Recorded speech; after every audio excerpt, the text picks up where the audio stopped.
Professional. I don't even know what just happened there. All right, ladies and gentlemen, we are here. Pew, pew, pew, pew. It is. Oh, yeah, it is Rumble on Rumble number 25. There must be some kind of way out of here, said the Joker and the Thief. We are here live. Want to shout out the chat is hot already. We got Fuego in the building. We got Haram in the building. I'm in the building. FW Mike, and more importantly, my partner, the man, the myth, the legend, DJ Protocol is in the building. Yo, what's happening? What's happening? I'm over on my Rumble right now. I don't know what's going on. Let me see what's happening. I see the chats in there, but I don't know if it's live. Okay, yeah, it's live now. What up, folk? What's happening, folk? Uh-oh, Hempress in the building. What's up, bros? All right, we What's good, up, man. Y'all all right, Empress? man? Man, I'm good, man. I'm around here just, chilling, trying to, take it all in, enjoying what was a wonderful weekend after a great week of work.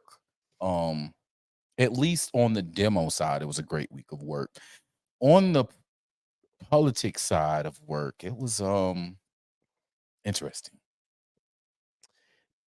Man, I'm gonna be honest. Man, you know me, dude. Look, I feel like we were winning the first round, but it was a close round, but it looked like we had it. Then we came out and they were just clocking us and we had no idea. And they came out in the second round, eye gouging, ball kicking, and the ref just looked the other way. And on the scorecard, we have lost the second round. And now we got to come back for the third round. Bro, I won't share it all, but for me, dude, in my journalistic style and the way I think, the way my brain works, when the world shakes the way the world is shaken, specifically United States this week, I don't get a lot of sleep. And people get it confused. And it's like, oh, Trump is your guy. No, it's not about him. It's insert guy here. What I'm trying to do is look at the plays. What are the moves? What's going on? I'm studying this stuff because this is what I do. I don't have many talents. I don't have much. I am really not good for much. However, one thing I do is pay attention to psychology, and I pay attention to moves and waves, and it's how I've been able to move through this world, and it's my talent and ability. It's why I think it's one of the major reasons you fuck with me. You know what I mean? Quite honestly, it's because you understand I'm always thinking I don't need to play chess because my life is a chess game from eyes open to eyes closed. We're not going to get too deep into it, but, let's just say I study the greats of behavioral analysis and psychology. And, I try to apply those things. And so I try to take in all the information, whether it be Russian Times News, MSNBC, Fox, CNN, Real America's Voice, InfoWars, which we'll get to. You know what I mean? Believe it or not, you get a lot of good news from like the UAE, and I mean, clearly it's very state-run news. But when it comes to around the world, they don't have an agenda, it seems like, the way that U.S. news for some reason has an agenda. And they kind of give you a dry reporting on things. And I think we could use more of that, quite honestly, right? So anyway, long story short, man, I've been doing a lot of investigation, and just when I think it's the weekend, it's time to celebrate, UFC, which was awesome. Sean Strickland fighting, shout out, spoiler, if you haven't seen it, he won, and he won handily. It was awesome. So anyway, just when I think that happens, then, InfoWars goes live, and they're going, the feds are coming to shut our shit down. And of course, because of where I am in the world and what I do, I'm close to a couple of people that are there in Austin. And, I hit them up and I'm like, what's going on? And it's like, yeah, man, it's a whole thing. So we're going to get more into that later. But, that caused, because, man, sometimes, brother, you understand this and you do it too. But, man, we just live those kind of lives, man, where we can be sitting there, feet up. You know what I mean? Mm-hmm. Fried rice from the bomb-ass little spot down the street and chicken wings, ready to watch UFC. And all of a sudden, a text comes in. You know what I'm saying? A phone call comes in, and it's 4 hours of paying attention to live streams, while texting people, while trying to get information, see what the hell's going on. And that's, what it feels like it's been the last 2-3 days for me. So, between all the people I work with and what we are doing and just the way my mind works and the research, man, it's been a long week. I'm going to be honest, man. I can't. Tomorrow, I'm kind of taking a Monday. You know what I mean? That's going to be my own Memorial Day. Yeah, you need that, bro. Go ahead, bro. You know what I'm saying? We all need that from time to time to truly Yeah. reset, digest what it is that we've been taking in, like detox the bad of what we've been taking in, and then using the nutrients, for a better physique, a better mind. And you know what I'm saying? Go ahead and do that, bro. Go ahead and do that, because it can be tough. And if you don't remember to do that, it can mess you up. Even if it's, I'm enjoying something now, getting on my zero turn and just cutting grass. Hell yeah. There's just nothing in front of me, because like I love driving. Like everybody get to that point to where, you just want to get in the car and you just want to drive and think, right?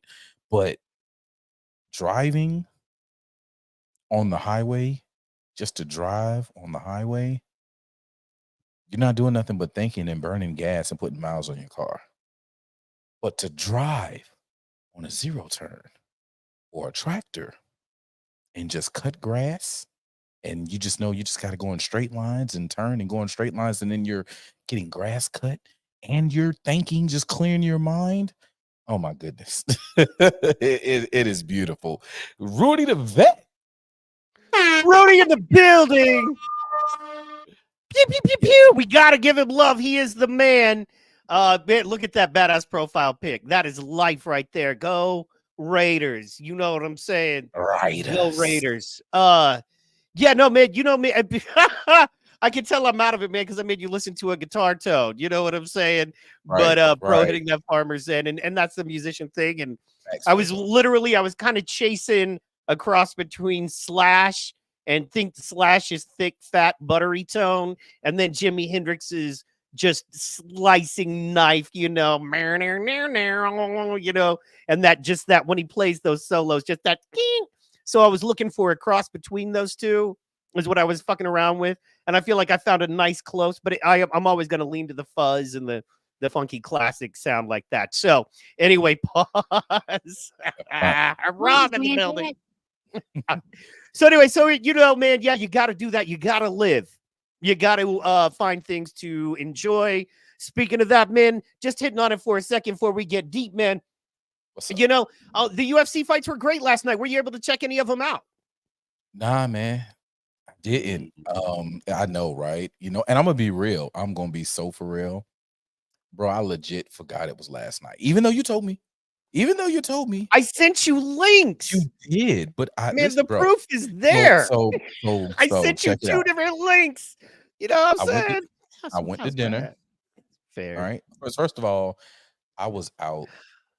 Look at this motherfucker flexing. He went to dinner. Wow. Listen, you just went out and like no, that's not the flex. That's not the flex. The restaurant is the flex. I'm going to put this on social media just for you guys to understand where. And it wasn't like I was conflicted, because I told you off air, but I'm going to share with y'all. I spent a price that I like when I got it. Like I was prepared to pay for it. Like didn't really matter. But when I got the price, I was like, Lord Jesus, wait a minute. And it's one of those things where it's like, oh, this is everything. Essentially, everything we got wasn't on the menu. Like it was the specials. Fair. So then it came, except for the drinks. But it was enough food to where we ate there, and we're gonna eat like 2 times off the to-go plates. If you don't take a to-go plate, you a jackass. I know a lot of people who's like, I don't take to-go plates. You're dumbass. Who doesn't take to-go plates? Bruh, I've seen some people who are like, oh yeah, no, I don't take to-go plates because just eat it fresh. Oh yeah? Ain't no eat it fresh, bitch. Eat it till it's gone. There's hungry churn. And after that, what my mama told me. Yeah, no, I came up so poor. Like I do, usually I do about 3 to 4 business luncheons a month, right? Where there's anywhere from 10 to 40 small business owners locally. in a, Mhm. North Oklahoma City, South Oklahoma City, Tri-Cities area, which is like a Southwest kind of region of suburbs kind of thing, right? Anyway, so many people show up and these they order lunch, but it's one of those, they'll cut the hamburger in half, eat half of a half, and they'll leave a whole untouched hamburger there. You know how hard it is for me to walk away from that? I'm like, you Bruh, can put that in a box. It's half of a hamburger that nobody half a touched. I mean, hamburger that you know, nobody touched. you can just put that in a box. You Or touched it. motherfucker orders the fish, you know what I'm saying? And there's like 2 fish patties or fish, whatever you call them. Mhm. The Wow, fillets. Yeah, fillets yeah, I got you. Yeah. just sitting there, and it's like, I hate you. I hate y'all. Or chips and I'm salsa. Really? Really with the chips and salsa? You just leave it? Like, man, put that anyway. But I know. I'm business and I'm professional, right? And I'm like one of the guys that organizes, so I gotta just smooth on out, like, yeah, all right, rock on. But man, I would have like that. That's like $80 worth of food. So Because I don't listen. I don't care if I organized it, was a part of. Listen, ain't no shame in the real game. That guy Biden, boy, listen, these prices is oh Lord. Ah, got him. you're damn right I am. Bro, I Got live him. fucking bro, I've been homeless, okay, bitch. Yeah, I've been homeless. Homeless, right? yeah, Homeless, motherfucker. I've been yeah. homeless, all right? And as a child, I went to bed hungry many nights, or I went to bed, I had a peanut butter sandwich, living on that shit for days. So, yeah, bro, if the room service is delicious, I'm fucking eating it, Haram. Say so. And you know what, Haram? Next time we're staying in the same hotel, if you get room service and you don't finish it and it's delicious, and you don't let me know it's sitting outside your room, I'm gonna be sad. I'm gonna be Oh, mad, Haram. I'm gonna be upset. All right, share your leftovers, dog. If you don't want them, you know what I'm saying. Anyway, sorry. Go you ahead. got to commit to him, bros. You got to commit to him. He already done put it out there, and then you the bro. So hey man, next time we at the hotel, bro, you know what I'm saying, that room service, you just got to fork it over. Let's get it. Meanwhile, Let's when we get it. go to dinner, I'm taking my to-go plate, like the one from shouts out to Jabari in that boss ass restaurant too. Oh, so good, man. Best Yeah. sweet tea in my life still. But Anyway, though, yeah, man, it weaving was back that around, crazy. weaving back around. I know Haram watched the fight just real fast. Strickland did a great job. It was a great fight. And then in addition to that, and Paulo Costa is no bitch. Paulo Costa clearly weighed more than him, was just a bigger fighter. Overall, I think a more experienced fighter. So, for him to come in and walk him down and do what he did, that was super impressive.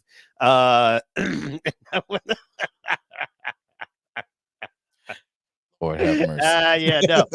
Like I said, man, that hotel was the poor guy who wants to cheat on his wife hotel. You know what I mean? That's when you have $200 to cheat on your wife with. You know what I'm saying? You take her to a little Chili's or whatever restaurant was around there, and that hotel for like $100. You know what I mean? Boom. That's what that is. But it's not so skanky, right? Like it's a step up from like the worst, but it's definitely not. I mean, it's nice enough to where if you're cheating with a bitch, you could probably get the hookup. But that's a whole nother thing. Right. It's the business. It's the Haram is working derailing man our business show. class. Yeah, we'll be all right. We'll get back on point. I know. You did dang man. It's the business class working man, and if you want to cheat on your wife, you can take her there and it won't be, it's also the hey, I'm budgeting for a vacation and I really want to enjoy myself in this liberal cesspool bullshit, Yeah, fair. But it was cool, man. I can't wait to do it again, bro. Oh boy, somebody else fought last night. Who else fought? Wilder, Deontay Wilder fought last night too. How that man? See, I'm so dialed into UFC. Shame on Yeah, me. I know. And I then just and everything else, dude. So that's why I said I was so tired last night. Like it was like a few fights that I wanted to see, bro. But like after I went through my emotions and I went and ate good and spent, I was like, all right. Kind of laid down. I was like, I'll get it later. But Wilder got his ass smacked the fuck out. Deontay got beat up. Smack the fuck Wow. out. Wow. Damn, I have to Mhm. check that out. So, long story short, Kevin Holland was the one. The reason I'm bringing up the UFC is because a lot of people out there, Wilder got smoked, 4th round knockout. I will check that out tonight. The reason I brought it up is, a lot of people who are Trump supporters or just people who, give a fuck about what used to be considered sort of a justice system-ish, kind of. Mm-hmm. I'm feeling a little low. You know what I Mm-hmm. mean? But my man Trump rolls in there, you know what I mean, like a boss. Pick me up video. Do you have a pick me up video for everybody? I'm gonna see. Hold on, I'm trying to pull it up right now. But what I wanted to say is, my man. Okay, so there's this dude, and you love him. He's a fighter's fighter, and he even called himself a gatekeeper. His name is Kevin Holland, right? And he's from Texas. And I love this dude. He reminds me of my boy who I talk about a lot, who's been on my show, Kelvin Rayford. And he's one of those dudes, and he's like up or down, just keep Kevin Holland around, meaning he'll fight at 180, 175. He fights, and he's like, I may not be the best, but I'm like, I want to be in the game. You know what I mean? I want to work. I want to be an MMA fighter, and he's badass. So he goes and kicks legit ass. He has a round one, arm break. You know what I mean? Trump at UFC. Sorry. I'm not the kind of guy who can do things and talk. Sorry about that. It's on the way. It's okay. Go ahead and do your thing. I'm sending it to you right now. Go to Twitter or X, Cool. whatever the heck you want to call this thing. All right, and we got all kinds of shit we're gonna be showing too. It should be gone. Wilder who beat Wilder, by the way? Sorry, while we're pulling it up, who beat Wilder? I'll send you his name. I'll send it to you in a second. I forgot, buddy. I can't even. It's like Zig. I thought of Man Show. What's that dude? I thought of Take a Star. That's what I thought when I Maya in God, see, I'm having. I got it. It's right here. I got it. So, whole point is Trump walks in to the UFC fight with, in my opinion, the best businessman ever in the history of business. Besides, I mean, in promotion and marketing like that. So the president is now on TikTok. It's my honor.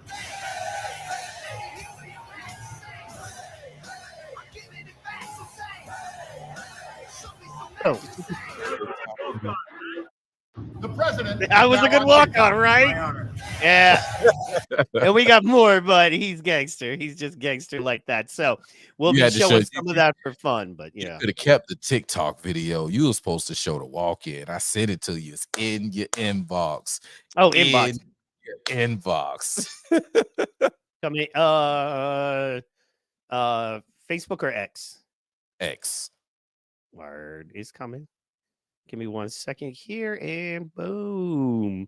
Man, it was good. It was good. It was encouraging. You know what I'm saying? It was nice. So this is what the people need to see. Like, for all the folk who are like thinking that he's behind, or the people are, we're going to show you. We're going to go this, and then over what I had sent you in a private chat about what happened here in Savannah. I want to go to that immediately after this. And then let's show the two that's in the inbox, the walk on, and then Kevin. And let's just set the table for everyone. Agreed. Yeah. We're white pilling hard early, okay? Because this is probably, we're going to go down a dark, dirty hole. Pause. So no diddy. But anyway, what we're doing is we're white pilling early to let people know, no matter how dark it gets, there's always there's always a sliver of light coming through the crack. You know what I'm saying? This ain't even a sliver of light. Like, it's like you see the light in the crack, but it's so bright at the crack that it's bright out there in the hallway. Like, you can't see on the other side of that door. But because of how bright it is at that crack, and that's what this is. This is that crack shining through the light. That's bright. Man, I'm gonna believe you, and I need to believe you. You know what I'm saying? And you know me, man. I think it's very important to play out worst case scenarios in your head. However, you're right. Believing you is important. All right, this is Trump walking in with Dana White to UFC 302 in Newark, New Jersey. Shout out Newark. Last time I was there with my partner. Go ahead. Right there. About right there. No, back up some more. just a little more, just right there, but just a little more. I want to just yeah. That's what I'm trying to get to. Yeah, press play. Let's get it. I don't Who care is that? about Is them that a Laker? mad, little bald head mad, and then their kids, their fucking kid, and she's mad. She's That's like, "Mom and Dad are pissed slap." You know, you want to talk about this when we get home, right? and look at No, these two Rudy. clearly young. You know what I'm saying? You got that young couple there. You know what I Yeah, mean? Then you yes, got the officials, and yes, yeah, yes, dude, yes. that's gangster, No, man. no, Rudy. But now that's one thing they want to, but that's one thing that I don't believe will happen. They'll we'll talk about it. But here's what Yeah, we will. we'll talk about it. You can call in, but I am willing to debate this side right here all day long, all day strong. Rudy, they do not want to do that unless they really want to take this shit to turmoil. Like if they're really, that is the break glass to break glass, and oh shit, buddy, we better be prepared because it's going to go the fuck down. Like, like it's going to go the fuck down. Like that's the catalyst. Like that is the guys, we did everything else. Are we willing to go there? Because it's not just, first of all, if they do it, we all know who it was. They have set themselves up for this from Russia, through his presidency up until now. They have done everything they can to stop him, but that. And everybody knows they want to stop him. Everybody knows they want to stop them. But if they do that, everybody knows that it was them. And this shit will turn on its head so quick. And it won't even be just Americans, right? It won't. So here, paint the picture. Trump supporters, the real MAGAs, right? The black people who are like, fuck yeah, we fuck with Trump. You know, we might not vote, but we fuck with Trump. They'll be on the side like, oh shit, bro, they just killed Trump. They killed Trump. We know who it was. The Democrats killed Trump. Joe Biden killed Trump. That is going to be, we already said when they when the Iranian dude got blown the fuck up. Oh yeah, they did that. Yeah, that Yeah, was them. They did that. So you think we not going to say, oh, bro, that was them that killed? Boy, they should have turned on his head. Then the Democrats who are like, I don't like Trump, right? But we still godly and God can take care of him. They will be the ones who be like, oh my God, Joe Biden just killed Trump. Bro, that shit will turn on the head. And then you got all the foreign leaders that fuck with Trump that would be like, because they just killed Trump. It's turn up time. The citizens of America turning up. We'll go meet with them and we'll talk to them. Like it'll be that point in time in life. Like the world will shift. And I don't think they're ready for that. But we derail. But I just want to put that out there. Let's keep going because we got some great shit planned. But they can't do that. I mean, we got to get man, to me anyway. It's oh, there you go. Oh, I just had it, and then I fucking hit the back button. Pardon me, guys. I'm going to be a little cussy tonight. You know what I'm saying? Don't worry. Next week I'll be back in my regular C-Hall form. But you know what I'm saying? I just, once again, I feel like I'm, down around, and we're going into round 3. So, it was a rough week for people who do what I do. And, try to strategize and figure it out and bring it to you folks. So we're going to bring this one back right here just because I want you guys to pay specific and special attention to a couple things here. One, look at how John Anik and Joe Rogan greet the president. And then after that, I want to also show you what Rogan says about the president as well. So, my man, and Rudy will absolutely get you on. Give me 1 second here. We're going to run through some stuff first. Said, prepare for an angry award. Yeah. And Klaus just stepped down. Anyway, it's a whole thing. So, but check this out, guys. Want you to listen and check this out.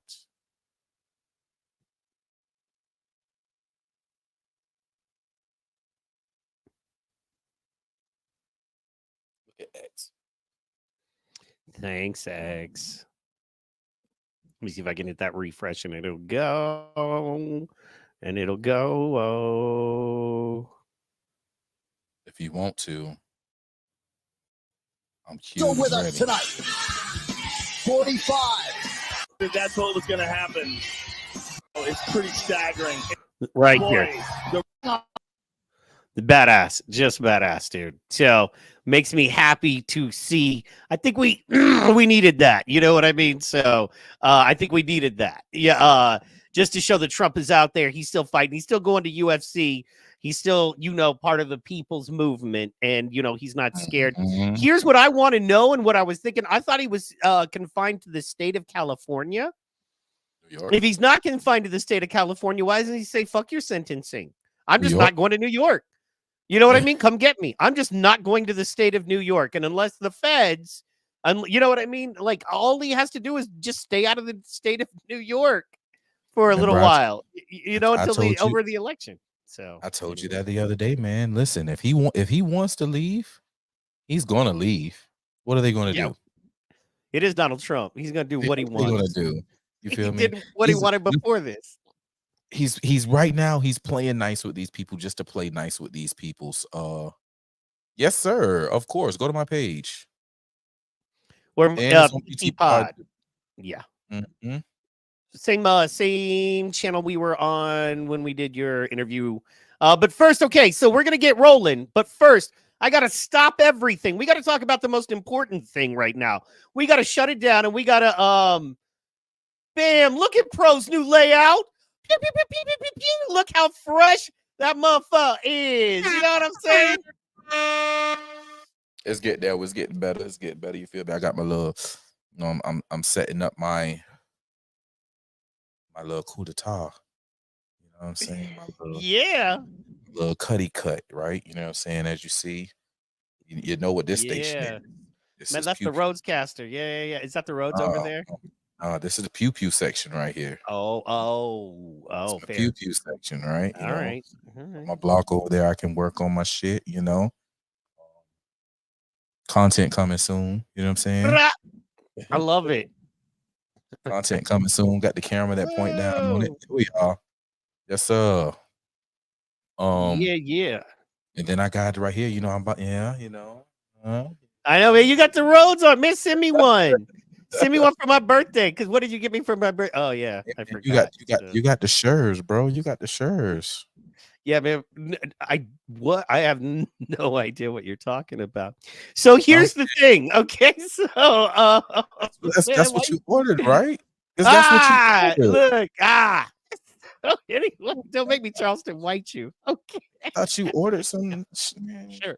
Yeah, no, I got the shirts. I always use shirts. It's what I've always used. You know what I'm saying? So, but I want that arm. I don't have an arm. I'm using an old school stand, dude. I need that arm. Best Buy. Man, so yeah, no, birthday. You know what I'm saying? I had a birthday. Man, I hooked you up, dog. We can talk about it off air, but I'm just saying, you know what I mean? C-Hall never gets the credit. I would think the love that I've shown you is worth a sure microphone arm, but I'm not that dude. You know what I'm saying?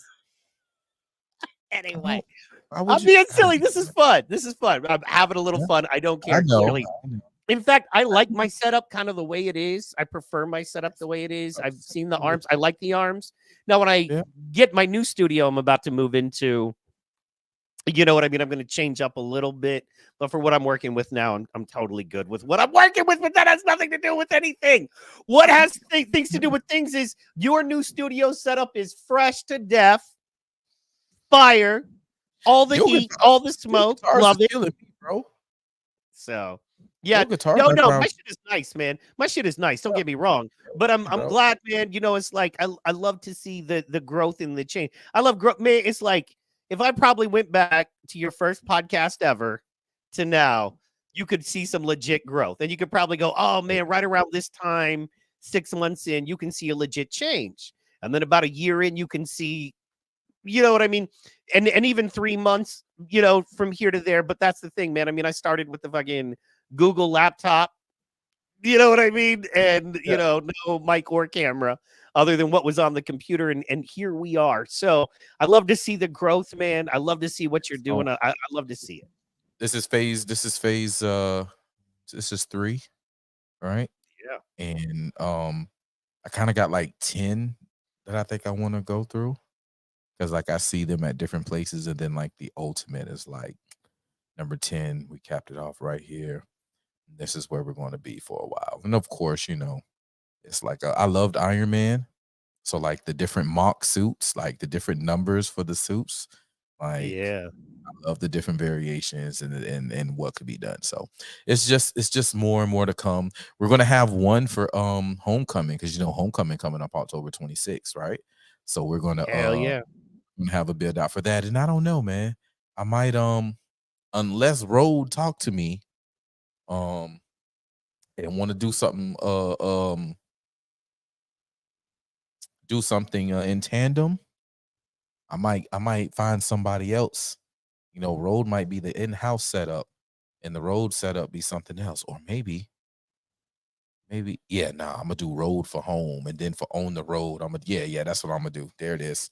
See, because that's the thing. That's why I like those, but it seems like they're not very mobile in that you have to have a stable base setup thing. And the way we do stuff sometimes, especially if you're Yeah. out there. I mean, you set up next to your own barbecue. You're like having a barbecue and podcast. You are one of the very few, and you're not doing a barbecue podcast.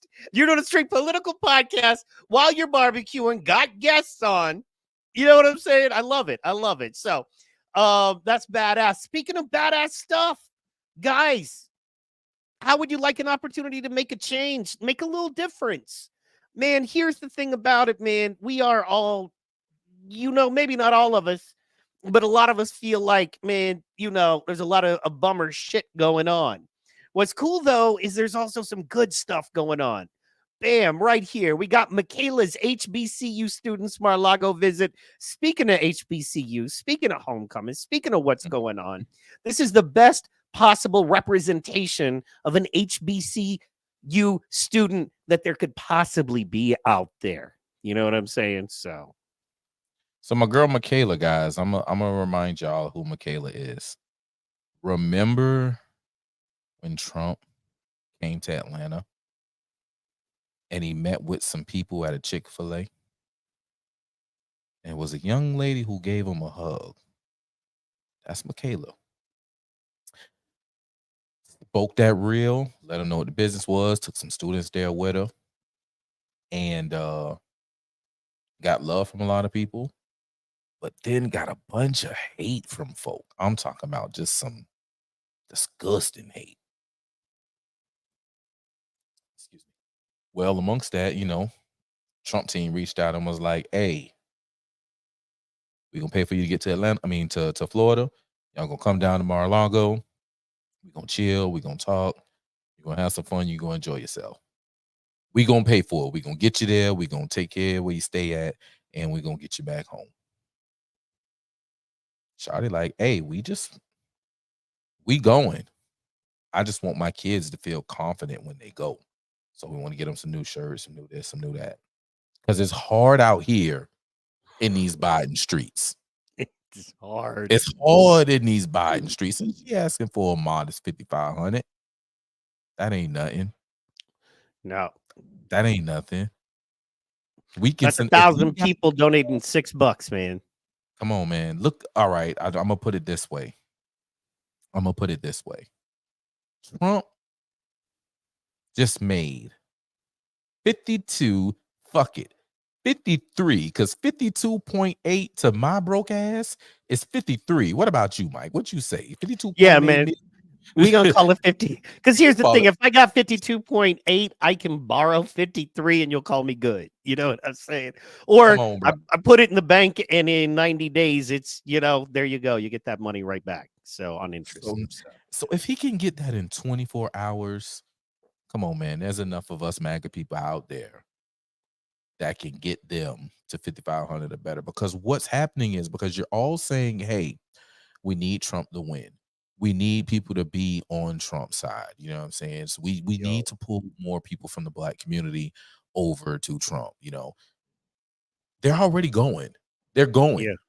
You say he don't reach out to the Black community. Well, there you go.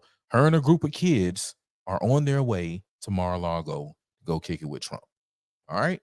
Then you got my boy Kevin Holland, bro, who, as Mike said earlier, got the tap out jumped over the gate. And who's the first person he goes and talked to? Trump. The first Donald J. person.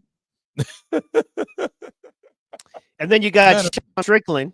Same, you know what I'm saying? Did you see Sean Strickland over there? I didn't see Sean Strickland's. I saw I saw Kevin's. I didn't see Sean jump over and go, man, wait, let me find it. You know how I get down. But this is what you have happening. So they're scared of this because the younger people are going and rocking with Trump. True that. True that. It's the old people. Let's watch this. Yeah, but we got to watch this. All right, y'all, if you're listening, sorry, this is just to set it up right now. We're watching Kevin Holland put one of the most brutal arm bars I've ever seen. I've been watching UFC for 25 years and MMA for 25 years, and seldom do you see an arm bar this brutal ever. Respect to the dude who got the arm bar put on him because he did not tap, even though he probably should have about, a good minute before this went down. But check this out. Kevin Holland, one of the best MMA fighters. You just love him. He's a journeyman. He's that dude. He's always there. He's always showing up. Bam.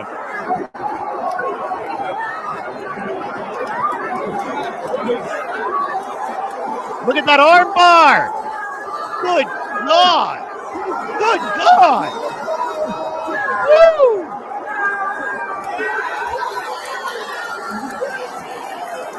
Crazy.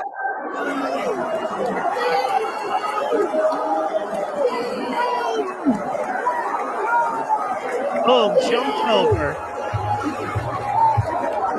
Goes right to Trump. Look at that. Look at that. Look at that. That's beautiful. And of course, the boss. But yeah, man, that's how it works. Come on, man. That is how it should work. You run straight to the boss. Don't wait. You run straight to the boss. Yeah. And then you holler at the boss. Yeah. I say the boss in that, the guy paying your bills. But yeah, you went right to Trump. Give them both. Yeah. You went to Trump, the boss. And then you got the boss. Who pays the bills.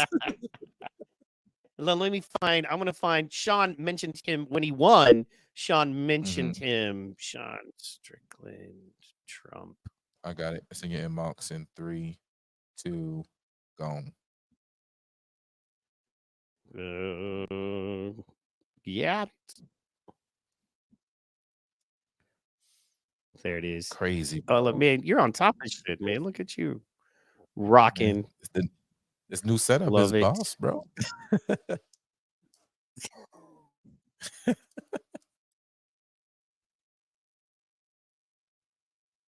Man, let's get it done. All right, let's rewind. Oh, man, that is beautiful. Right, and he actually went up to him. When he won, he did the same thing Kevin Holland did. It took him a little longer, because it was the title fight and all that, or the contenders #1. But anyway, he went up to Trump first, shook his hand, after he won. And then he made sure he said that in the cage. So, and, Sean is such a popular fighter, especially with, blue collar people. So I'm stoked about that, man. So yeah, no, it's all beautiful. So if you have a chance, ladies and gentlemen, do us a favor and let's help out. I'm not sharing a damn thing. Not a damn thing. Let's help out Michaela, y'all. Let's be good folks. Michaela's HBCU. So let's show the HBCU world, which, as you know, is an embattled world, and anything we can do to, put a good look out there for conservative folks, that let's do that. And then secondly, this is a wonderful woman and she's bringing people with her. Let me just go ahead then, if it's okay, Pro. I want to read just a little bit of it.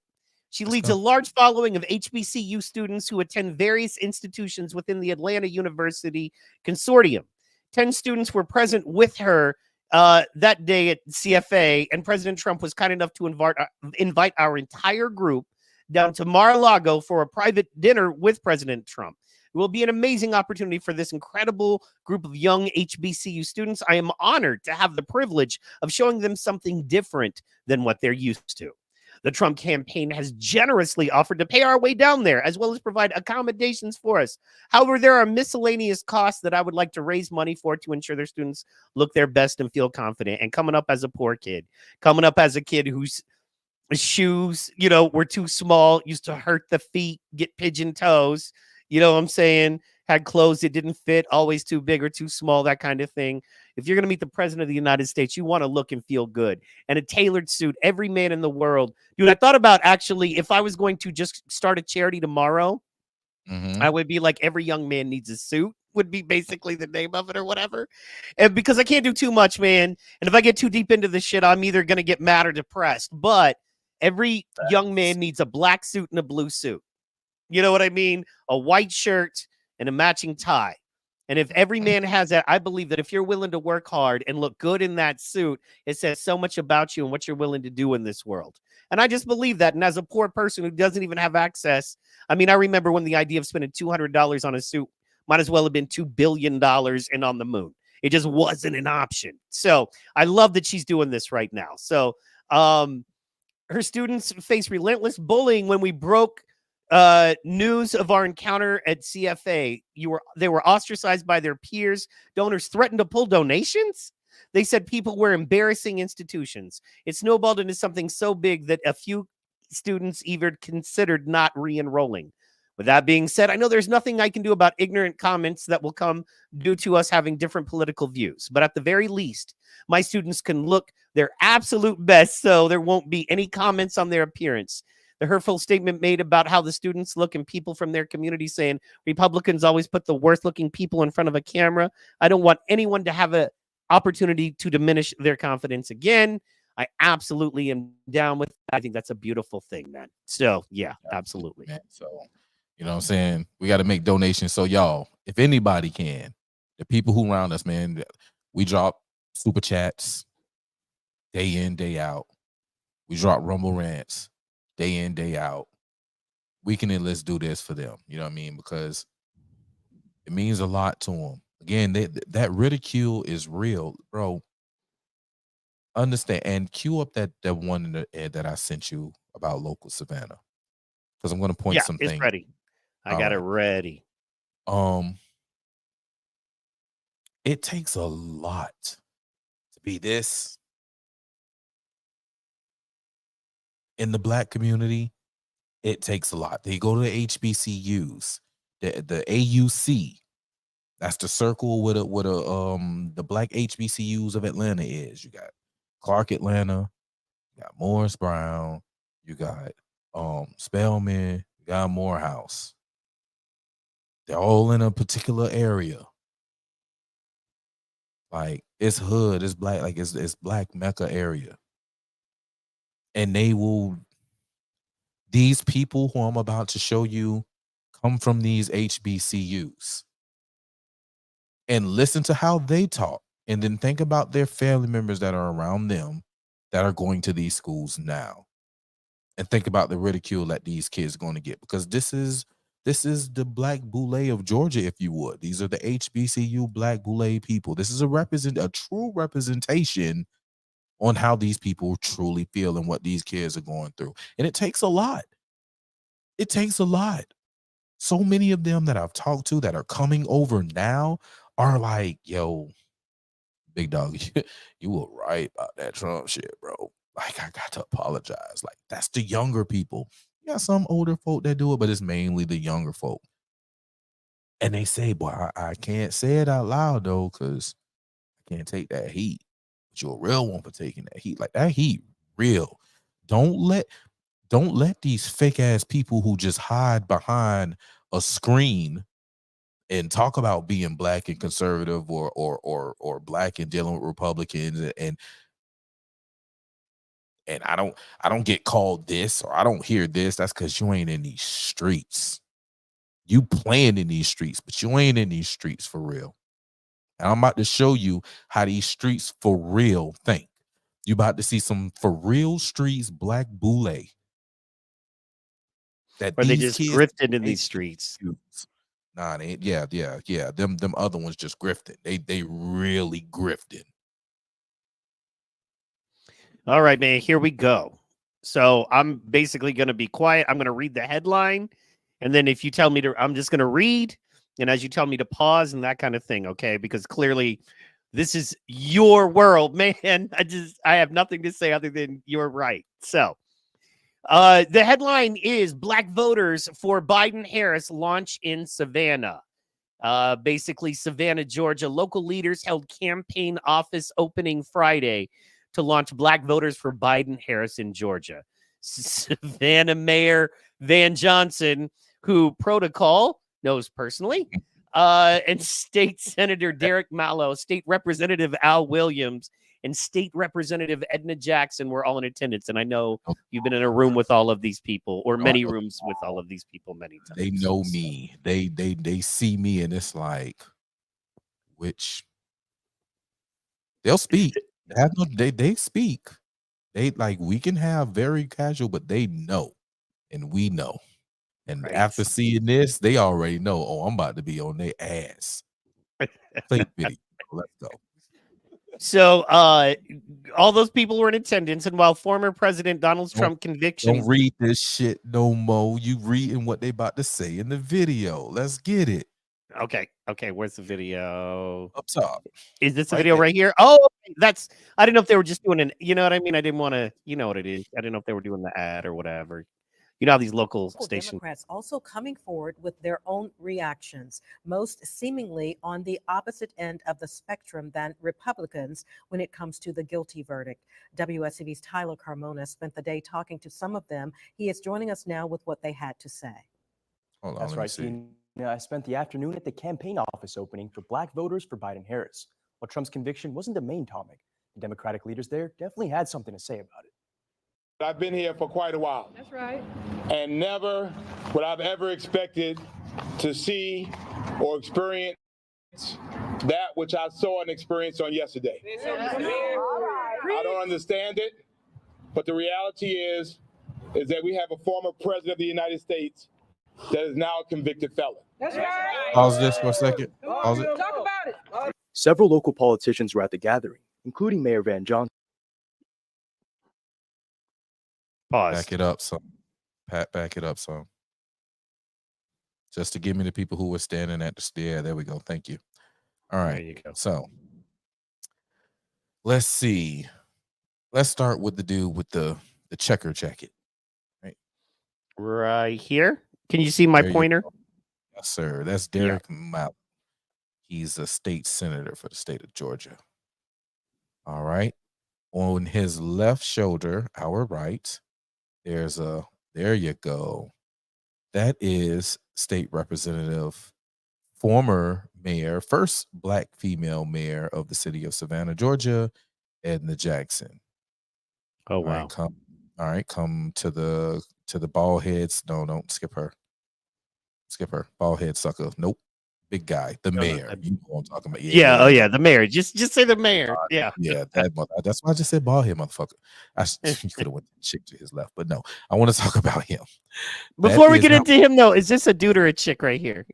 Are we looking at a? Go back to Baldy, bro. Go back to Baldy. You know damn well that's a goddamn woman.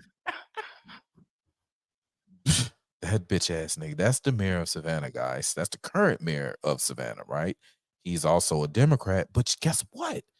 He holds a non-partisan position. Don't you know? Weird. Yo, the non-partisan position, but look where you at. Standing in the front of wearing who? Interesting. All right, over his right shoulder, there's a man with a nice straw hat. Oh, no, that may not be. That's a fedora for sure. That guy. White man. No, that's a black man.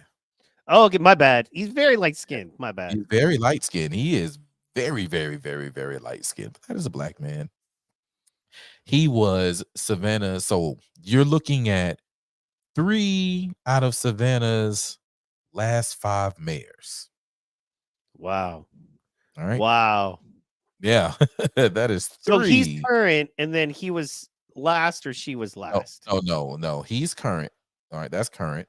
All right. In between him, there's a guy by the name of Eddie DeLoach. All right. No.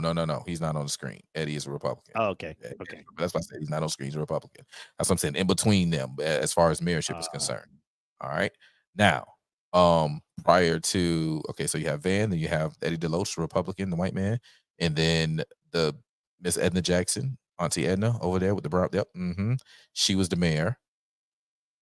All right, we're going backwards. So you had Van, then you have Eddie, then you have her, and then before her was him in the glasses. Boom. Yeah, Okay. Otis Johnson, right there. And then before them was my uncle. So that's four of this, and my uncle Floyd Adams. He was the mayor before then. So it was Unc, and then it was Otis, and then it was Edna. How long are mayoral terms in Savannah? 4 years. 4? Cool. Years, yep. So Baldy is doing in the next 4 of his 8 because he just got elected again. Ugh. Yeah, bastard. It's a blue city, bro. We gonna let them keep talking. You know what I'm saying? Because we got a paint of how where the black community is, like the big difference of the community, and what's happening and what they're truly scared of. All right, and which way we're going. So you have him who's on his the next 4 of 8. Edna did 4, and then she ran against Eddie, and Eddie won, and Eddie did 4. So he's doing 8. The one before him did 4. She did 4, and Otis did 8. Otis did 8, which is the guy in the hat. Mhm. And then my uncle did like 8 or better. Because we just got term limits. Like they literally, like Baldy put in term limits after this nigga. He is on year 24 of being on council. He's working on 24. He already did 20, and now he's doing, the next 4. Damn. Yeah, bro. Crazy. And he's the one, his administration was like, yeah, we're gonna do term limits. Nigga, after you're poised to do 24 years, you're gonna term limit? Man, shut up. Shut up.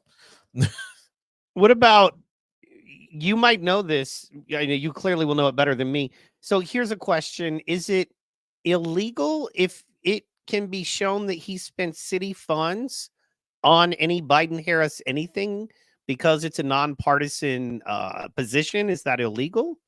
Does it have to be voted on or approved by a city council before he can spend funds on something that is specifically meant to benefit the Democratic Party? It's illegal for him to do any type of partisan moves as far as money. Absolutely. Absolutely. And my man says it's illegal for him to do any type of partisan moves. And the picture on the screen is him speaking at the installment of a Biden-Harris office in the town he presides over. Amen. These motherfuckers. No shame. Now, sir. so it is no shame. And who's going to prosecute him when his council is Democrat voters, maybe libertarian? So, hey guys, I'm gonna say something really, really quick. Really quick. It's gonna be really quick.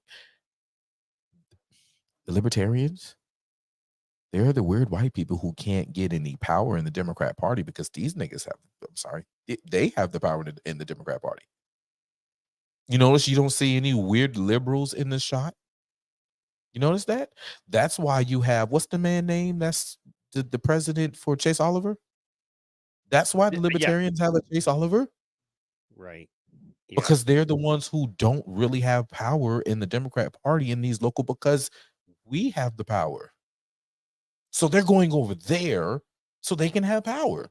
And that's what you see happening in the Libertarian Party right now. Sorry, Mises. Moving right along. Let's finish listening to these jack behinds, bro. All right, let's go. Several local politicians were at the gathering, including Mayor Van Johnson. They talked about why they think the Biden-Harris administration better serves the Black community. There's only one choice for this community, and that is Joe Biden and Kamala Harris to do it one more time. According to the White House, the Biden administration achieved the lowest Black unemployment rate on record and the lowest gap between Black and white unemployment on record. President Biden. Did you guys notice who was out there? That was shots of the crowd. Did you notice who was out there? Huh? Let's go back and we go watch it one more time. You know how pro, he's gonna set you up with a quiz after your video. Got to. Kamala Go Harris ahead. to do it one more time. According to the White House, the Boom. Look Biden at who administration. you see. Look at who you see. Old folk Old folk. and Old lots of white folk. achieved the old- lowest black unemployment. Go ahead. Old folk and old folk, black and white, old folk. Keep going. And then women. Oh, there's one super old man. He looks like he's having a problem. Like they're like, "Are you okay? Do you need some water?" You're a much older man that looks like you might need a glass rate of on water. record, and the lowest gap between black and white unemployment on record. President Biden has made progress on issues that matter. I've seen that motherfucker before. I do not like him. You know, I don't know what it is, but I've seen him like on something, like, you know, on one of the news shows or something. I don't like this guy. To black families. He has cut costs. He has made healthcare cheaper, easier to access, forgiving student loans that have prevented many families from affording and even buying a home. Lie. I stand proudly to support President Joe Biden to be the next president of the United States of America for a second term because he truly knows Because you are a what black trash Savannahans bitch. and black Georgians need, and that's why I stand here to support him unequivocally. In the Bitch. 2020 election, Support 58% him of Chatham County unequivocally. voters Pause. chose Joe Biden as president. Pause. Go back a little bit. And I want y'all to hold on, wait. Oh man, well, I'll show it to you in a second.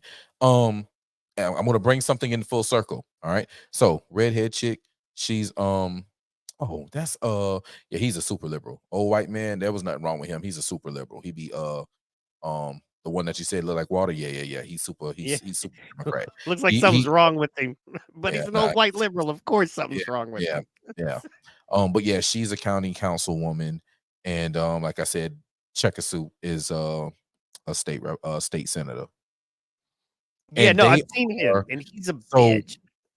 So you see the church steeple Yeah, right there. right there? Yes, sir. Yep. Okay. Under that, so go to the far right. So all understand behind that, directly behind that church is the hood. Like the church is literally built in the hood. Like you Sure. can go and you can look right now. You can type in Fraser Homes, and there was a shooting there. You'll just see shootings. Okay. Now to our right, as we look at the screen, guys, right? You know, going the other way. No, to the other way. So you know you're on a corner. So you got looking at this. Let's just say you got the north side. That's where the street is. You got the south behind us. You got the west, right, and then you got the east. All right. So to the north, hood. To the west, hood. Like it's the projects right there. Projects. That's a historic church right there that you see right there in the foreground. That's where that steeple is. Historic church. Them folk is in the hood right now. You don't see any young people, do you? No. You don't You see don't no even young. see any do you? hood-looking people. You know You what I don't mean? even Like, see hood yeah. looking. They all came to the hood to say we're opening this Biden Harris, and there's nobody there. Wow, that's a But good the point. old people Wow. who traveled in for the opening of this, the young people ain't fucking with no Biden Harris. It's just not happening. It's like the ones who are in the college President. groups, the college Former Savannah Mayor Edmund. Because look, yeah, man, look, this dude ain't hood. mm-mm. This lady may be hood, but I feel like she came in. You know what I mean? That white girl behind him ain't hood. This chick ain't hood. I mean, she got a little booty, but she ain't hood. This white lady ain't hood. This guy ain't hood. There's your That's senator Ann guy. Allen. Go back. Yeah, she's not. That's a nope. That is State Representative Ann Allen Westbrook. Hi, Ann. Super not hood. Super liberal. Yeah. These people on this left-hand side here are not hood as we look at it. Yeah, man, there's nobody here that looks like, I mean, because I'm not saying that they would come looking trashy, but there is hood chic. You know what I mean? They'll be showing up in their nice jeans, fresh kicks. You know what I'm saying? There is hood chic. I'm not saying, you know, but none of these people look like they're in my, you know, neighborhood, the neighborhood I moved to get out of the hood. That's what these folk look like. You know what I mean? This basically looks like my church after church on a Sunday. No BS, right? And I'm telling you, there are not projects being right where the church is and right over here to your right-hand side. So, Come on now. yeah. So, I mean, we got some chats coming in because we're about to get deep and maybe not have time. Oh shit, Forest Mommy is in the building. Hey. Whoa, Forest Mommy. That's huge. Thank you for dropping by. That's huge to me.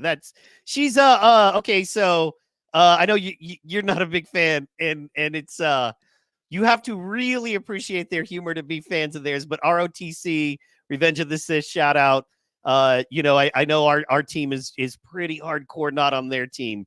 But anyway, I've been listening to them for years, since before Rumble was a thing. And Force Mommy's been a big supporter. And actually, the first time I heard her, she was a guest on their show. She does her own thing. She's badass, and she's fucking listening to us right now. That's awesome. So, yeah. I'm gonna have to check her out, man. Listen, look, as a DJ, I tell everybody, right? This has been my ode to being DJ. If you are on to something or you like something, send it to me. At least the worst I could say is I don't listen to that shit. But I give everybody a shot because I like to break records. Like, that is my thing. I like to break records. So in that, you know what I'm saying? Just send me video. Anybody, guys, send me a video, send me a link if you think I should look at it. And if I like it, I like it. These guys are podcasters, but these are I'm same thing. I'm saying that same principle. Send it to me. I'll check that shit out, man. Yeah. I thought you'd listened to them before. They're the ones that yeah, man. I know. So anyway, shout out to Forrest Mommy. Oh, yeah, we'll talk about it. Remember the tomorrow's teachings I played for you? You know what I mean? Like white girl makes black dude her slave, you won't believe it. And they just came out. That was them? Yeah. No. I learned about them through ROTC, but these dudes are like, anyway, we'll get into it later, man. Okay. So one of the guys on there went after HJ because they roast everybody, right? And you have to understand they're roasters. It's what they do. But he kind of went after HJ and it was a whole thing. So anyway, Fuego saying, got to get those old white ladies. Always, baby. Delicious, the old white ladies. Troublemaker Jonah in the building. Pew, pew, pew, pew.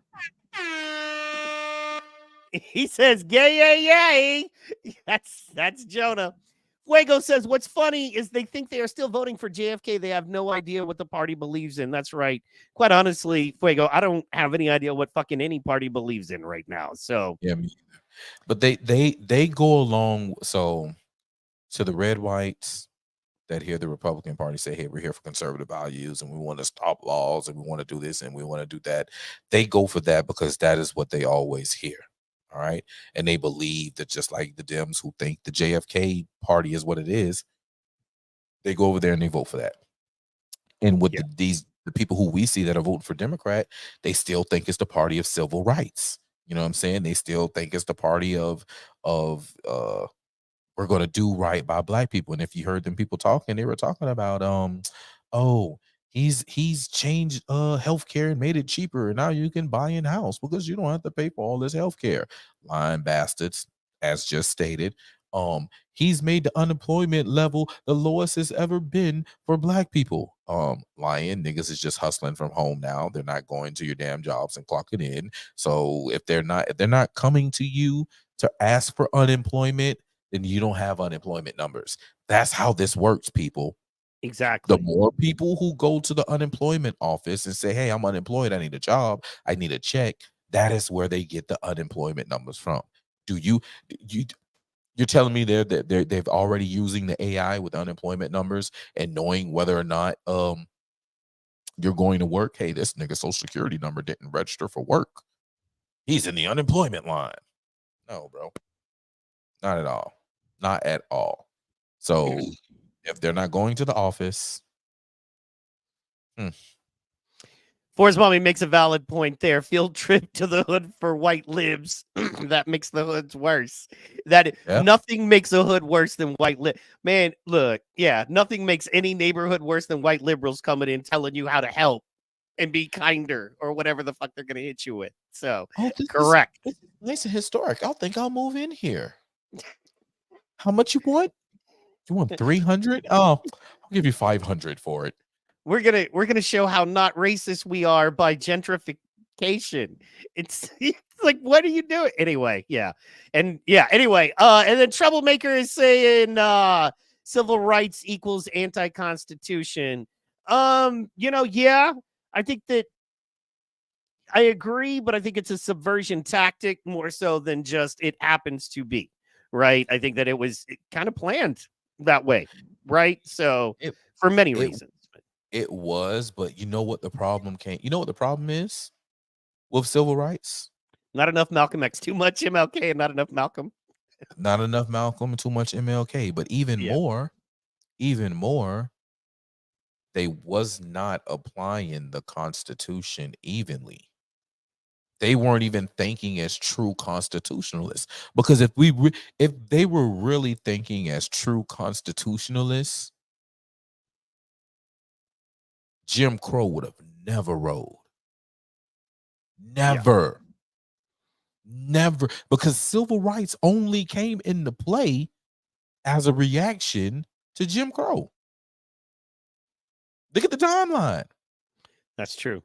If people would have been true constitutionalists and like, hey, all men are created free and equal, all men are created free and equal, not, oh, well, yeah, oh, you're a black man, you got to count these jelly beans. Or you're a black man, you're not light enough. You can't do this.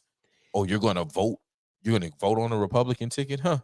Or we just go back to the very basic, you are 2/3 of a human. Well, Because okay, it was wait, stop. We're not even gonna let you get that out. And I'm gonna tell you why I'm not gonna let you get that out. Because the 2/3 of a human thing was not about your skin color. It had everything to do with your particular class. The 2/3 of man only came into play because the black men and the black women that were able of age to vote in the South, that were quote unquote slaves, wouldn't have been able to vote on their own cognizance. All right. right. They were considered, okay. The slave owner had all these slaves. The slave owner was able to vote because he was a man. Those slaves would have been able to vote because they were men. The slaves would have never been allowed to vote for a slave to be a representative. They weren't going to let that happen. The slave owner was going to vote in the name of all the slaves, right? So a slave plantation would have had, let's say he had 500 slaves and himself and his wife, right? 502 votes would have came in for super racist, I want to keep slavery. The right candidate at the time, you're saying. No, not the right candidate at the time. Whatever way the slave master voted was going to be the way that every last one of those slaves voted. They would have never been able to vote on their own free will, for their own free will movement.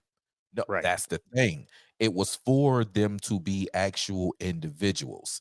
They did not want them to be individuals. So what the North said was, nah, bro, we're going to acknowledge, since you won't give them the right to vote, since they cannot vote, we're not going to say that they are a full representation of the population down there. We're not going to allow you to allow that to be a part of the census. It can't happen. You're not allowing them to be citizens. But you want to work your way out of slavery. This is what you're telling me. This is why it was a compromise, people. This is why it was that it was a clause that was a compromise. Okay, it's in the title. The 2/3 was for a specific amount of time, and they were going to come back to the table. Because remember, just like Congress was, how Congress meets now and plays bullshit, they were meeting then and they were handling business for real. So they were going to meet back at the. The 2/3 was originally set up as a temporary amendment, you're saying. Yes, basically. It was a compromise. It was a temporary to come back and say, all right, we're going to make they have to be made full free people now. We're going to go by the Constitution and the Declaration of Independence, which is this country's guiding principles, and we're acknowledging that these are men and women. We have to allow them to be able to, even if they had their own state, because understand the United States only exists because a state agrees to be a part of the pact or the global representation as a state. That's why we still have states. And then if you think about each state is a state, and then you Right. have all countries who have head of states. How are you going to separate a head of state with a country, but you're not going to have a head of state for a state? You see how that works? The United States of America, the country, the group, is only because the state says, "Hey, I want to be a part of this," which is how we got to 50. We had 13. Or because they say I don't want to be a part of it, and then the full might of the U.S. fucking military, the most powerful military, arguably in the world, fucking whips your ass and bombs you into submission. I mean, then I've heard that can happen too. I've heard. Well, it You know what I mean? can, it can, it And has. can, it really And has. can, it has, but that means they're not really constitutionalists.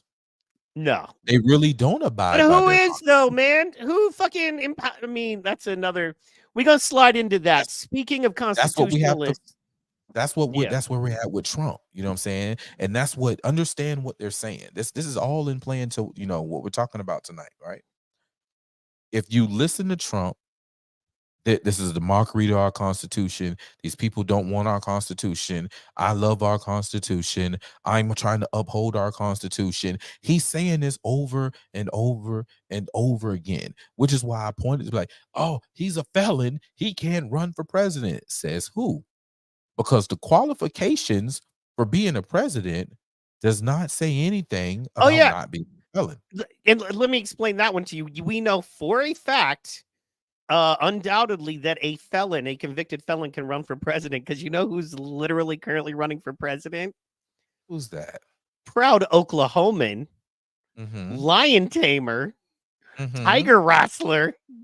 Joe fucking Exotic is currently literally running for president from a maximum security prison. So, doing time for murder. So if he can do it, Trump, can do it too. Speaking of being in lockup right now, to kind of shift gears, the topic holds, but it's a hard shift gear.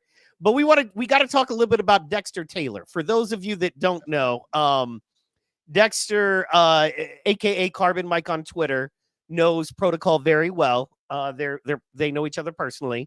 I was able to speak to him via some chats and things, and he's a wonderful dude. At the end of the day, the man is just a wonderful dude. I'm going to pop this up on the screen here. And for those of you maybe just listening for the first time, usually we're way happier and funner, but right now it's just been a dark week. And it's important that we focus on this. Now, Carbon Mike, a.k.a. Dexter, has even dropped in our chat before. So this is just a great meme that kind of sums him up in a way. And we're going to go a little deeper.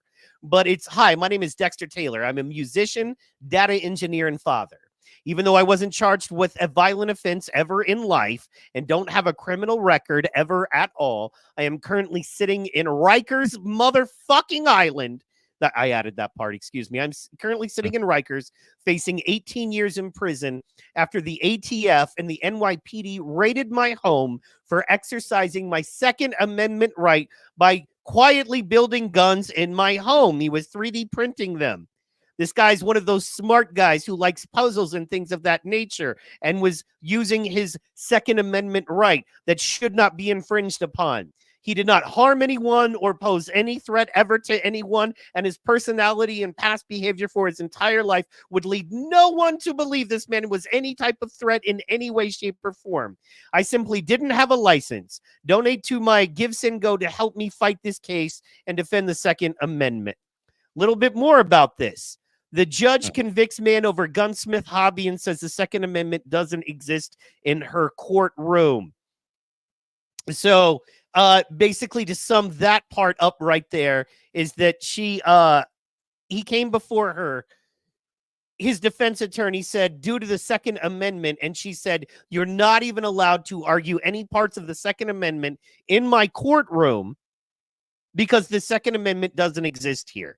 That on its face should get her thrown the fuck out, disbarred, not allowed to practice law or ever be a judge again. So, but however, that did not happen.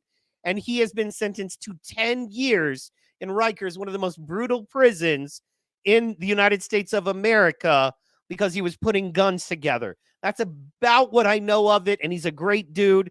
Pro, talk to us, man. What do you know about this? Let weigh in on this. And the good thing is now it's been popular. I don't know if you know, but 2 months ago I had a pinned tweet about it, but it's been picked up. Tulsi Gabbard has mentioned it. Alex Jones last night mentioned it. I know Tim Pool has mentioned it. So, talk to me a little bit about what you know. I know you know Carbon. I know we call him Carbon Mike because of Twitter, but I know you know Dexter. I know he's dropped in our chat. He was going to be a guest until this happened. So talk to me a little bit about it. I judge whoever over Dexter's case do solemnly swear or affirm that I will administer justice without respect to persons and do equal right to the poor and to the rich, and that I will faithfully and impartially discharge and perform all the duties incumbent upon me as the judge who's over Dexter Taylor's case under the Constitution and the laws of the United States. So help me God.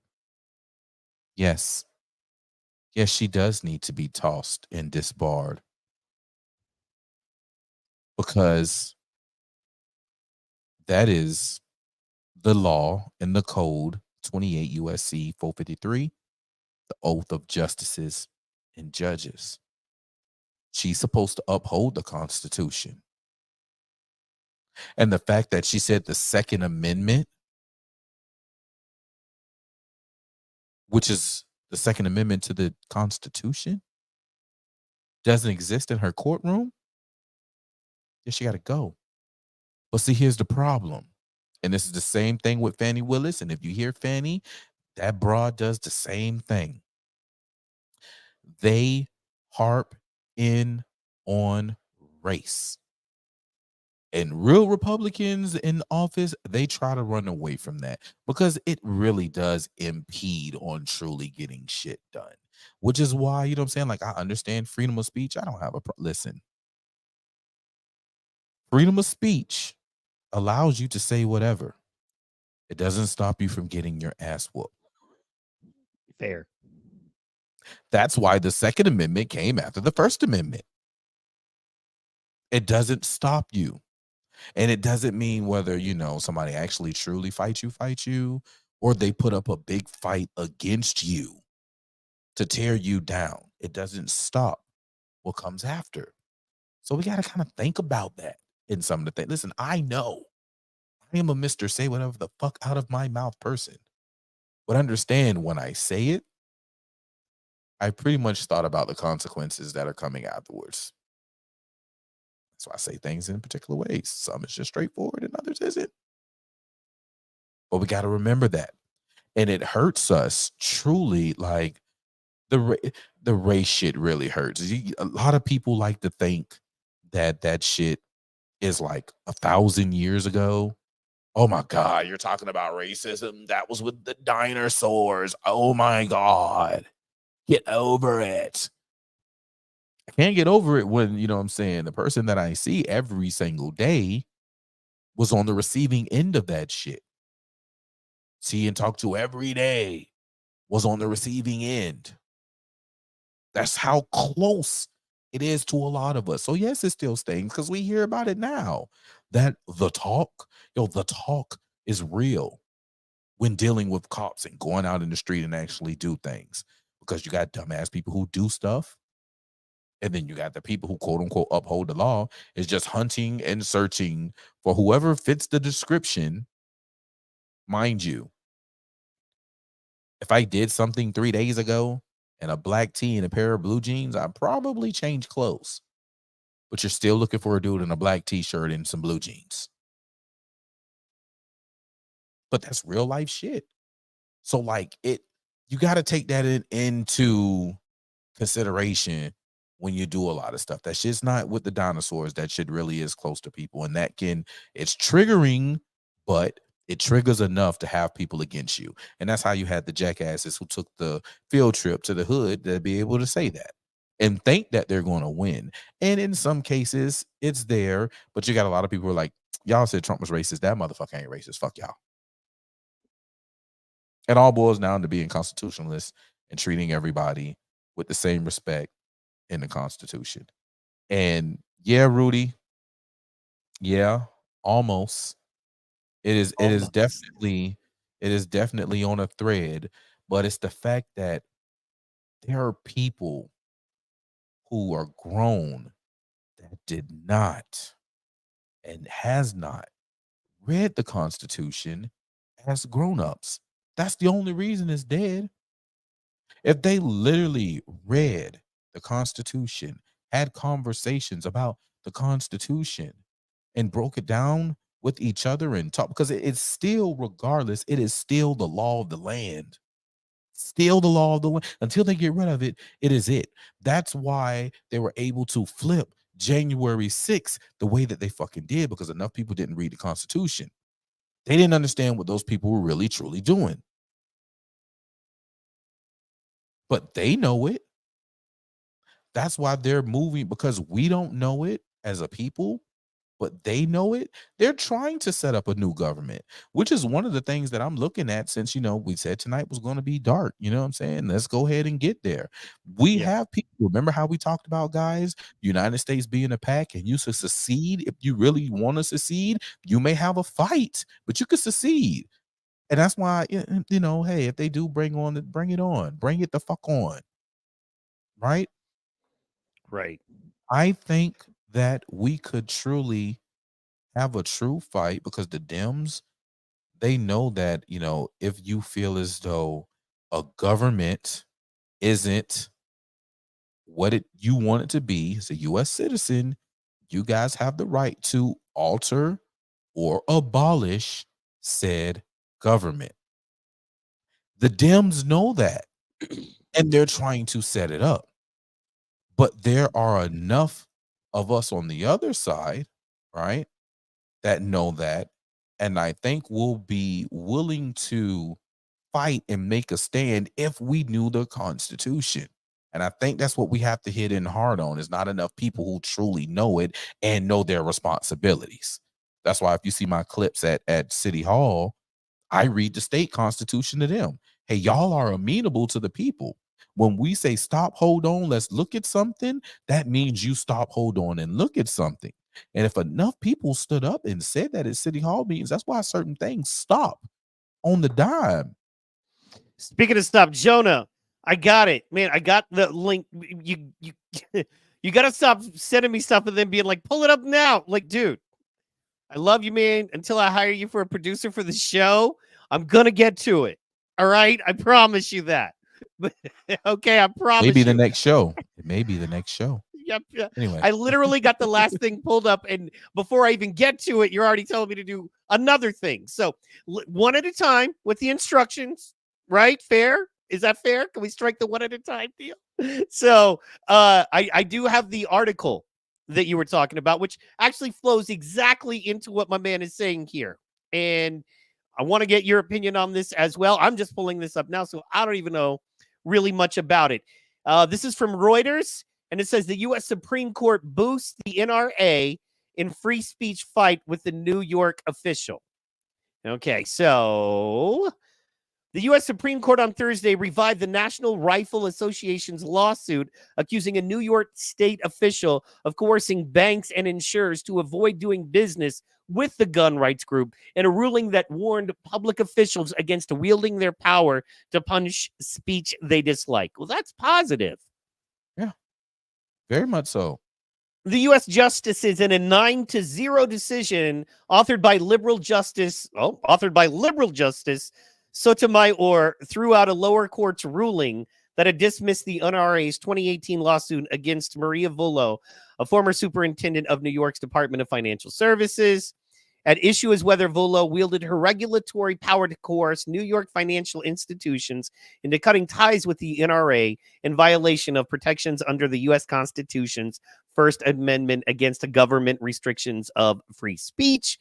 The NRA also accused Vullo of unlawfully retaliating against it for its constitutionally protected gun rights advocacy by targeting it with an implicit censorship regime following a 2018 mass shooting in which 17 people were killed at a high school in Parkland, Florida. Let's see here. Ultimately, the critical takeaway is that the First Amendment prohibits government officials from wielding their power selectively to punish or suppress free speech directly or, as alleged here, through private intermediaries, Sotomayor wrote. Good stuff, man. That is good stuff, Jonah. Thank you for sharing that. So, did the justices just say, did they just give a win to the right? Correct.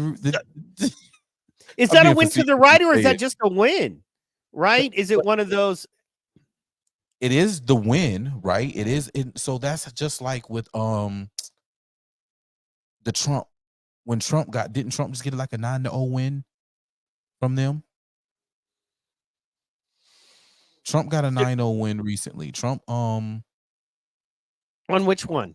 It's so hard to fucking keep up with Trump shit, man. I want to say is the I plan, think it was the ballot. It was the ballot removal when he took ballot removal to the courts. Oh yeah. And it was like, yeah, nah, you can't do that. Bro. Yeah, because you have to be. You can't. Yeah, you can't remove someone from a ballot due to crime unless they've been convicted of said crime.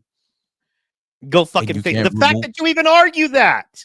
Yeah. Anyway, so they can't. But even then, they know. Even then, he can't be removed because the qualification process. Right. The only way he can be removed from the ballot is if he's been impeached. That's okay. I'm gonna go Rudy. Let me just go Rudy on you here, man. Go ahead. Because what I hear you saying, and what I hear a lot of folks keep saying, is that no, there's rules, and as long as this rule's in place, these people can't do this. And I keep saying they don't give a fuck what rules are in place. They're going to change them or break them as they see fit to do what the fuck they want. That's my concern. Now, clearly, what most people default to is, okay, violent revolution.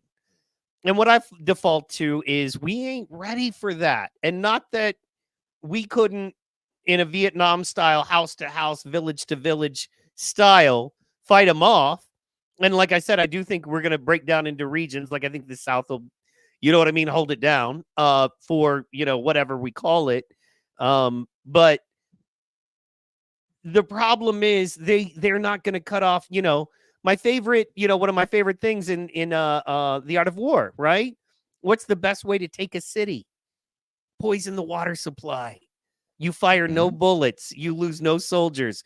You spend no money and none of your army's resources, right? You poison the water supply and you walk smooth in. And I think that that's all they have to do is cut off our bank. Because you know what I mean? Before you could convert and gold and that kind of thing. Nowadays, you don't have that. So, and they'll cut off your Bitcoin. It bothers me that people think, oh no, my Bitcoin is safe and secure. Watch. Is it on a computer? Do you have to have online access and a code to get to it? They will take that shit from you. And don't believe for a second they can. They have keystrokes, right? So what they can do is go in and see where your keystrokes hit and get any password they need. And then there's, of course, a million other ways. And then to think that they can't log into a backend. Here's the good thing. Here's the good thing, right? That's why I tell everybody to get a cold wallet, right? A lot of people have hot wallets, which means they need their phone and an app in order to get to their crypto.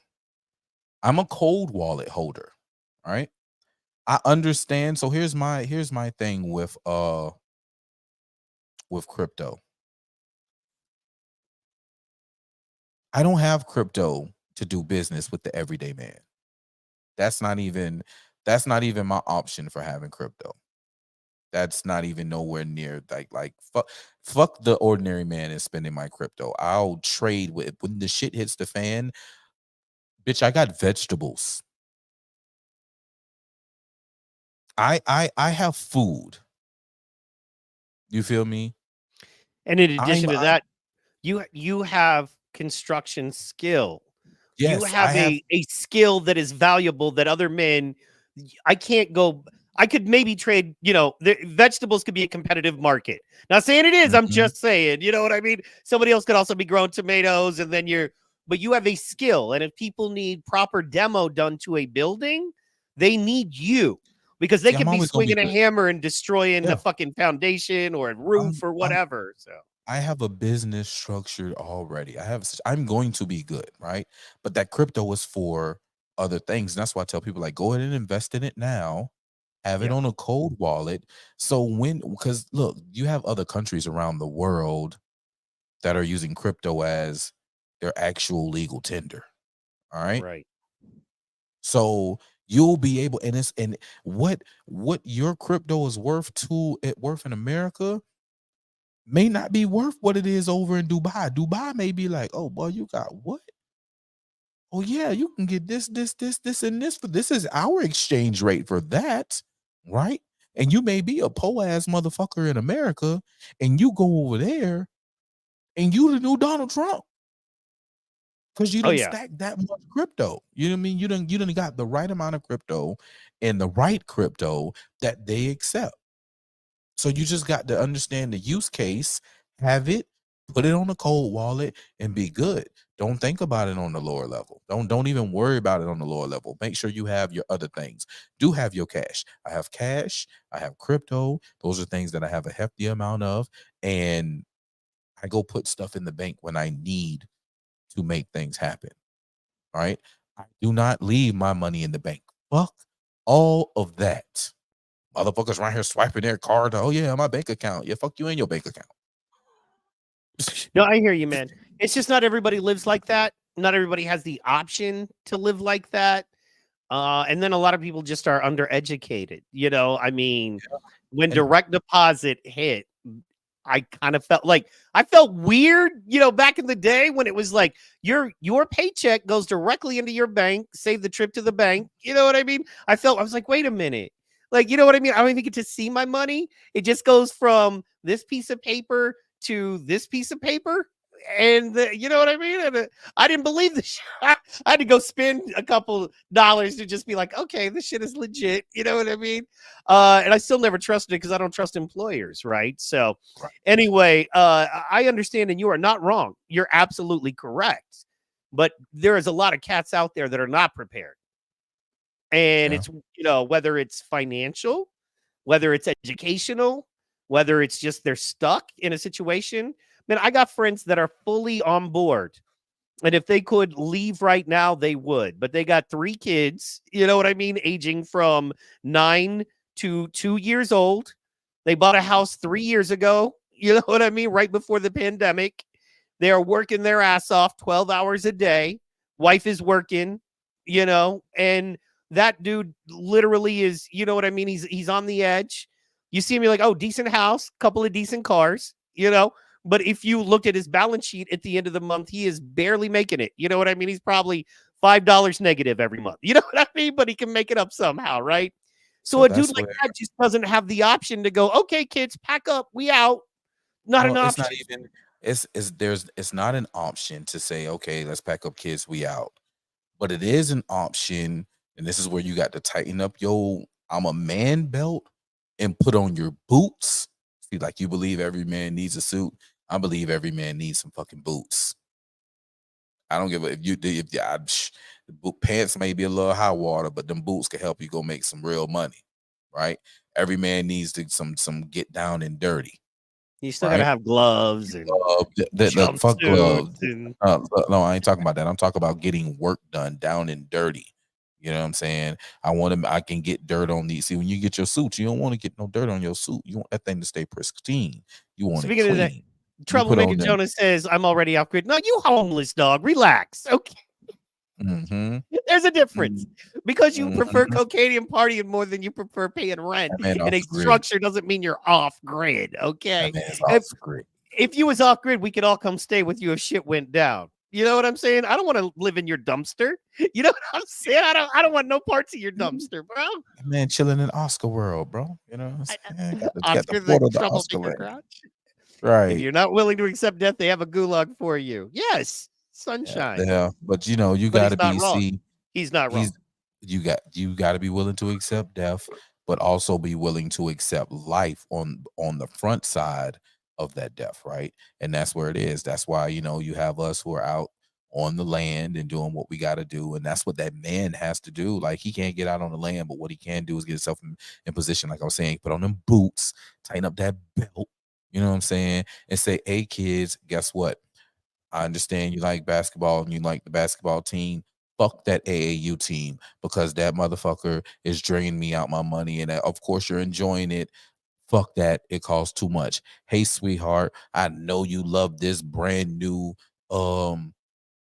I ain't gonna say Porsche.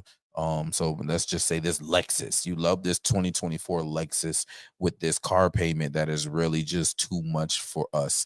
We're not gonna do it.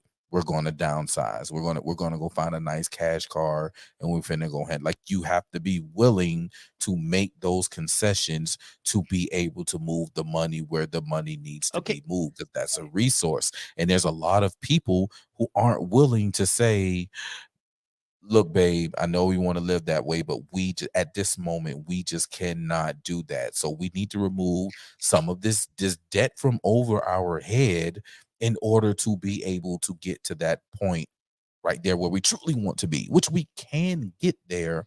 But paying these people $700 a month for this car just because it's the new car that we really just want to style and profile in.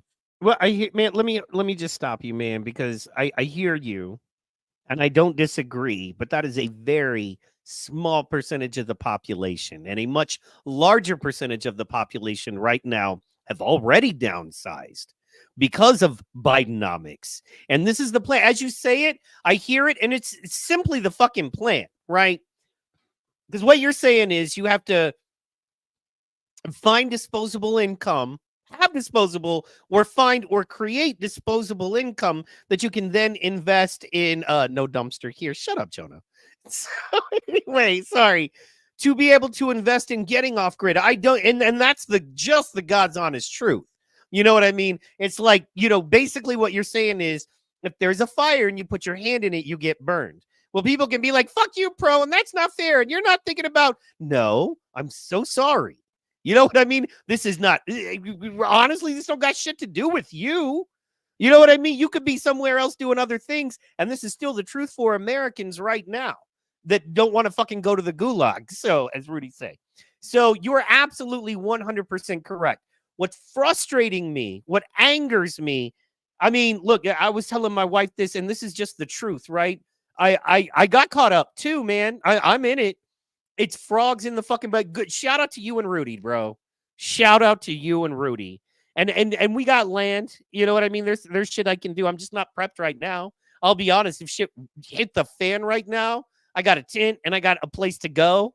But if the government fucking decided, no, it's not your land anymore, you know what I'm saying? I'm asked out. So I don't have, you know, a bunker built, you know what I mean, and fucking big grates in my road, and you know what I mean, up and down bridges, and none of that. I don't have that shit yet. Speaking of that, badass shit, a badass motherfucker is in the chat.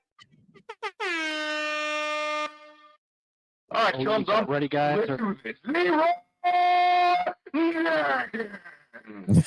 Oh yeah, Leroy in the building.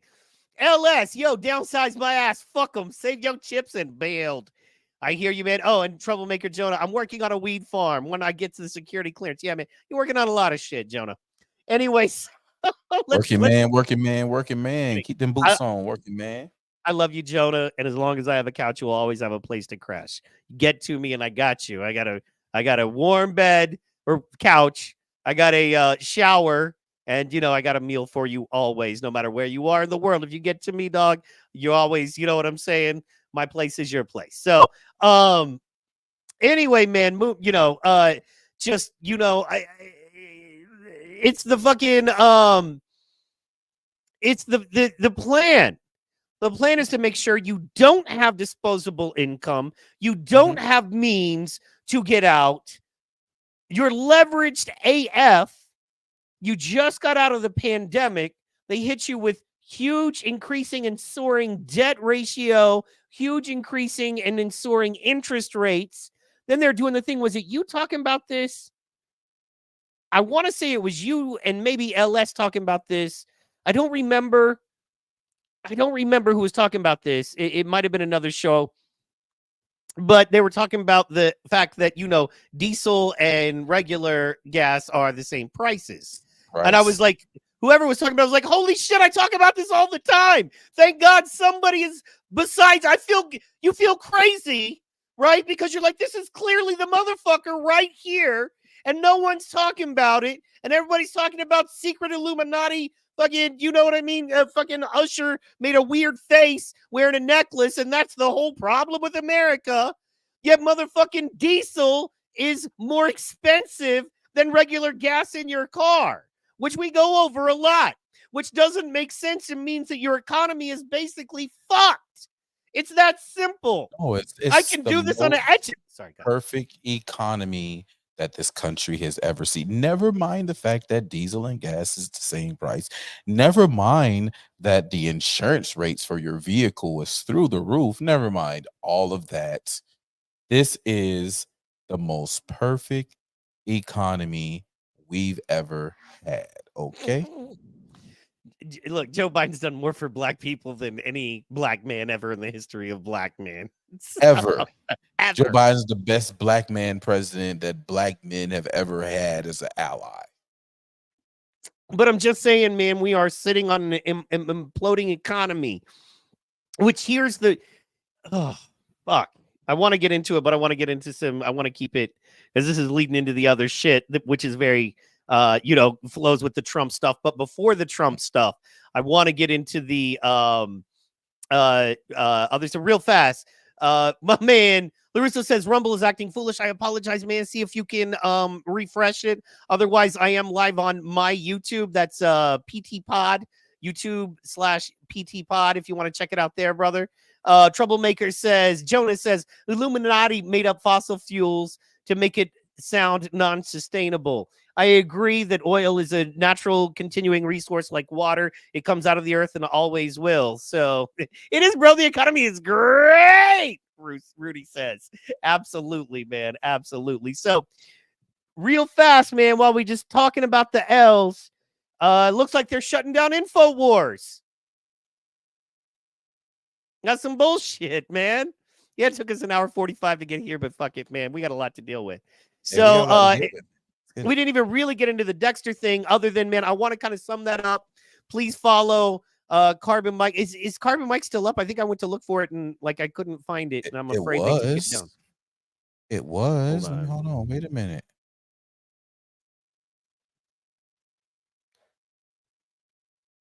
Yeah. Yeah, still up. Okay, cool. So yeah, follow him, man, at Future Radio Cast. Look up Carbon Mike, but it is at Future Radio Cast. Go give him a follow, man. His Gifts and Go is the pin tweet on his account. Go and check it out. Donate if you can. Donate to Michaela. Donate to Dex. Let's help him get out of there. Write your representative. Your congressman. If you're able to call your congressman's office, call your congressman's office. Go down to your local court. Get the word out, man, on how these people are treating Dexter Taylor, man. This is crazy. The judge literally said that the Second Amendment does not exist in her courtroom. This is crazy. This is how do you do that to a black man? Understand that, man. Understand that, and just make some noise about it, bro. And that's something that I'm starting to realize is that money is important, but a lot of times the money doesn't go where the money needs to go. Here's the thing, and we keep going back to this, and I had no idea until I was able to connect with you. and seeing how you work with things, and how powerful local politics is, and how more than ever in the history since I've been alive, the power of local politics is playing out on a national stage, from Trump in the New York trials to Trump in the Atlanta trials to Fannie and all of her stuff going on. This is all local people voted in at very local levels, not even needing state approval, right? Not even needing state approval. These local people are completely derailing so much shit going on right now. So, New York brothers, there's nothing you can do. New York has gone full of. May I say we just cut off Manhattan Island, let That's him fine. swim, Listen, let him listen. swim. But I feel this way. I feel this way, right? And when I hear people say, "Move, just move somewhere else," yes, move. If the majority of the people want to vote and live that way, and you have no way of changing the mindset and the people who are voting there, fucking leave. I don't care how much you love it. Fucking leave. Because it's not conducive to your health and to what you want out of life. Just fucking leave. Go to somewhere that doesn't have that going on. And I know we're like, man, that's harder said than done. Well, it's going to stay hard. Pause. It's going to stay hard because it's not going to change because the people around you don't want it to change. And you're stupid for staying in that position. I don't care what it'll cost you. I don't care because it's obviously costing you more in your head. It's costing you more in your soul. And if that's the price that you want to pay, as opposed to the, hey, I'm not going to have a job for a second, but I can try and find something, that's your fault for being a sorry ass motherfucker and can't get a job wherever you go. That's your fault. Because I know people who literally can go get jobs every fucking day. I know people who literally get jobs accidentally just by being a great asset. Find out what it is about yourself that's causing you not to be an asset to where you go, and then change it. That's it. Look, bro, I am done. I am done crying about, you know what I'm saying, the jackasses of where I'm living and things being too expensive. No, that is truly the definition of living beyond your means. I'm not going to do it anymore. And okay, and that's fair, thing. but there are people out there that $60 is the difference between them eating for a week or not. Well, guess Okay, what? man. And that is millions and millions. Hear me out. That is millions and millions of Americans right now. And it used to be that they had $200-300, and that wasn't much, but they lived. And now it's $60. And if they don't get that $60, they don't get to go get that ground beef and that pork, you know what I'm saying, and that bread from the store and eat food, right? Why? And so Why? because they don't have the money.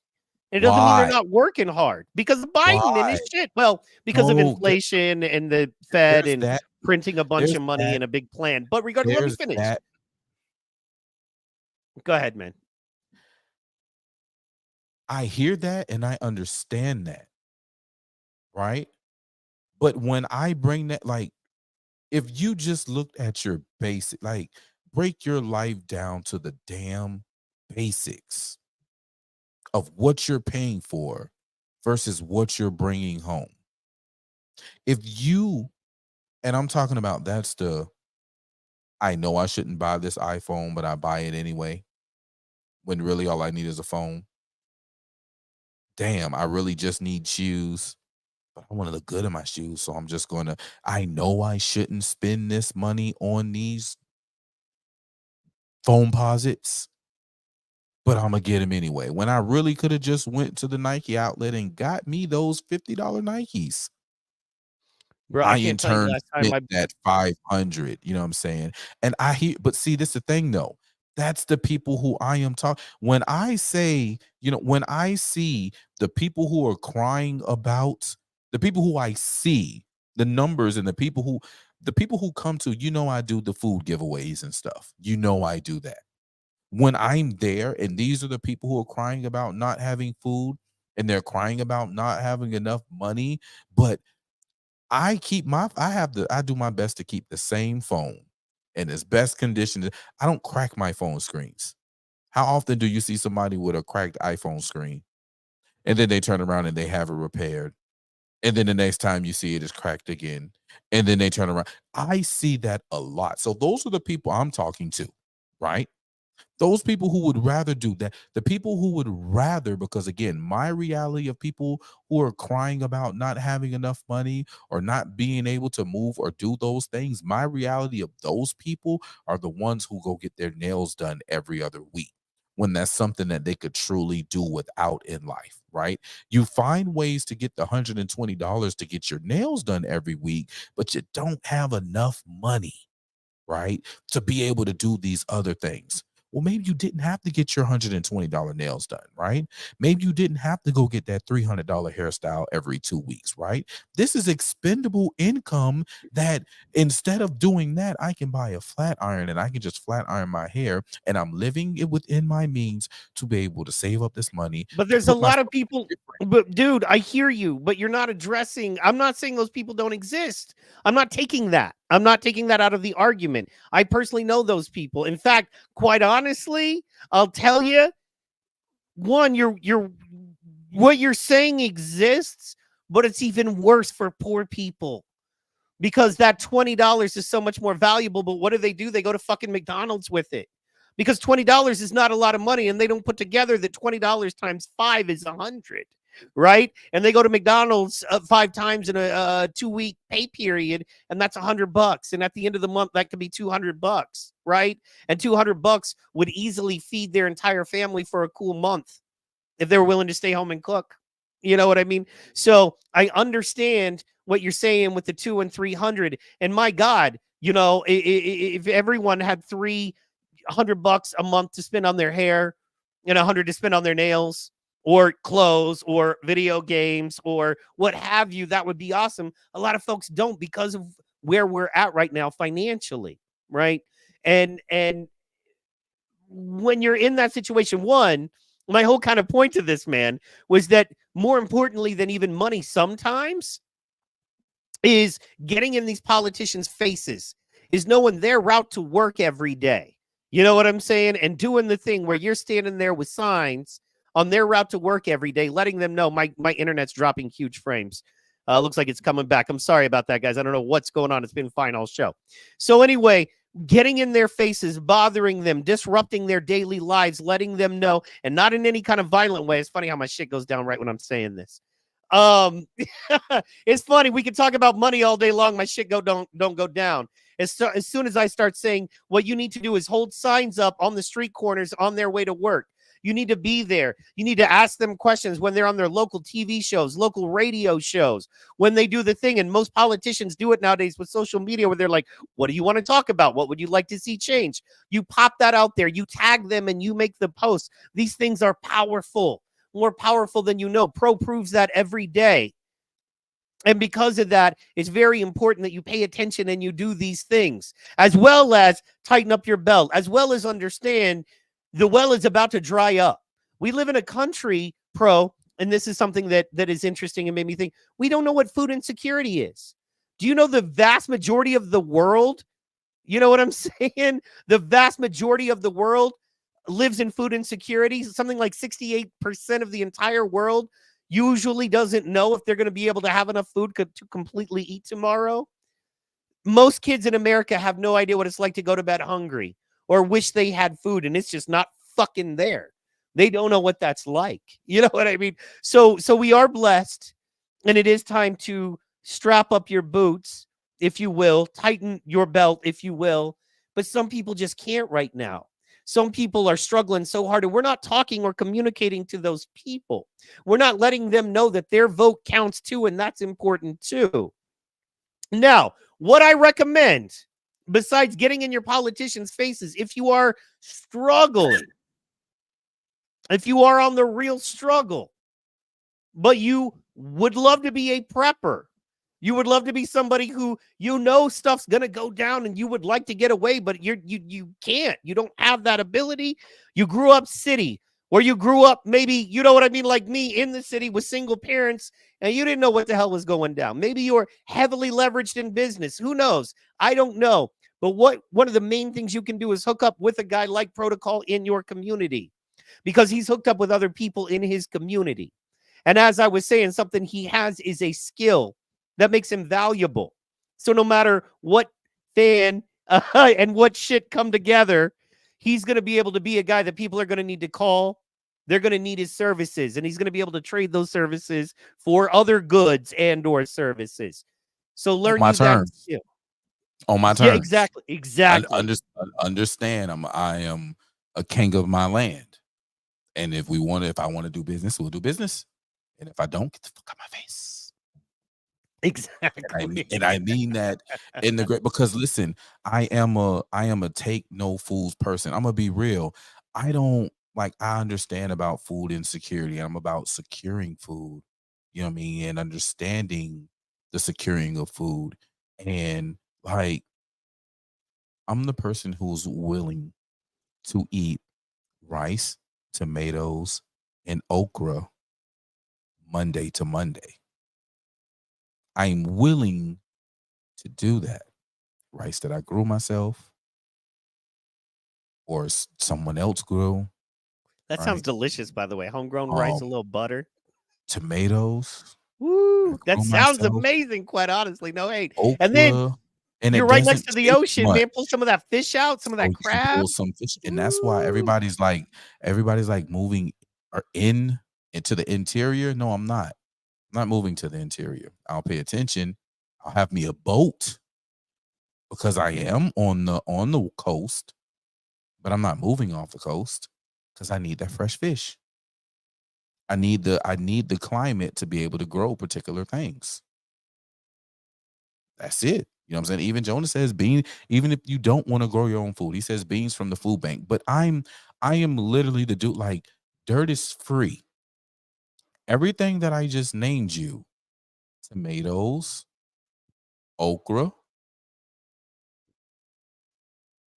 You can buy rice if you don't want to grow. It takes a lot to grow rice. You really need like some like shallow, really, really shallow standing water type shit to be able to grow rice and the right climate. So Hey, I come from the second largest grain state in the grain production state in the United States. So we know how to do bread. I know how to do flour. And as you know, man, if you can do flour, you basically can feed an art. You can keep people alive with bread, for as long as you got to. And then out here, it's a little different. We know how to get ground critters.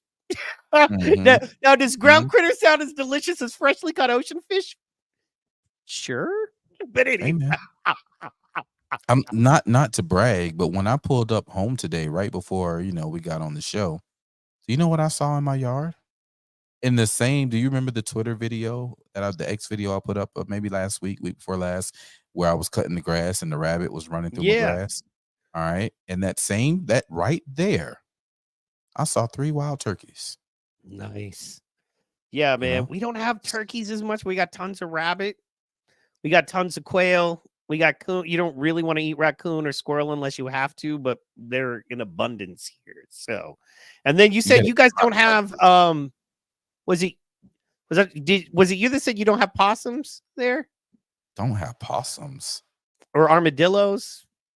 Don't have armadillos. No, you saw an armadillo. I was talking to somebody the other day, and he was like, "We don't have possums here." I was like, "Wow, maybe that was up." Me. Oh, sorry, that was in. Was a buddy of mine in Idaho. So yeah, they don't have possums in Idaho. It's too cold. So yeah, crazy enough. So yeah, Jonah says you can't grow rice in Canada, but you can grow grain. You know what I'm saying? Yeah. And that's the key there. So, and you can trap those herds of elk, and that's really all you need. That's the good thing about, like, and that's the other thing about it, like being able to trade, because I can grow rice, you can grow grain. You know what I'm saying? I can grow corn. I think you can grow corn too, but that's cornmeal and cornbread. You know what I'm saying? But like, that's the whole thing about being able to trade, like being able to have those things. But I say, like, as I was saying, the okra, the tomatoes, you can grow those in a 5-gallon bucket in your house. Mhm. You can literally grow those on your stoop, on your back porch, in your windowsill, in your corner in your house with good light. Top of the building, you can grow those. It's not hard, but you'd have to be willing to say, okay, I'm going to downsize on that. I'll buy me a burger or so every so often with a treat. But right now, that's why, like, I love Dave Ramsey. And I love Well, the also, people who actually take advantage or took advantage of, the Dave Ramsey teaching. Like, I don't think it's for everybody because everybody don't have that will. But for those people who are willing to tap into that will and say, okay, you know what? I got a debt snowball going here. I got, this house that's X. I got this car that's X. I thought I was doing right, but then the buying economy came down. Oh my God. So, I've heard people tell me, well, that them two drinks that they get at the bar that they could have not spent money on, but that was the difference of them going over the edge and them not going over the edge. And I'm like, well, if that was the difference, then there's something else in you that you need to deal with. You know what I'm well, I'm not saying? talking Especially about, if you're yeah, no, I'm not talking about going to the bar even. no, no, I'm just saying, but see, I'm saying there's I been a change in the economy, right? There's been a serious change. yes. Folks in sales, right? Specifically, folks who make a commission. And what I love about sales folks, most of them, man, and because I have been one, is that they make a commission. They're willing to take a percentage of what they bring in, right? They don't get money unless they do a good job, right? And then they get a percentage of the job they do. I will always respect that, right? It's not as blue collar as you. I don't respect it as much as swinging a hammer, but still, any man who's like, I am willing to take a percentage of what I earn, and I'm confident in my ability to go get that, right? All of those folks have taken the kind of hit, man, where it's just not as much of an option anymore, and that's because of the Biden economy, and it's because they want to hem you up. But anyway, But that's man, real fast, let's that's the luxury tax, and that's why it doesn't matter because even my blue collar, like my situation with my company, um, I'm going to the point of look, I'm not paying you hourly. Fuck hourly. You know what I'm saying? Because all you're going to do hourly is ride my clock because you need this money to continuously roll in. So you need to stretch this out as long as you can. I don't want to do that. Hey, bro, this is what we got. This is what I got for you. Do you agree? Do you disagree? Okay, cool. Let's knock it out and you get paid. That's my mentality. I am a eat what you kill. I love the Riddick series. I love the Riddick saga. I love it. That was one of my favorite movies Vin Diesel ever did. You know what I'm saying? Like I am about that. Eat what you kill. absolutely. Speaking of eating and killing, one of the eatinest and killingest mans alive is here. Rudy did ask, are they really shutting down Alex Jones? Yeah, he actually slept in his studio Friday and Saturday night, and that is to keep the folks away. Now, to kind of break it down, he goes over a little bit of it here, but, we're going to skip around because it's a 30-minute video because Alex Jones doesn't know how to do a short video. But anyway, basically how it works and what's going on is, okay, so he filed for, if you don't know, Alex Jones filed for bankruptcy because he got $1 billion judgment against him, a summary judgment, didn't get to make his case in court. That's a whole other story. Anyway, so there was basically, it's like a court-appointed custodian is what they call it. Yeah. And basically what a court-appointed custodian does is they make sure that he is doing everything correctly, as far as he's not hiding money, he's not making a bunch of money with his business that he's not sending to the court, because basically the way his judgment is, he gets 30%, and that's it. And everything else has to go, besides expenses, he gets 30%, and everything else has to go directly to the judgment people until he's paid off $1 billion. So for basically the rest of his life, he only gets to live on 30% of what his business and income makes. However, the guy that was the court-appointed custodian making $50,000 a month basically lied, set him up in many different ways. He's got recordings of this, tried to set him up tried to entrap him, basically saying, keep this money that you got from this sponsor instead of paying it. And he was like, well, no, I don't want to do that. I'll get in trouble then.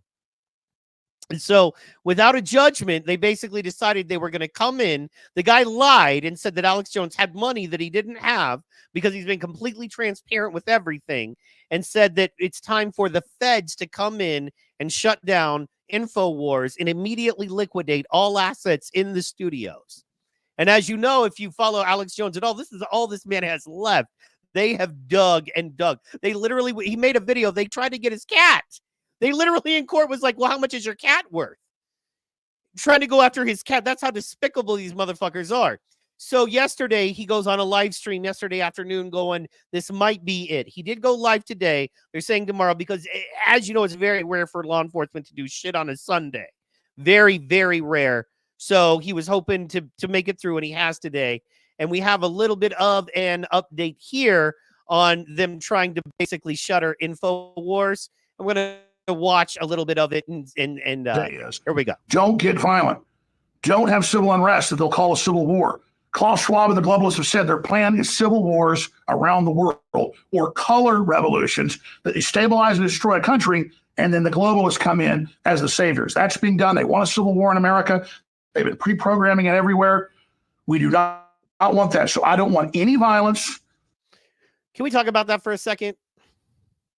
Yeah. Let's get it. Shoot. Because, you know, we're on a militant team. I'm a militant person. You're a militant person. You know what I mean? We are legally armed men. We exercise our 2A constitutional rights. Fully believe that, you know, sometimes you gotta, you know what I mean? When all peace negotiations break down, you must do what you have to do to defend, protect, and or you know, secure your family and your land. We both agree to that. Absolutely. However, I don't believe, I believe a lot of folks on our side, man, are calling for lots of violence real quickly. And I do not believe that is the best answer right now. And I have reasons for that, but I don't believe right now immediately jumping to violence is the best move. And I think that I agree with Alex Jones that let's not do that right now. Right now, right? Timing is everything, especially when it comes to war. Timing is everything, right? It literally determines a lot of times the winner and the loser. So what are your thoughts on that? I think anybody not ready to go to war right now is some punk ass bitches. Because we knew, and it should have been known, it's in 2015 and in 2016 that we were going to get the fisticuffs. This was known. Okay? This was known. And you should have been preparing and getting yourself together now. I'm in a sense to, like, I'm going to be real. I'm going to be so for real. And if someone gets hurt, understand. Matter of fact, I'm going to let you know how for real it is. As I deliver this, I'm finna do my Lil Wayne and flick my bick.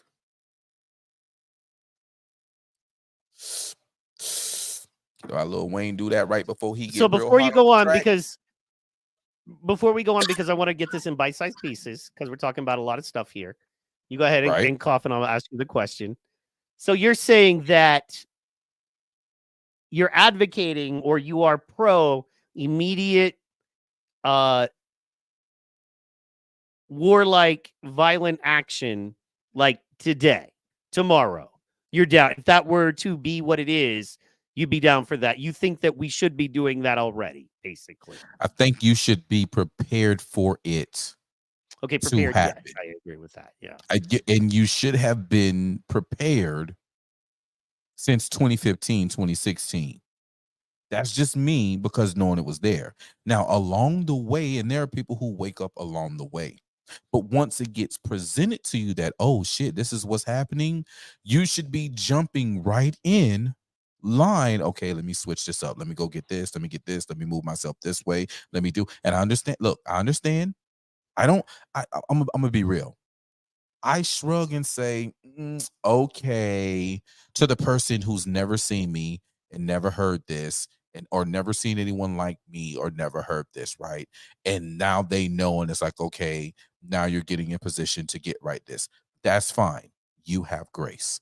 But to the ones who seen, heard, and witnessed what we were saying and called us crazy and all these other things, and now they see, oh shit, this is a Klaus Schwab revolution. Hey, what was you saying? No. I look at you different. I look at you different. I look at you as a op, right? Those people who were standing up there with the opening of the Biden-Harris Center here in Savannah, right? The mayor, the old mayor, Miss Auntie Edna. There was another dude standing over there. Like all the elected officials, the people who I know personally. If tomorrow shit goes down, and they realize that they were fighting on the wrong team, and they came to me tomorrow and said, "Hey, bro, man, look, you was right, man. My bad. I didn't see it. I didn't know. Sorry. You treated me like shit. You called me crazy. You did all those other. You speak cordially, but you call me everything but a child of God, and not in my face, because you know if you did it in my face, it'd be a different situation, right? I wouldn't help those people, and I What's wouldn't help funny the is people who follow them.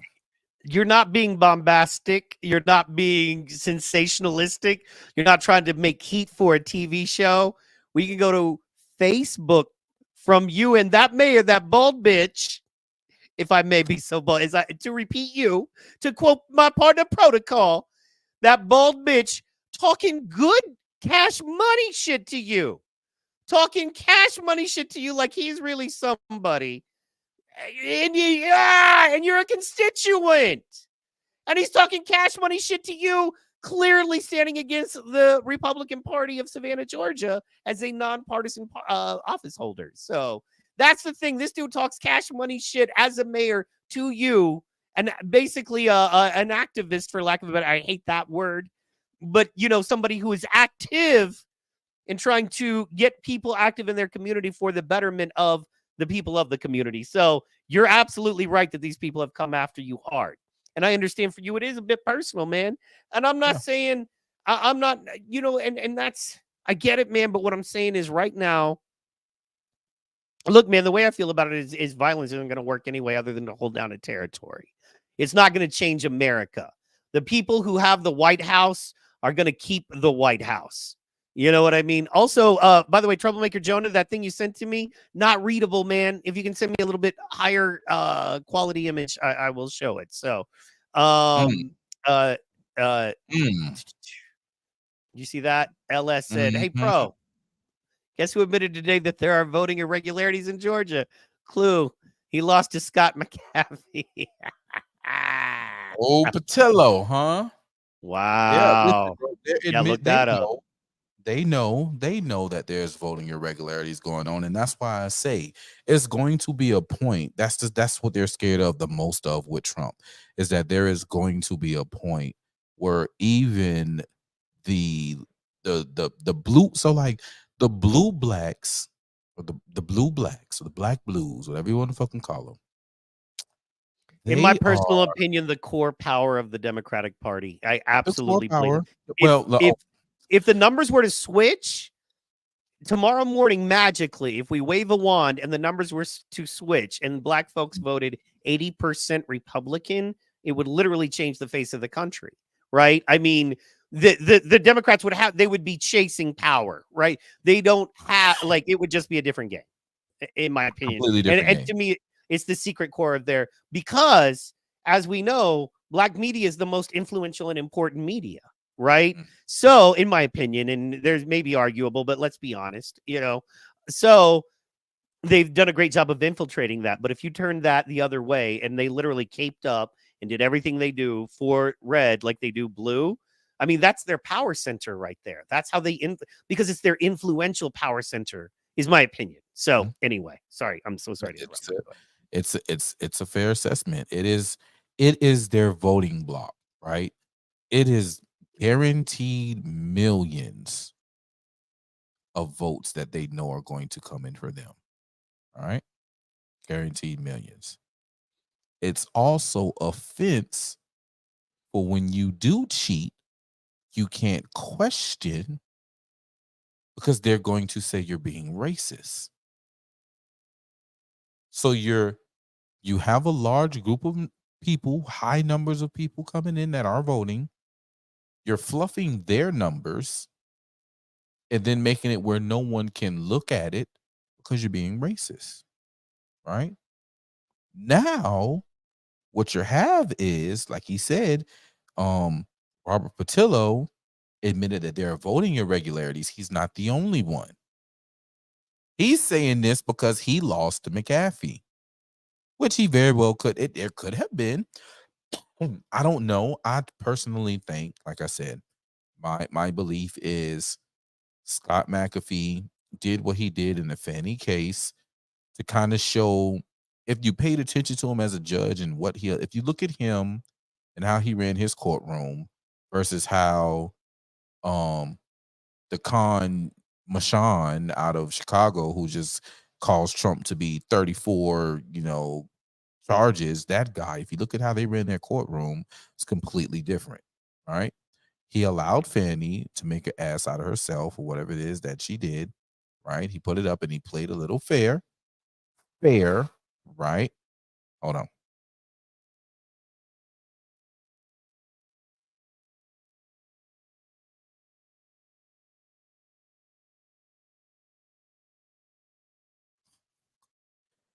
Yeah, so he played a little fair. He gave the pit bull, he let Trump's judge say what it is. He didn't do the crazy objection,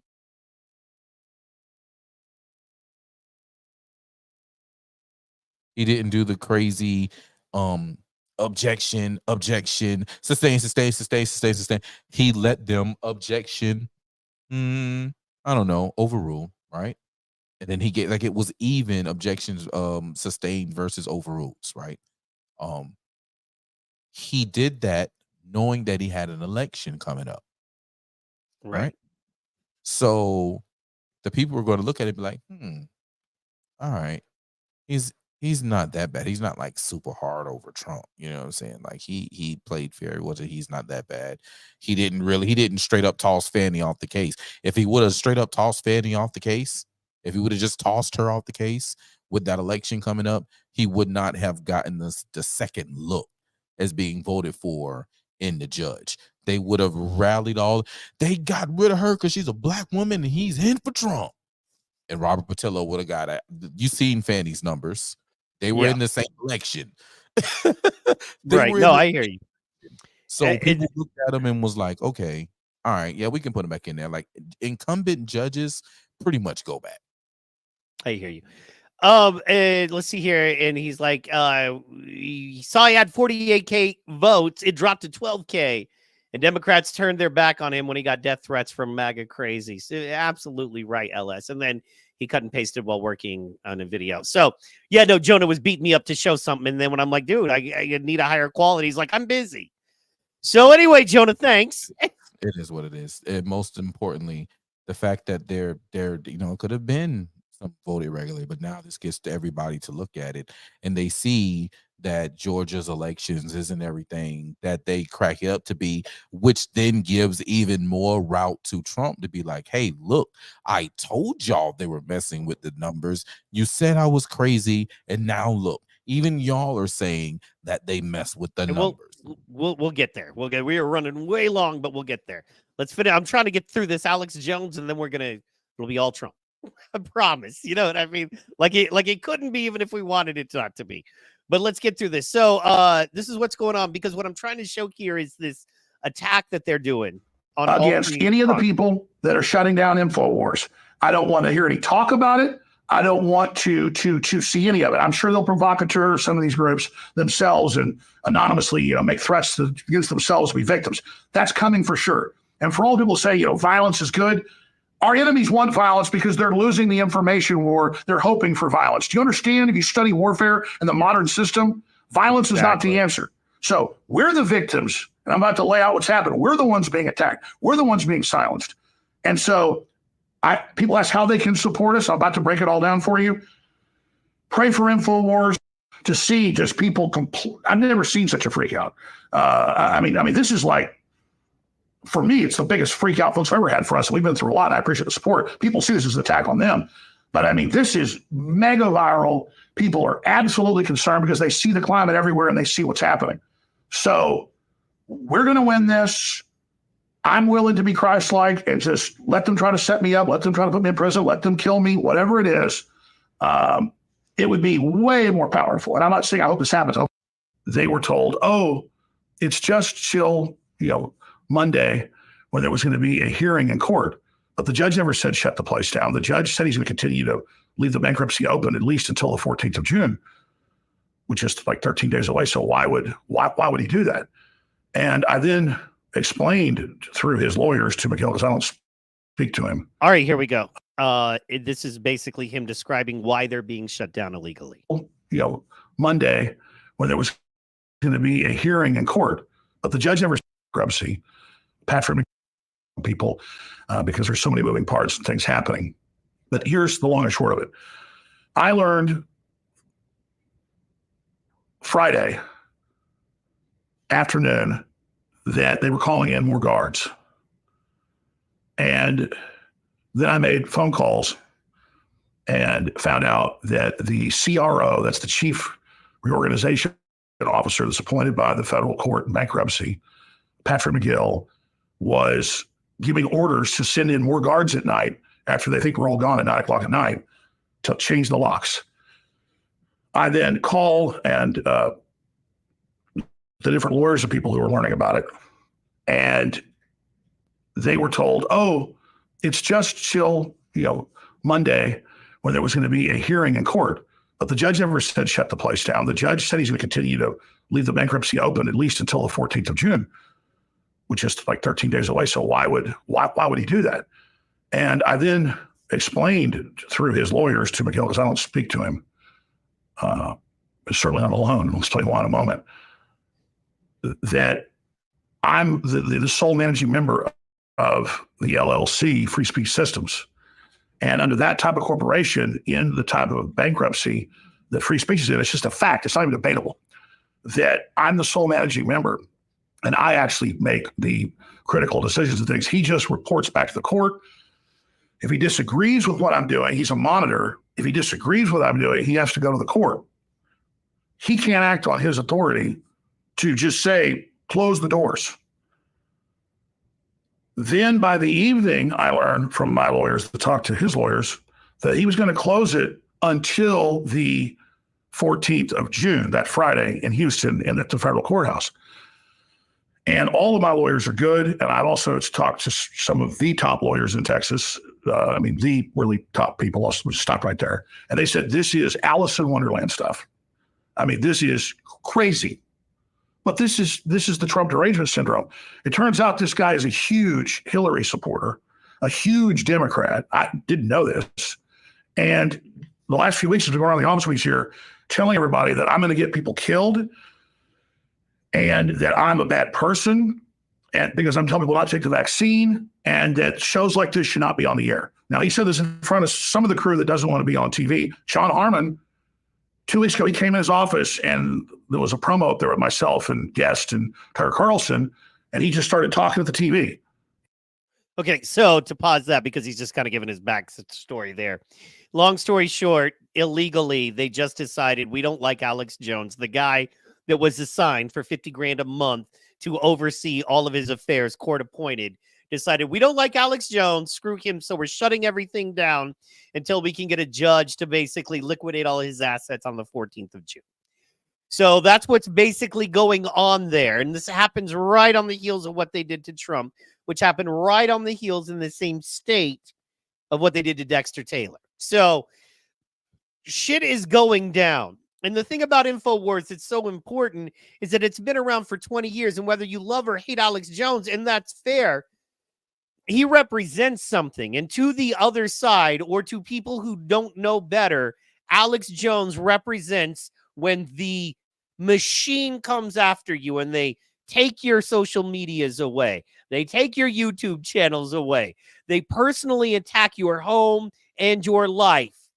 They do summary judgments where you don't even get to defend yourself in court, and they make judgments basically shutting down your entire business that you've had for 30 years. You can still fight. You can still build a team. You can still do the right thing. You can still make a living. You can still build relationships and get out there and broadcast. And that's why they hate him. Sounds like another guy we know they hate. Sounds like another guy that they threw everything they had at, and he's still, rolling. So anyway, that's what's going on with Alex Jones. That's why he's sleeping in his studios. It looks like as of today, the last update I got, which was maybe 30 minutes before we came on air, is that there has to be an emergency injunction, and they're waiting on that, and they have to clearly wait till tomorrow morning for courts and all of that to be in proceeding. So that's the update there. So basically, they're trying to shut down InfoWars, trying to shut down the largest by millions alternative news source on the planet. Pro, what do you think about that? What's your thoughts on that one in there? And of course, as you can see, this leads perfectly into Trump. So that's why I wanted to set it up like this.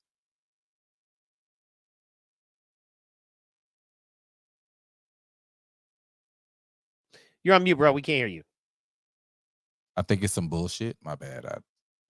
No worries. I think it's some bullshit. I think it's some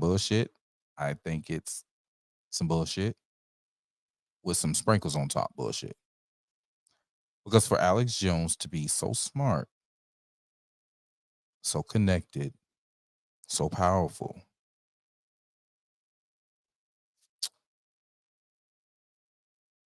he doesn't know his local sheriff? Or No, he does does. He's called. No, he's done all that. He's called the local police. He's called the local sheriffs, the local law enforcement. He's called them all. Not the police. Fuck the police. I'm talking about the constitutional officer, the sheriff. All right. We're talking he's in Texas. Because remember now, we had a conversation. It was like, there's a lot of people saying, hey, Trump, you should go to Florida. And DeSantis, you should block the feds from coming to try and take stuff from Trump or trying to take Trump. So here's the same thing in Texas, and we're talking about now Texas and Florida. These are supposed to be. But he's in Austin. But remember, he's in Austin, which is 4 million of the most liberal people in anywhere in the world. That's where he is. Now, he was there 30 years ago before it is what it is now. But he's in Austin. They hate him in Austin, or not everyone, but a lot of people hate him in Austin, as you can imagine. And once again, he's called the basically, it's been told, like, if you follow this, and I know what you're saying, but it's been told that if any local law enforcement do anything to help him or to stop the federal proceedings from going down, no matter how illegal they may be, they will be arrested themselves. So they're going to arrest the sheriff. Yes, because this is the FBI. This is federal coming in. It's not local coming in to seize his shit. It's FBI coming in. But it is a state. Remember. Okay, dude. All right. Remember, this is the same thing. This is what drives me crazy with podcasters. Everybody has the fucking answer. No, that's not the answer. That's not the answer. The cops aren't going to help him. Talking shit on Alex Jones because the sheriffs don't want to go to jail for getting into a gunfight with the FBI. Dude, you go get into a gunfight. No one's going to get into a gun. This is my whole problem with everyone. Everyone's got the big shit answers. No one stands up for shit. Is this not what they're saying for Trump? Is this not what they're saying for Trump? Go to Florida and then have them not come arrest you in Florida? Maybe he should just leave. This is not the same thing. Listen, man. This is not the same thing. This is not the same thing. If Abbott is the governor, it is the same damn thing. It's the exact same. No, it's not. No, it's not at all. Let me explain it why. Let me explain why. Let me a federal explain case why. Having the feds come in and take his stuff. That's this, right? No. The feds coming in and taking his stuff? No. What is it? What is it? Okay, so if Trump was at Trump Tower, right? If Trump was at Trump Tower in New York City, right? And the feds were coming in because of a federal ruling against Donald Trump, right? And the state was his last bastion of hope, and state law enforcement to fend off federal, it would be the same situation. That is not the same situation. Alex Jones can't go to where he lives that is not his studio. It's a completely different situation. He's tried to get law enforcement. Like, I followed all of this. He's tried to get law enforcement. They said they would be arrested. So their only other option would be to fire on FBI. Most local law enforcement folks are not going to fire on the FBI to save a broadcaster, liberal, not, conservative, you name it. So the problem here is that everybody has the answer of, well, just get the local cops to defend. He's stupid. He's not doing it right. No, he's tried. He's tried to do it. And this is what I'm saying. The federal government is coming down so fucking hard right now on everyone. It's what's freaking me out. And it's like he doesn't have a choice. I can call the you guys are police saying all don't day. fight. Because you're saying don't fight. Don't fight right now. Don't fight right now. No, I'm saying there's nobody coming to say, dude, I can pull all my guns. This is Charleston Bro, I can White pull all my guns. Dude, if they come Charleston to my White house. asking Orlando Brown why he didn't fight them off his booty hole. That's exactly what this is. Charleston White said, oh, you didn't fight them off your booty hole. You didn't fight them off your booty hole. You didn't fight them off your booty hole. That's what this is. Well, that was roasting. That was roasting because the dude was a child. Here's the problem, dude, and you know this, and I know this. And that's why I'm talking about adults fighting. Okay, so let me ask you a quick question. Just basic question here, okay? If they came to your door with the battering rams and the tanks and the units, and you pulled your shit to defend yourself, would you win? Or would you probably lose? Because I know if they came to my house, I would lose. No matter how much of a valiant effort I put up to defend my rights, my constitutional God-given rights, I know I would lose against them right now. No matter how Billy Badass I want to be, no matter how many podcasts I get on and say, fuck it all, I'm a badass. If these motherfuckers ain't firing on them, fuck them, they're bitches. No matter how much I want to say that and act like I'm the one, at the end of the day, it would be futile. I would lose. And that's what happened if you surround yourself with a bunch of bitches. If you put yourself in a bitch-made situation, Austin, Texas, full of fucking liberals, and you're not surrounding yourself with like-minded individuals and like-minded places, and you're not building, because again, as Jonah just put in the fucking chat, fuck the feds. The power is not delegated to the United States by the Constitution or prohibited by it. Fuck both of y'all bullshit. Because like I said, bro, you're really going to tell me right now that if the feds decided to bust, you're telling me right now if the feds decided to bust in your house 20, 30 strong, full on, you could fend them off and they would go away and you'd be fine and safe tomorrow morning? I'm going to make sure that I have as best that opportunity as fucking possible. Okay, no, I don't disagree. And as it was said you're earlier going in to the chat, fight valiantly and lose is what you're saying. I may like fight every American, because they've got us fucked and hemmed. So you can say fuck the y'all feds in a chat. Running scared. We can all say fuck the feds in chat. You're all running scared. You're all running scared. I'm not running scared. I'm standing 10 toes knowing I'll lose. If you have a population, who's you? Who's you? People. Who's you? Who's you? You're all running scared. Who's your all? Who are you talking to? You're right. Until motherfucker, it's just, I'm gonna tell you because I know most people that listen to this show, like Jonah, like fucking LS, like fucking Rudy, for God, sure, Rudy, fucking all of these people. You know what I mean? I know my wife. I know most people listening are just like you. We're like-minded folks. We are ready to go. We are ready to stand 10 toes. The only reason we don't have three guns. The only reason we don't have 3 guns to shoot is because we only have 2 hands. So if they ever impede upon us, we will do our absolute best to fend them off with everything we have. And guess what will happen? We will fucking die. We will die. Will we really? Because I don't think so. I don't think so. You know why? You know why? Won't? No, why? You're not listening. If every last one of those people you name and all the rest of us, they're talking about all these 15-minute cities and all this other shit. If all of us really moved in the same area, others won't. No, this is a different argument. The subject. You're making a different argument. No, it's not. No, you're changing. I'm saying right now. I'm giving a real right now, not a if we could all get together and share a Coke. I'm not talking about sharing a Coke. I'm talking about running a fucking city using the fucking Constitution as supposed to as fucking. Right. No, I agree. What I'm saying is right now we're not there.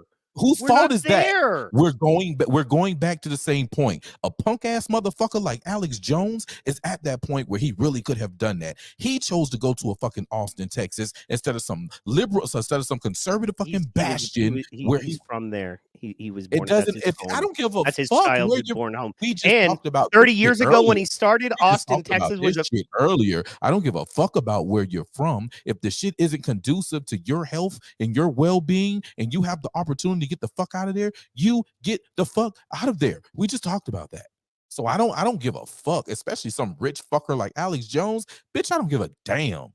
So You you're can saying go right get your- now that if they popped across the street in Antifa headquarters and you all of a sudden were surrounded by super violent militant liberal folk, you wouldn't try to hold down your home and defend it. You would just bounce because it's too hard to defend.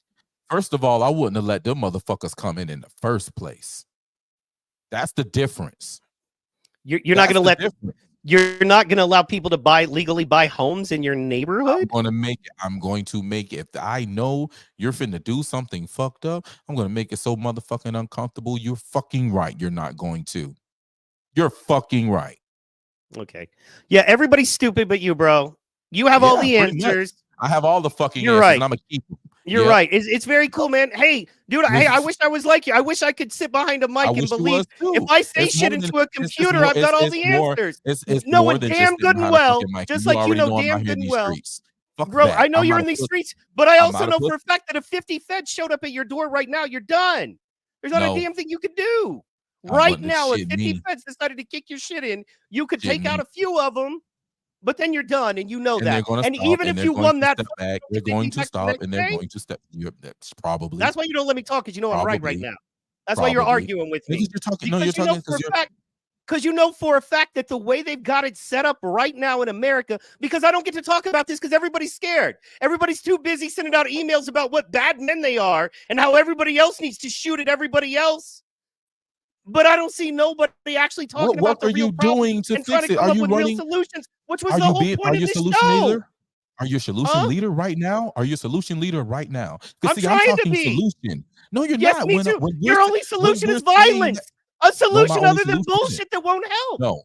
No, that won't help right now. Now that's some bitch made shit to say that my only solution is fucking violence, because I'm saying that you need to be prepared at any. Don't look at me stupid, because you know I'm out here doing action, and you know that I'm talking about educating people. I just talked about motherfuckers stop spending so much money and grow your own shit. That's a fucking solution. I agree. I agree. What I'm telling people, what I'm saying is, if you stand up, you will not address. You will not address the simple fact. You cannot and will not address the simple fact that right now, all of us, the most militant-minded dudes, just like me and you, the smartest guys who can come up, in my opinion, with the absolute best strategies, still are extremely vulnerable. Because it's scary for any man, especially a man who prides himself on being alpha, to admit he's fucking vulnerable. But guess what, bro? The smartest warriors know when they're vulnerable. The best fighters know where they're weak, and they protect that. Right now, and it's exactly like you said, and I do not disagree with you,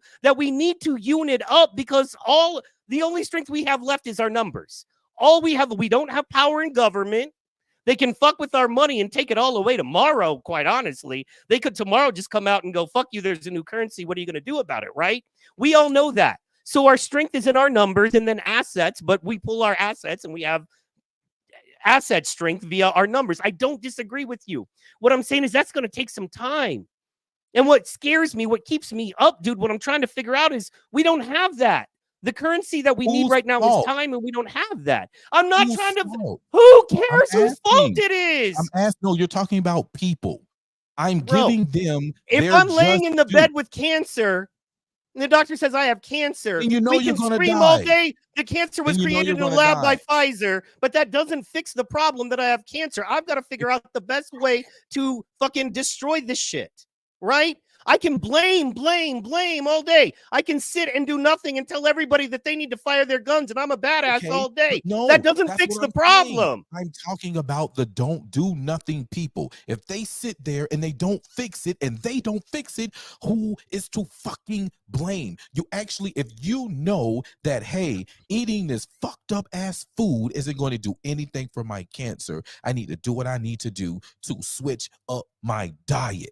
Then it depends. It's on you to decide if you're going to switch up your diet right now and never eat McDonald's again, or you're going to be the person who says, I'm going to eat McDonald's for the next 3 weeks while I plan my way into changing up my diet to fixing my fucking cancer problem. It is inherently on the person. And that's all I'm saying. Me personally, I am taking the stand of, I really don't like, there's people who are just waking up, and I am okay with the people who are just waking up and that want to come and actually learn some new things, you know what I'm saying, to move myself forward and understand where I am and to fix my problem. But to the people who are just listening to it, just to listen to it and aren't doing anything about it, I don't give a fuck about them. And that's what angers me. And I feel like when we say, oh, but this person over here, they just can't do it. No, but you can do it. The problem is, where are you in the step? You've known this, you've addressed this for 3 months. Where are you in the steps of moving forward to fix that shit? That's me. I don't want to linger on that shit. I don't care about lingering on the, I'm going to do a Joe Biden movement, right? I'm going to do Joe Biden in 1994 when he did the crime bill. I don't care about the societal problems that brought them here. They are going to be the predators of tomorrow that me and you have to contend with, okay? And we need to bring them to heel. All right. That's where I am with it. I want to get them educated. I want the people to know the power of their state's constitutions and have the numbers of the masses of the everyday people holding these elected officials to that point, bro. That's where I am, because that is the power as this country stands right now. The country that me and you love, the country that me and you care about. These people, these feds who run up on a Alex Jones in Austin, Texas, right?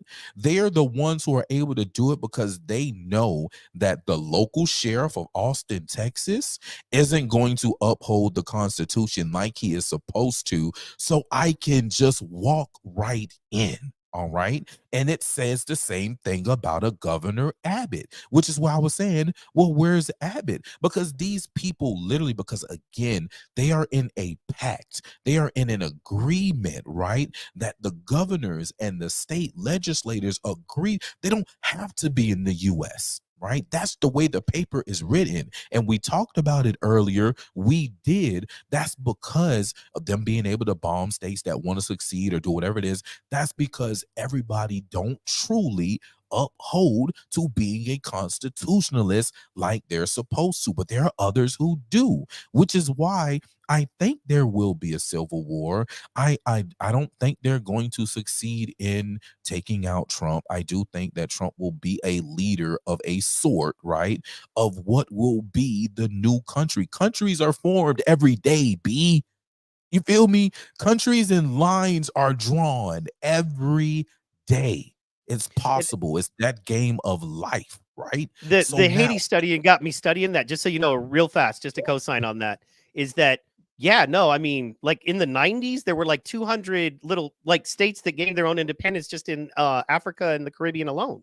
So yeah, yes. countries are formed Yes. every day. True They're story. formed so in that being it, like there is a faction, there is a split, there is a difference, and I'm okay. That's why I said, if that's how they want to live in New York, fine, let them live that way in New York. Get the fuck out of New York. I don't care how much you like it. I don't care how much it's home. Is it conducive to what you want to be in life? And if it is not, you have to migrate. It's okay to migrate. We get stuck in our little shells and our little comfortableness of our everyday lives. and we move. And even though we know we need to do better, the scarcity, the fear of uncertainty, because we're doing something new, rattles and shakes everybody from doing what they know they're supposed to do. I'm not that guy. And that's what I be saying, bro. It's not like, do I have the answers? Why, yes, I do. And if I don't, then I'm not going to speak on it because I don't know. But if it's something that interests me, that I want to have the answers for it, next time we talk, I will have the answers. I'm sorry. I know everybody didn't make 100 on tests. They didn't get all the math answers right. It's okay, but I did. Okay? So now, you don't have all the answers. Actually, the way this test is set up, I do. At least the answers that you're looking for right now, because you got this one wrong and you got that one wrong and you got that one wrong. And I'm just showing you that that's not the right answer. And this is it, because here's the green check, not your red X, but my green check. Let me show you how I got here. Let me show you what it takes to get here. And then you too could be the same dude to talk to the person next to you. Damn, you got that wrong? Yeah, man, I had got that wrong before too. But guess what though? I got it right now. And this is how you do it. And you can do it this way too. And you too can have the right answer. Or, hey, Dirty, it was good. You know what I'm saying? Hey, I feel you, bro. But I got the right answer. And hey, do your thing. I hope you join the right answer club soon, Dirty. Do your thing. But I'm not going to languish here. I'm going to move forward. And that's what it be. Like, I understand again, like I love civics was my favorite class because it explained the way that this government is the thing that governs me as a person, right? Yes. It explained what it meant and what it was supposed to be. So in that, I took it all in and I loved it, and I realized, oh shit. Big thing, being a black man from the South. This is the biggest thing to me. Oh, shit. If I do this, it's the difference between me being free and being a slave. I don't want to be a slave because they say black folk were slaves. But this free man thing that they didn't want them to be, what is this? Oh, my God. Let me just give you a pew, pew, pew, pew on that. Yes. Wow. So I that's why I dig in it, and it bothers me to see so many. We talked about the 3/5 compromise earlier, right? We are seeing right now, it is not just on black people, it's just on the masses, period. We are seeing why the Northerners, right, did the 3/5 compromise. Okay, because they knew that the people who would be quote unquote voting would not be voting on their own free will and free mind. They're going to be voting based on what their masters, their overlords, tell them how to vote. Insert Robert De Niro, insert LeBron James, insert Whoopi Goldberg in The View, insert whoever you want to, because those are the overlords with power over the slaves, because the population, which is the slaves, the people who are following them, that's it. We're seeing it in full person, and it hurts me that so many people would not indulge themselves in the Constitution, which establishes things like, their state constitutions establish a public service commissioner, which is the dude who dictates how high your light bill may be or your phone bill may be, because it's a public service. It's a public utility. Like I said, I had no idea how important local was. I always knew it was important, but until I started working with you, and then realizing how many steps, and then realizing something like a light bill. They decide that the light bill gets a 25% tax. And once that goes through, when everybody's sleeping or worried about other shit, how hard it is to get it even, you know what I mean? You have to make a bill. I'm just a bill, but on Capitol Hill, but literally you have to do so much work to get it back down to say 10% or whatever it was. Mm-hmm. It's almost impossible. And a lot of that has to do with party politics now, because you got mayors like Jackass who, you know what I'm saying, that are clearly not looking out for the betterment of the people. What I wanted to show you, is funny you bring it up. I found this today.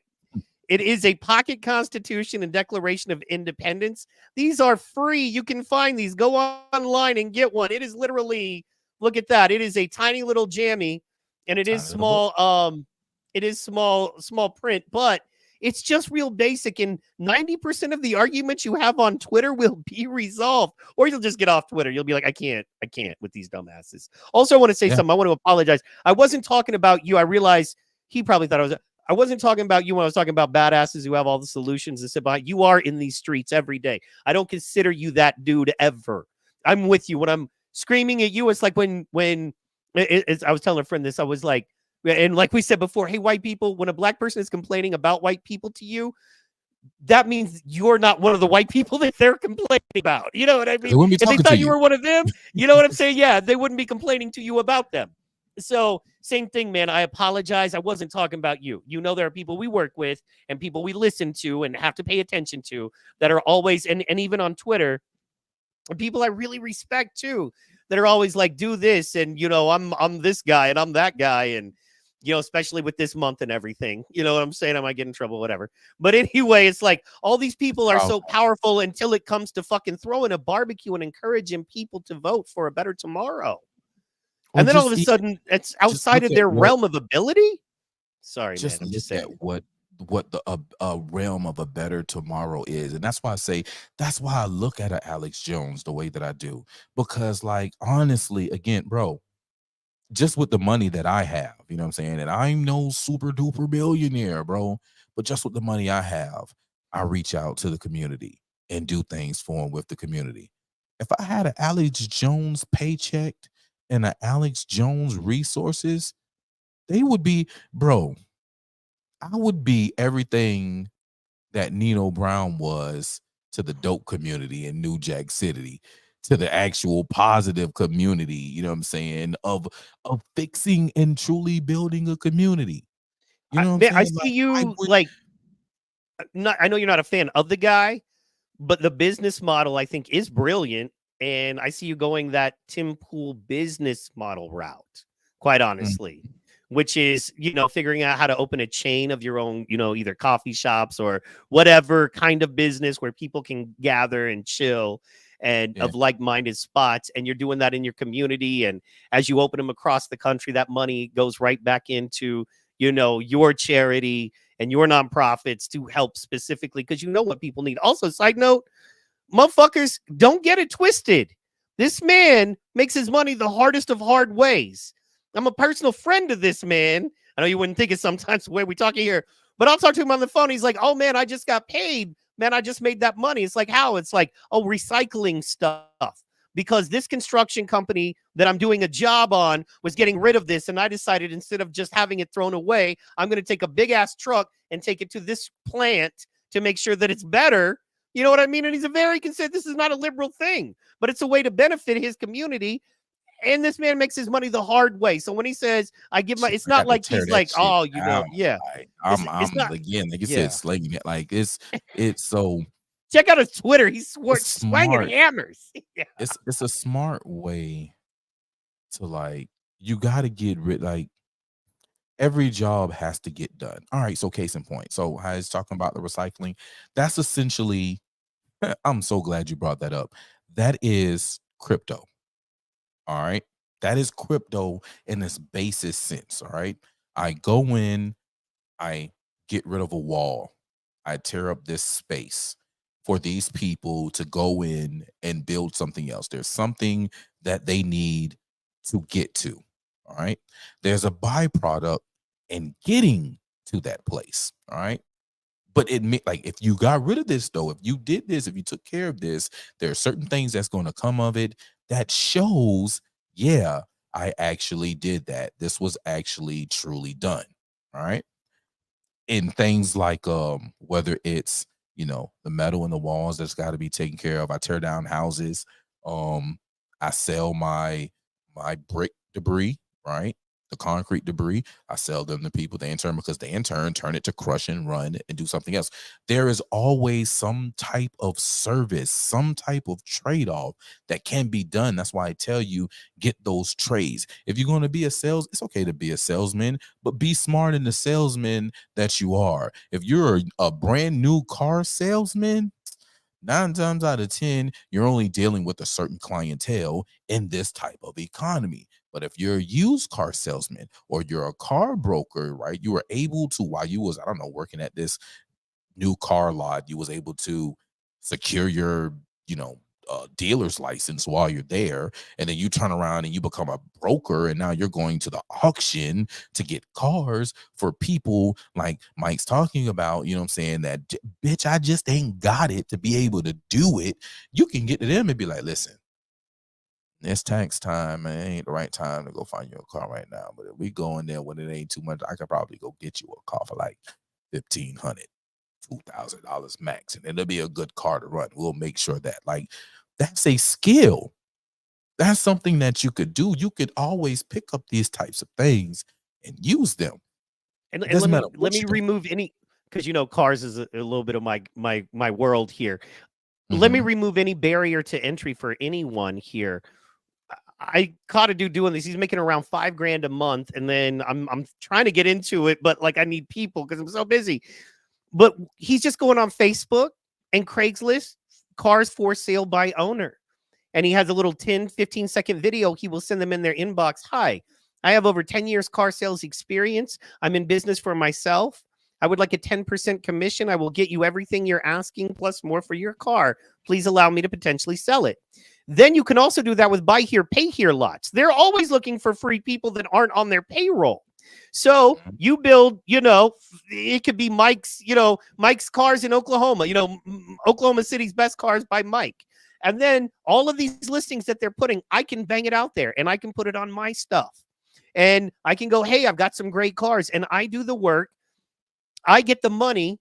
I don't need even a business license to do this. I remove any barriers to entry, and then I do get that auction license, and I build. And then I become, as you have many times, I make myself valuable to the industry that I'm in, right? And once you make yourself valuable to the industry, then you can do whatever you want, just like you. Yeah, you decide sometimes whether you're going to swing a hammer, and sometimes you decide whether you're going to drive the big truck.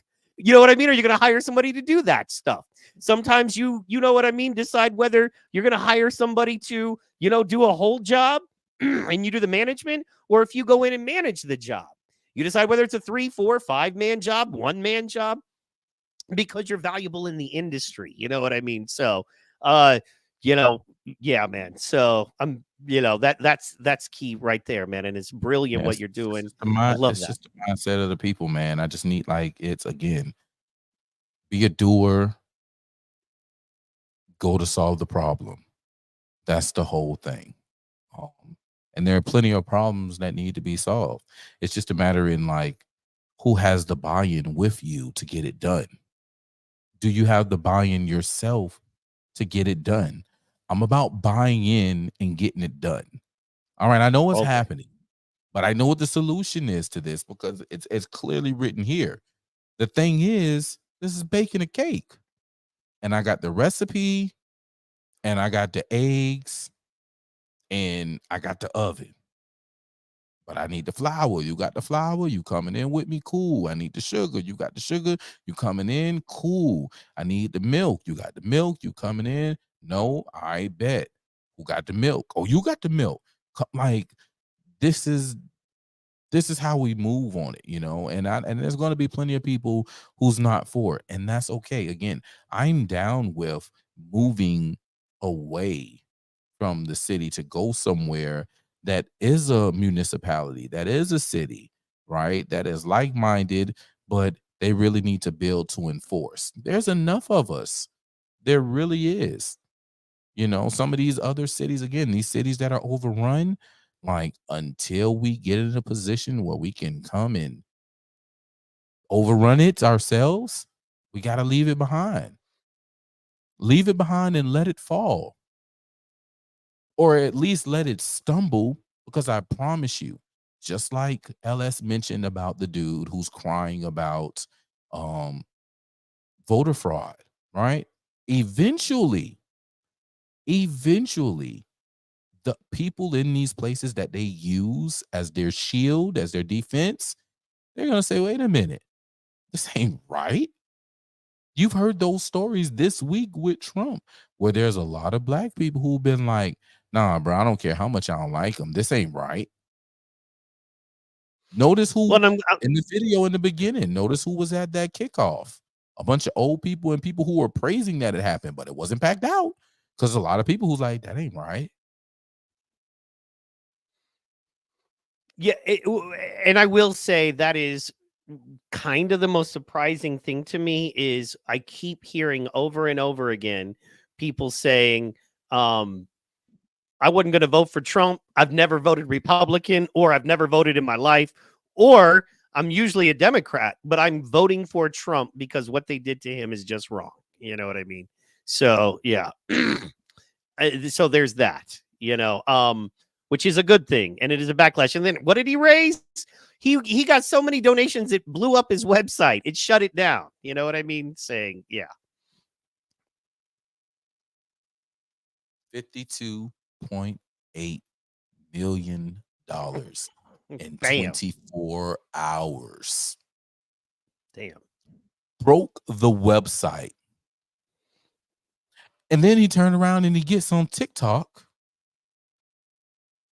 And hold on, let me find out. Because I want to say this properly. I want to say this right. Because when I tell you this, you're going to be like, wait, what? Let me see. Let's see. All right. The Biden-Harris headquarters official TikTok. You want to give a guess on how many followers they have? 2 million.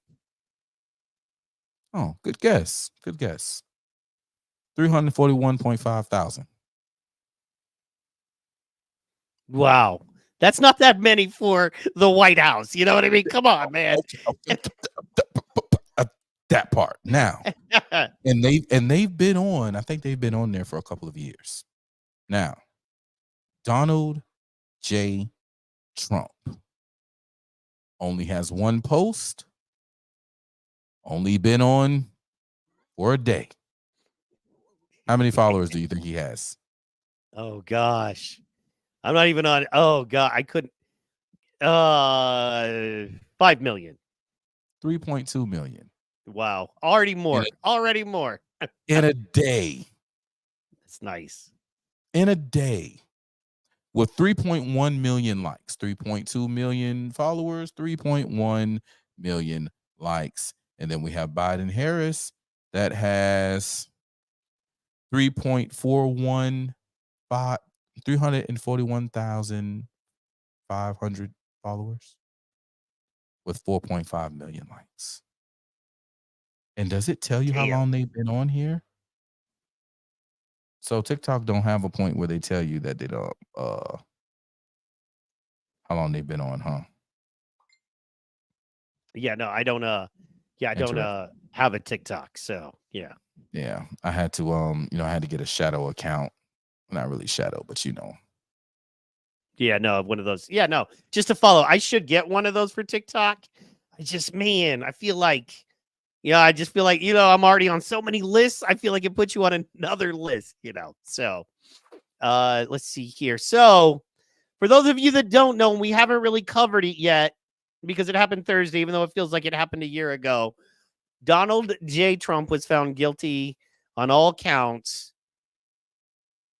trumped up to felony charges for basically signing his name to the wrong check or the wrong paperwork somehow that there's no evidence of. We're not sure, but we know it was like 687 felonies because he's a really bad dude. We don't know what those felonies are, but we know he committed them. And yay, and let's go on and gloat.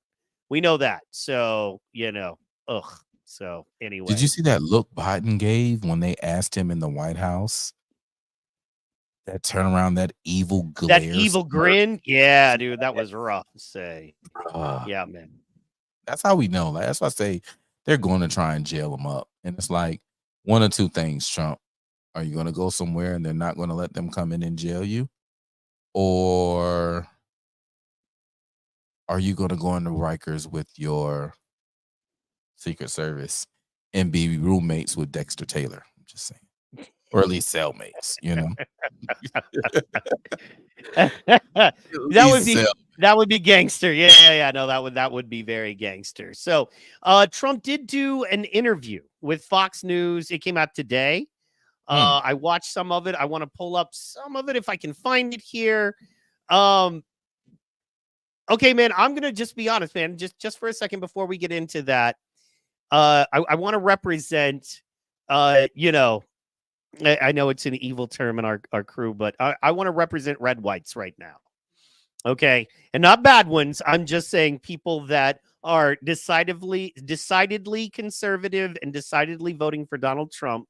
And they've made that decision doing, you know, not as much research as me. I'm a fucking nut. But, you know, the average person watches a little bit of Fox, watches a little bit of CNN, is living their life and is like, I'm voting for Trump, man, because this is nuts, you know. And shit is just going back. You know, it's like, hey, man, 2A is cool, right? And a legal justice system is a good thing. And you feel defeated right now, man. You feel like you got punched in the gut, you know, and you see Dexter go down, but you're like, and you see what's going on with the January 6th. There are still people awaiting a trial for January. They're using January 6th. There are still people awaiting trial today. Man, free my dog, man. Free my dog, Dom Box, man. Dom is in the box right now, man. He just hit the news. Let me see. Matter of fact, I'm gonna see if I can send. Keep talking, man, and I'm gonna send it to you. Yeah, no, absolutely. Because I was looking for him. He wasn't even mentioned in the latest Time article. They only mentioned one person still awaiting trial. Only one, and it's a Time article. So of course, you know, it was like he tried to eat the babies of a cop or some shit. But regardless of that, my issue there is that, you know, still, you know, you're hoping for that. And then, of course, Dexter and all of this stuff. And then they take out Trump. And you're like, and where do most people who follow Trump go when something like this happens? They're going to go to InfoWars. If you don't believe me, look at the spike in numbers. This is not an arguable point. There's not a lot I know. These are the things I live in. This is what I know. So there was a spike in numbers because people looked at somebody like that in times like this. So then they took him out. And then you're thinking to yourself, well, if this trial, such a sham illegal trial, what do we have? And I know there's people like my man Rudy out there that are completely black-pilled at this point. And I don't necessarily blame them. And I'm worried too, because here's what I know about felons is that if you're a felon, they can hem you up in all kinds of ways. They can make up fucking ways to hem you because now you're a convicted felon. Now, once again, my solution, which is not the best, is Trump go to Florida. Trump, just stay out of New York. You don't need New York. New York ain't got shit for you. Just stay out of New York. They're trying to seize all your assets in New York anyway, man. You got that True Social money. You know what I mean? Just bounce and be like, when I'm president, I'll come back into New York. You know what I mean? You only got a few months left and just be a fugitive. Fuck it. Let them come get you. Because I don't think they would. The thing is, they don't have the power to. You know what I mean? They just don't have the power to. So that's my thing, but I don't necessarily think that that's going to be the thing. And so got the private chat here. Yeah, man. So other than that, and then you look at the board and the parole or the what do you call it? Appeals board is a bunch of lifelong Democrat voting women, which is not, you know, Trump's strong suit. So what do you think? Where do we go from here? Do you think that there is any daylight on this? Do you think that they slap him on the wrist because a call comes in and says enough is enough? We're flirting with legit civil war here. Do you think they hem him up and keep going as hard as they possibly can at him? Do you think he has any daylight with the court system? I'm not saying with the election now, just with this specific criminal trial. Because there's just so much. I'm trying to stay very focused on one thing at a time because it can get so convoluted, which is their point and which is their tactic. So my questions to you are specifically, do you think he has any way to go to get out of this say for being elected president, is there a way via appeals or something, because this was a sham trial, where we can, restore some kind of justice here? And then what is the best way, in your opinion, to go? And, yeah. So what do you think about all that? I think he does has he has appeals. The thing is, like,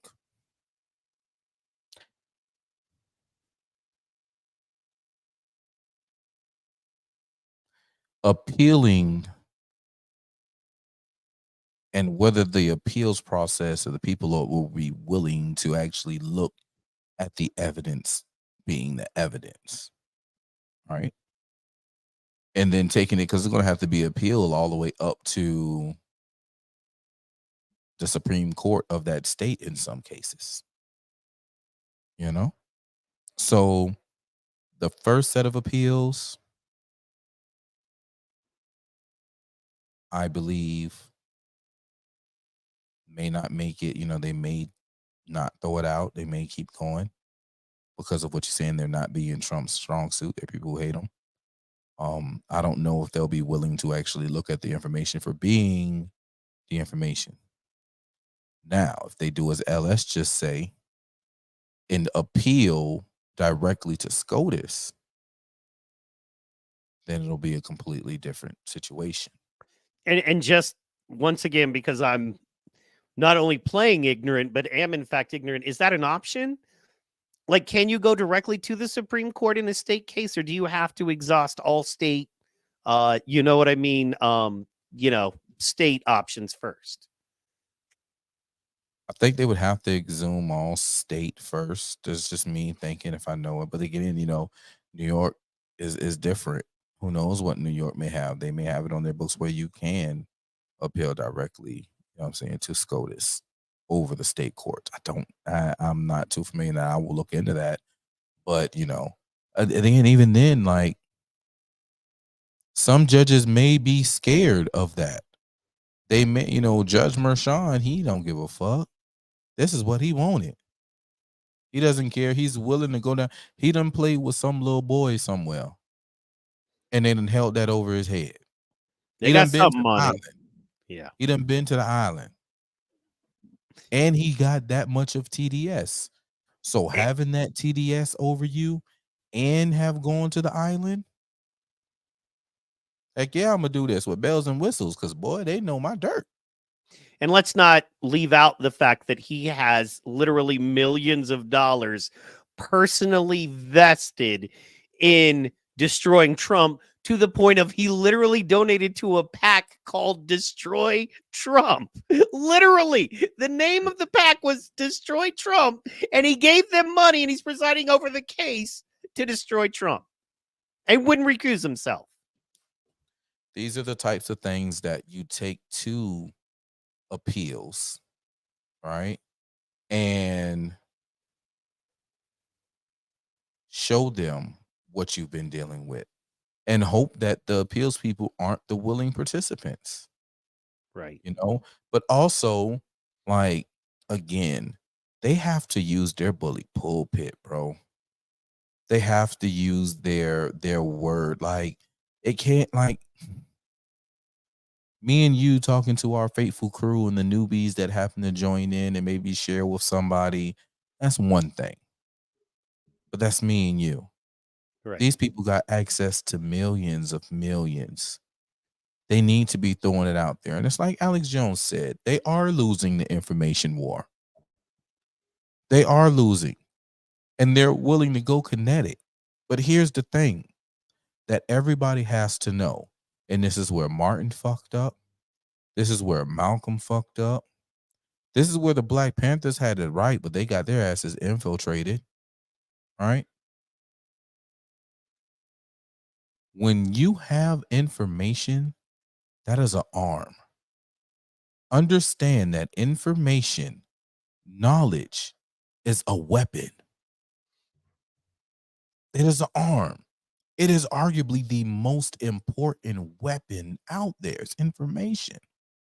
So if you're going to choose to use one arm, instrument and information, that's a weapon, you've gone kinetic. So you got to be willing to use other kinetic forces to protect yourself when you are indeed using the arm, the weapon of knowledge. You're using a weapon. And we have to remember that knowledge is a weapon. And when we spread knowledge, we are officially going kinetic.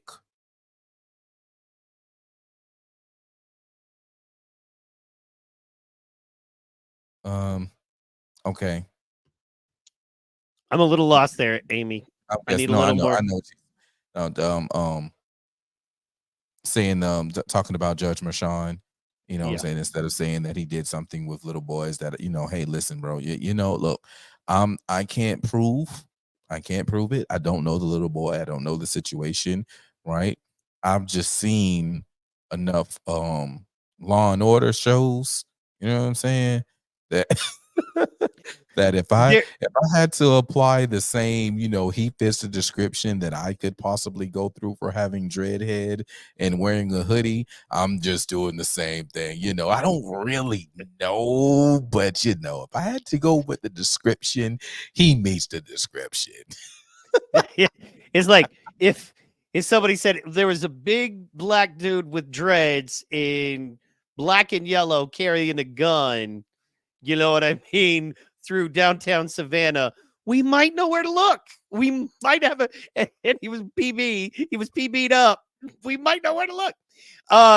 Yeah, no, absolutely. Well, and that's the thing there. Basically, all you're saying is if you were the head of investigations for where he's at, you feel like there's enough evidence there to launch an investigation justifiably. And you could argue that to the chief of whatever department. Exactly. I agree with that. So El Sol says they've lost the information in the war. That's why censorship is being applied. Absolutely agree. I've got a point to make on that.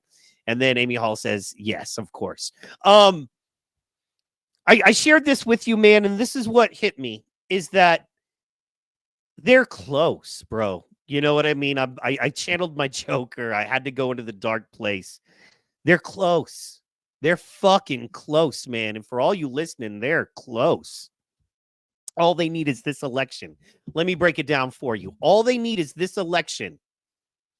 Because right now, there are roughly 20 million unregistered illegal immigrants in America.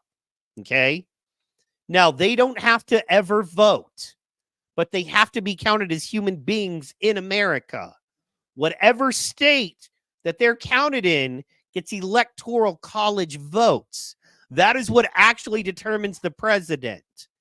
I'm not trying to insult anyone's intelligence, but I guarantee you, if you already know that, you're in the 20 or 30 percentile, I promise you. So your vote actually, when you go and cast a vote for the final, not the primaries, but for the final election between, say, Joe Biden and Donald Trump, for instance, when you cast that ballot, that vote is counted for a representative. That's why we live in we do not live in a democracy. We live in a constitutional republic, right? It means that by the rules of the Constitution, we have a republic, which means elected officials represent us in Washington to the federal government.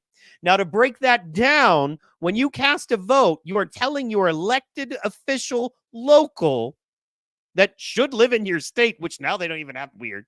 But anyway, that should live in your state, that is in your house of Congress, in your halls, that person then goes to Washington and represents your vote, right? So that's how that actually works. Now, what they do is they give those seats, those people that go to Washington, they give them their seats, not based on how many voters, but how many people are in their district.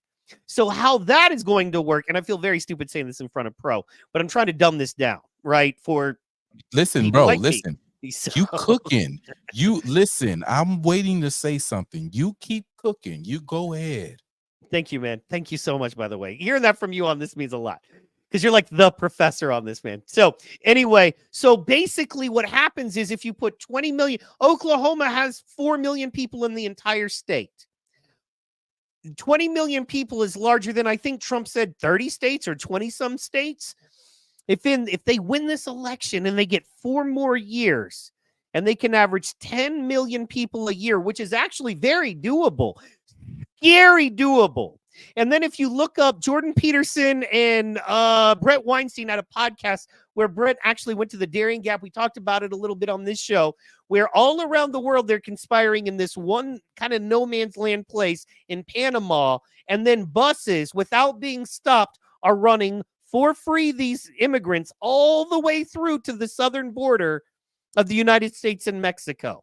So these people come here, whatever state they are, and they're counted. That state is awarded an electoral college vote. Oklahoma, I believe, has 4 electoral college votes. New York has way more. And I think California has 28. So what happens is those states get more electoral college votes, and those people never have to vote, but they're represented. And in Democratic strongholds, or places where they know they'll be counted, they become Democratic strongholds. And then if they just win this election, it's all come to pass. You bottom out the fucking economy, right? So then you bottom out the economy. The only people that are making any money are the people living on the government dole, the $1,000 a month, plus the clothes, plus the Obama phone, plus the free housing. Those people all represented, they'll fight for you because they like their life. They'll take the jobs. Then when it comes to who's president, the Democrats now have all the seats, the electoral college seats, and the electoral college votes then go to whoever they say. And the Republicans never have a chance again, nor does any third party that we would ever dream of. That is why I'm so concerned and losing sleep at night, not because Donald Trump was found guilty, but because they're going to break the laws to usurp power now so they can have it forever. And so many people aren't seeing this play. And that's my concern. That's why I'm so happy to have Pro here. And that's why, as we talked, you're like, no, man, there's solutions. No, I hear what you're saying, but there's solutions. There's a plan already going down. You know a little bit about that plan. This is why I'm concerned. This is what people need to know. And tell me why my black pill needs to lighten up a little bit and maybe at least be a mocha pill. You know what I'm saying? Help me. So, first of all, I need to give you a couple of things. I need to give you this.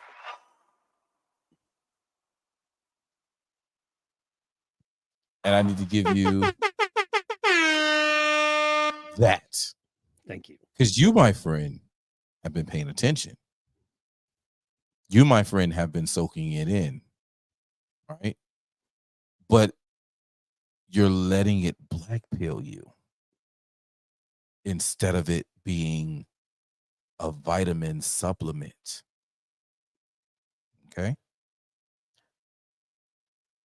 That is it that we have to understand.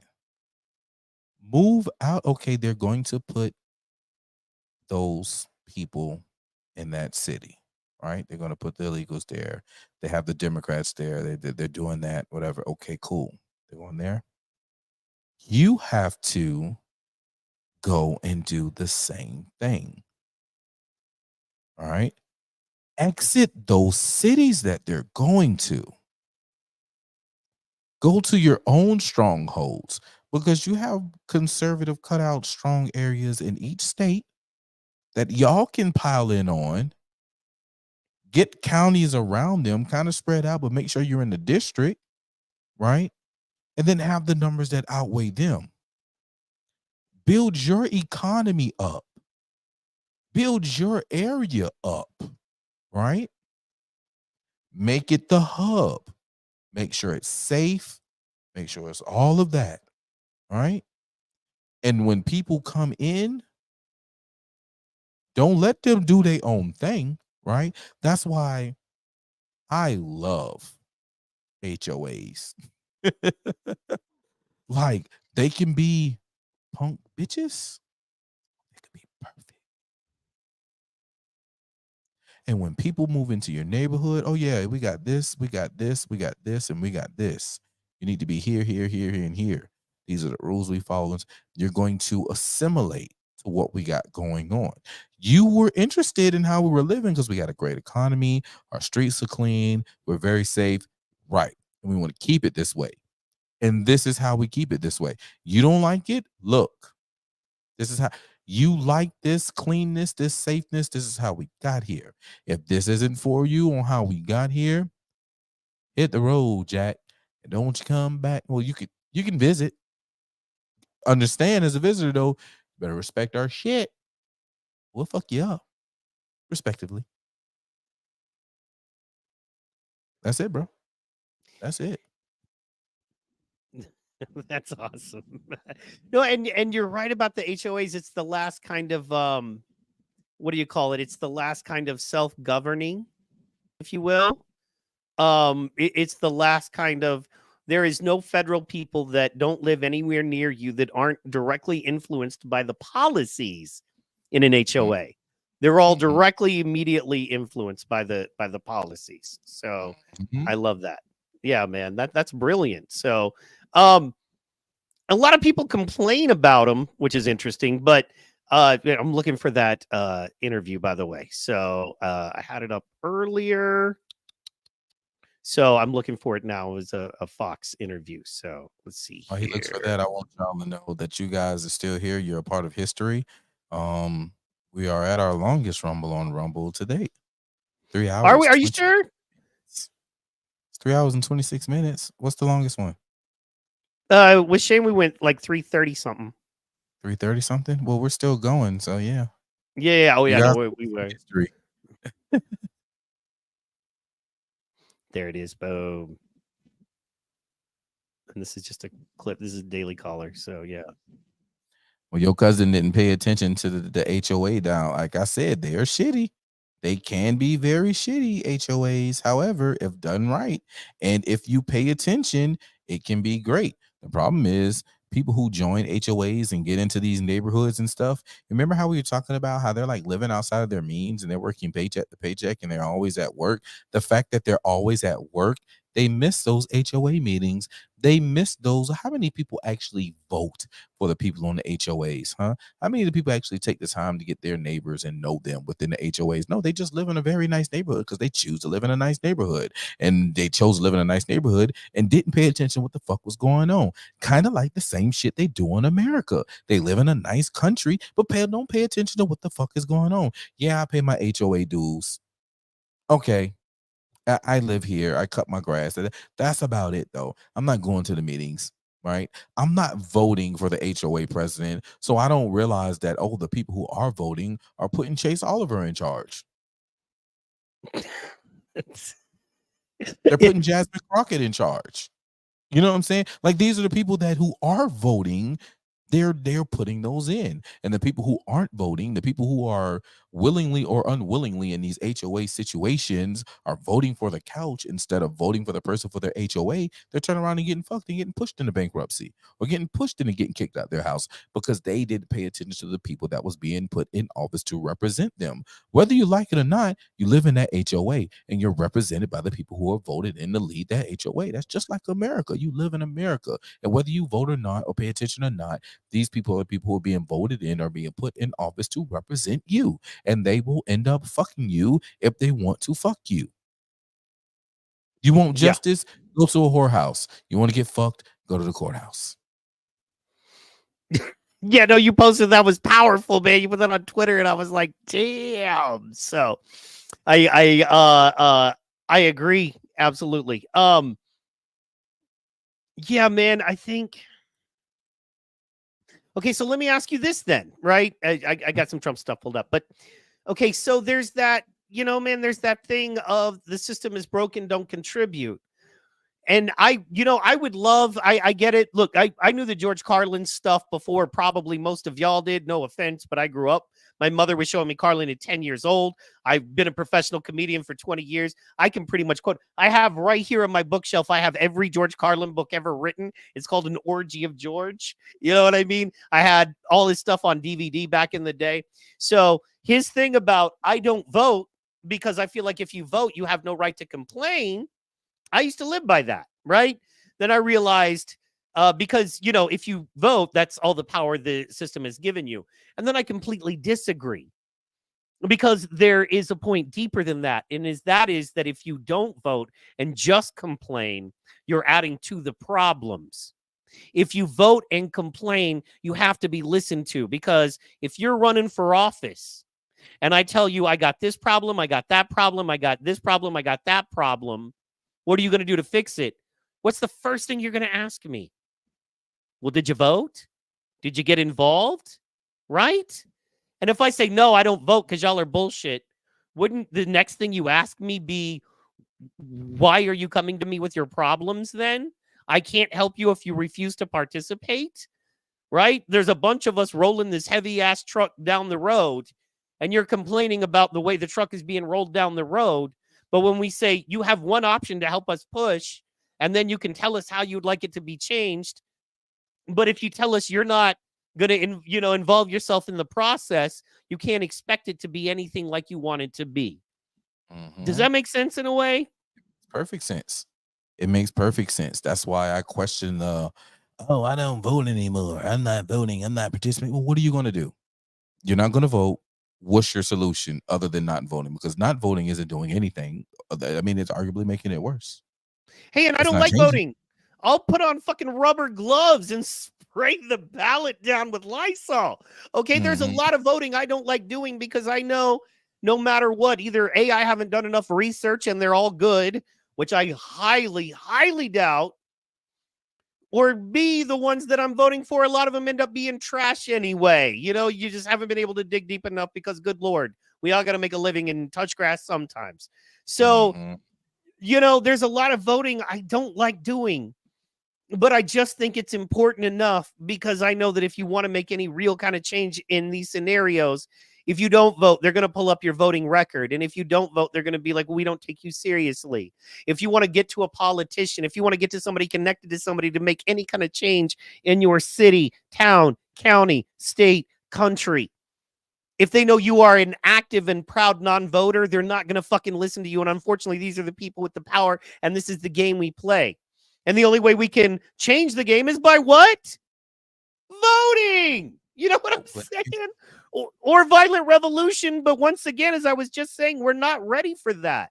I think it would take a good 6 months. If we said tomorrow fucking morning at 8 a.m., the call went out to all patriots everywhere, it would take a good 6 months for us to be able to legitimately repel an oncoming attack from the government.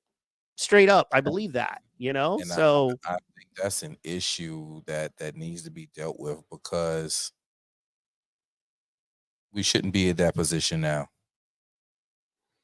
Should have been ready. I agree. At this point right now, it should have been ready. And I say shame on to those who aren't. I say shame on you. And I only say shame on you because, you should have known that it was going to come to this. Because it's go time now. It's go time. It's Friday night. We're getting on the bus to get on those Friday night lights on that field. We're going on the gridiron. We're here now. And you knew since summer that this game was coming. We've been practicing all summer. We've been in that summer heat training and practicing. Now it's game time.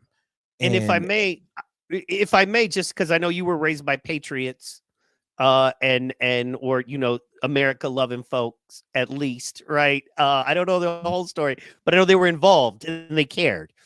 And I will say this is that, I mean, it's in there. Like we're saying we should have been involved. This guy tells you. That's why you got a Second Amendment hundreds of years ago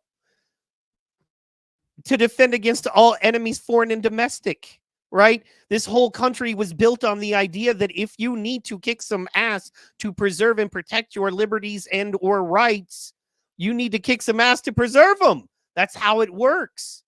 And the fact that so many people have gotten so comfortable that there's no ass kicking to be found in them.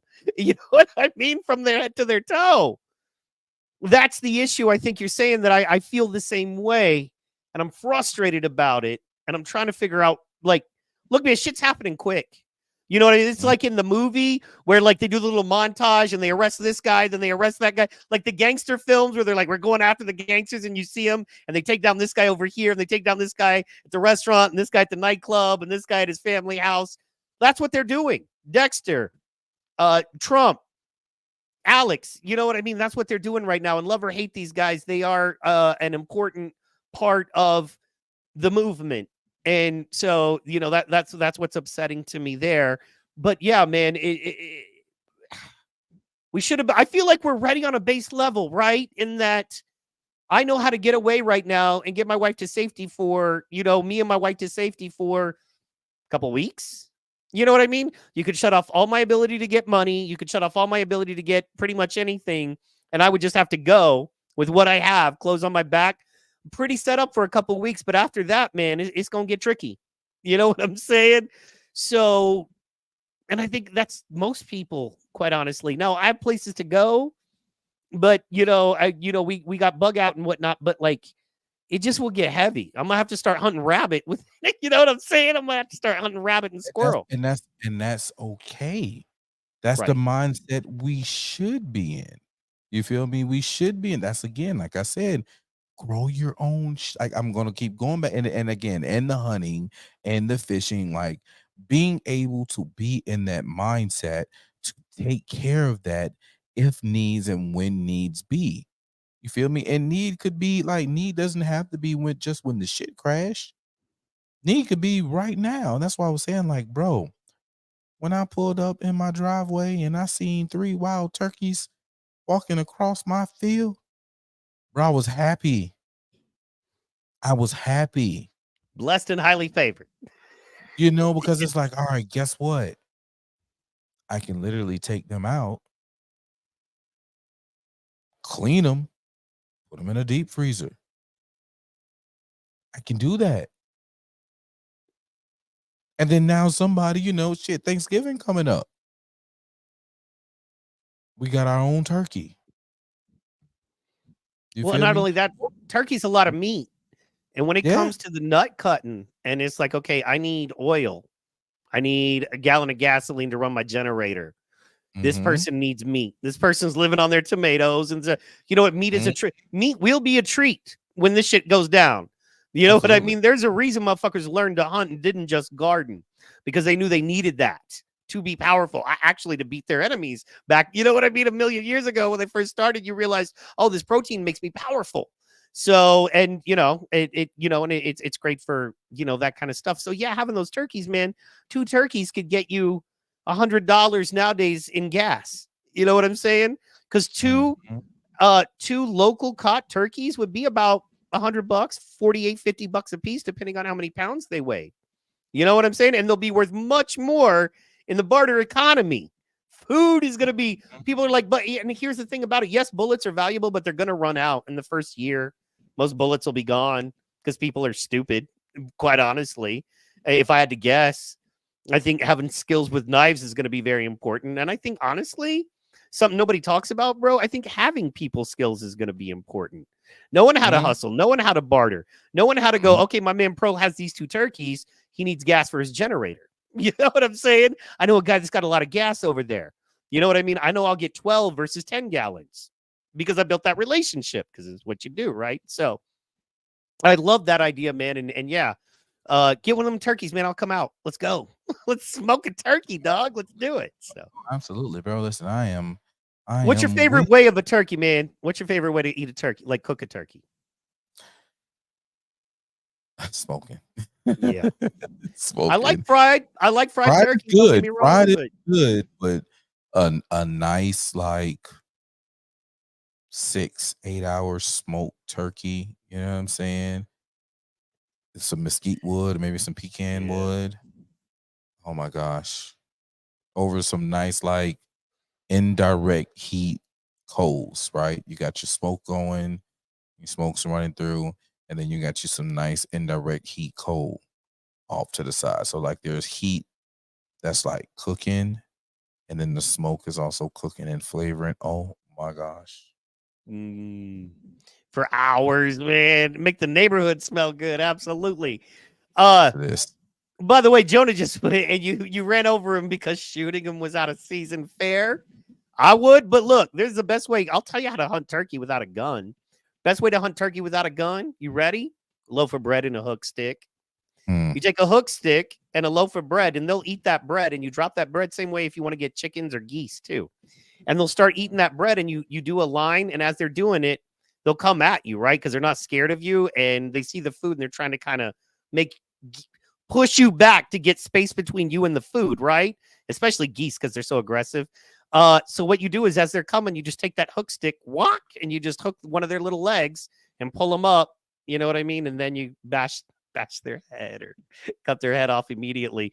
But a hook stick, all you need is a hook stick, and you can pull it up, and then you can drop it down, and it'll, and then just, cut its head off and boom. So yeah, man, it's easy. And Ducks boom. and geese like that. So I hate to be that guy, but yeah, tomahawk scalps are great for barter. Fair enough.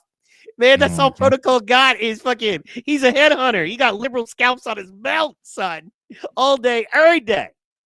I got a scalp. I got a scalp collection and a whole trophy case. Absolutely. Okay, so Trump here is talking about Hillary Clinton. This was the interview he did today. I'm going to pull up some other clips. Wanted to get your opinion on this because I know we're, as far as I know, I think we're pretty firmly in the lock her up camp. So I want to play this and let's just, see what we think about it. All right. I want to follow up on what Rachel asked you, though, because I hear you struggling with it. I hear you say it's a tough question, a bit unsure. You famously said regarding Hillary Clinton, lock her up. You declined to do that as president. I beat her. It's easier when you win. And they all said lock her up. And I felt, and I could have done it, but I felt it would have been a terrible thing. And then this happened to me. And so I may feel differently about it. I can't tell you, I'm not sure I can answer the question. Hillary Clinton, I didn't say lock her up, but the people would all say lock her up, lock her up. Okay, then we won. And I said pretty openly, I say, all right, come on, just relax. Let's go. We got to make our country great. Yeah. And it would have been, think of it, you lock up the wife of a president of the United States. They want to lock you up over $130,000 of an accounting thing. And a perfectly stated accounting thing. But people also say, can you bring the country together? And the answer is yes. Success will bring the country together because I had it together. Before the China virus came in, I had it together. We really had it together. And it would have stayed. I think it would have stayed. Everybody was doing better. The country was doing better than it had ever done. And we're going back to those same policies and then some. Boom. There you go. Honestly, she should be locked up. Yeah. You know who said that? Trump. You don't know who said that? That she should be locked up? Trump. Yeah. Honestly, she should be locked up. Yeah, yeah. Even though he said I didn't say lock her up, I was like, because if you look today, there's tons of, fact check. He said he never said lock her up. It's like, but dude, just own this shit. You feel me? And he said why he said it. They want us to bring the country together. That's why he didn't lock him up. That's why he got scared. That's why I've always said you should have just kicked over the fucking can. You got in there and you became a bitch. Man, you made such a powerful point that was hard to hear. Sometimes the most important things to hear are the hardest to hear, right? But you made such an important point about how it's easy to see how this is kind of his fault. Yeah, and you're clearly a Trump supporter. You know what I mean? It's not like you're, going, fuck the guy. You're a Trump supporter. You're going to vote for Trump. I'm going to vote for Trump. But he could have made moves. He could have put the right people in. He could have done a lot of things he didn't do. Now, we know he was lied to. He was lied to about troops in Syria. He was lied to about policy. He was lied to about a lot of things. But still and yet, he kept people around that he had to have known at some point were no good for him. And what else? Like, what other things do you feel like he could have done or did not do that kind of put him where he's at now?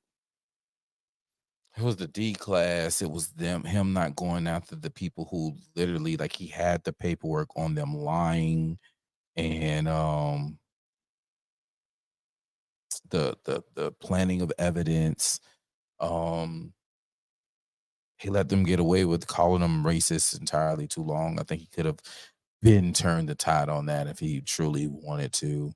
I think he was wrong with a lot of people he put in his cabinet. Like, when you came in, it should have been, fuck y'all. Y'all are not making my cabinet. I'm making my own cabinet. But he didn't do that. So, like, it was there. It's just a few things, a few moves. And now I'm looking at him now. It's like, dude, what are you doing? No, I'm gonna bring the country together. So no, I'm not. I didn't say lock her up. I'm like, no, but yes, I did say lock her up, and here's why.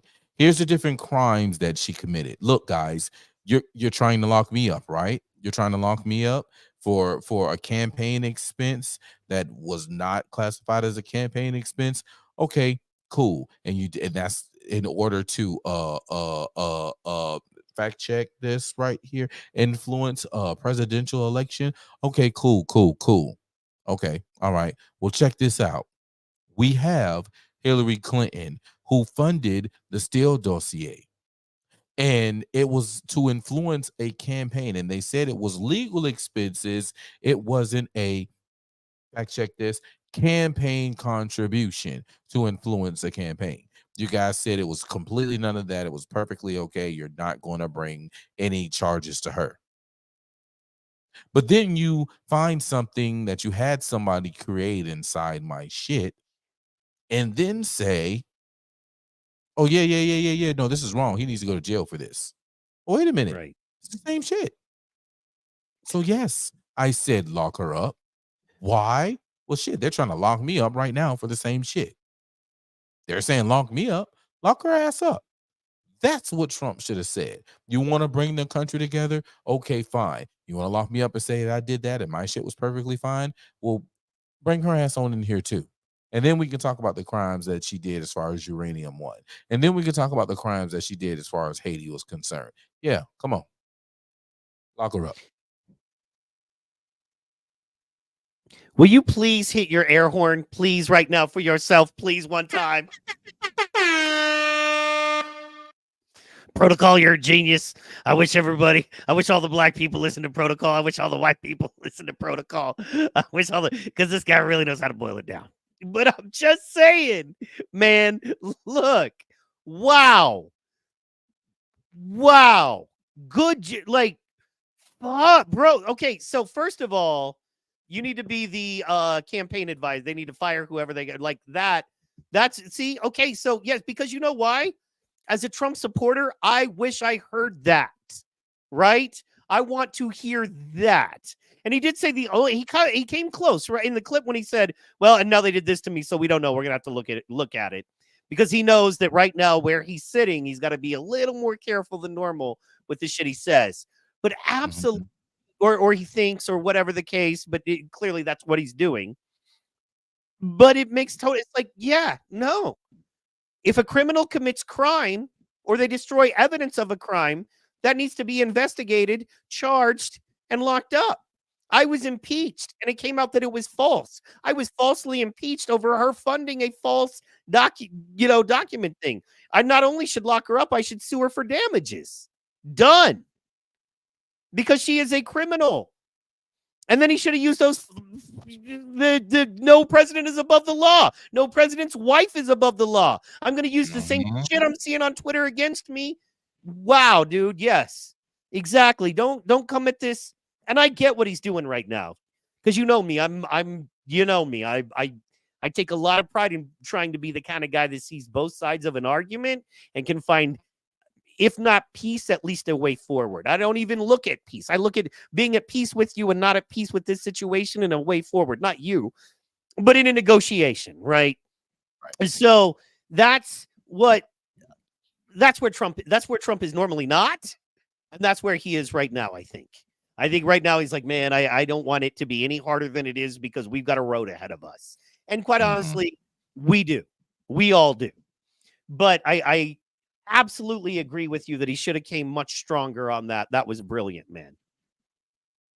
Well, listen, everybody can be afforded the brilliancy of top nuts, but I will say that we have just been afforded officially 10 minutes over our longest there you go Rumble to date.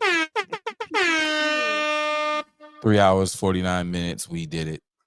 I'm pretty sure respectfully our ladies are probably going to have our next.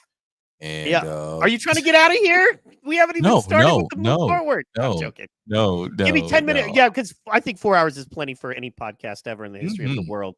There's just a lot to go over. You know what I Yeah, mean? And I know you had a short one Tuesday or Friday. You had a short Friday night flight, so I knew there was some stuff too. So I didn't know we were gonna go this long, man. I was thinking we'd get it done in 30, but man, there's a lot to go over, and we're getting a lot of not solutions. You know what I'm saying? We're getting a lot of this. Is my wife saying, "I'm cool, keep it rolling." yes, ma'am. Yes, Because she ma'am. doesn't have to deal with me. But we're getting a lot of not solutions instead of actual solutions. And I am all for strapping up, blasting my way out, uniting up. Unfortunately, right now, that doesn't help right now. So we got to figure out what to do right now. To me, the most important thing to do is to keep our apparatus intact. You know what I'm saying? Look at her. It's not untrue. Pro, you're on babysitting duty. So, but our we're gonna be done in 9 minutes. But here's the thing about it is to keep whatever the fuck we have, whatever the illusion of what the fuck we have, to keep it intact, to keep on the internet, to keep Pro on the internet, to keep me on the internet, to keep Tim Pool, Joe Rogan, Alex Jones, Hotep Jesus, Cannon, all, doing what we do and saying what we say. And what I'm worried about is that they're going to come for us. And not that I'm scared, like, oh, they're going to come for me and it'll hurt. No, is that, man, they're going to shut us down. And they're going to shut our entire movement down. Now, just real fast, you were telling me a little bit about the plan. For those of us that are like, okay, I'm completely on the worst case scenario. I can deal with it. I can understand it. And that worst case scenario is that Trump is going to jail for 4 years. The maximum they can sentence him with after this being found guilty is 4 years in jail. And once again, he'd be sitting right next to fucking Dexter. That would be gangster. That would be so cool. Like, I would literally go to Rikers to do that. You know what I mean? Who wouldn't?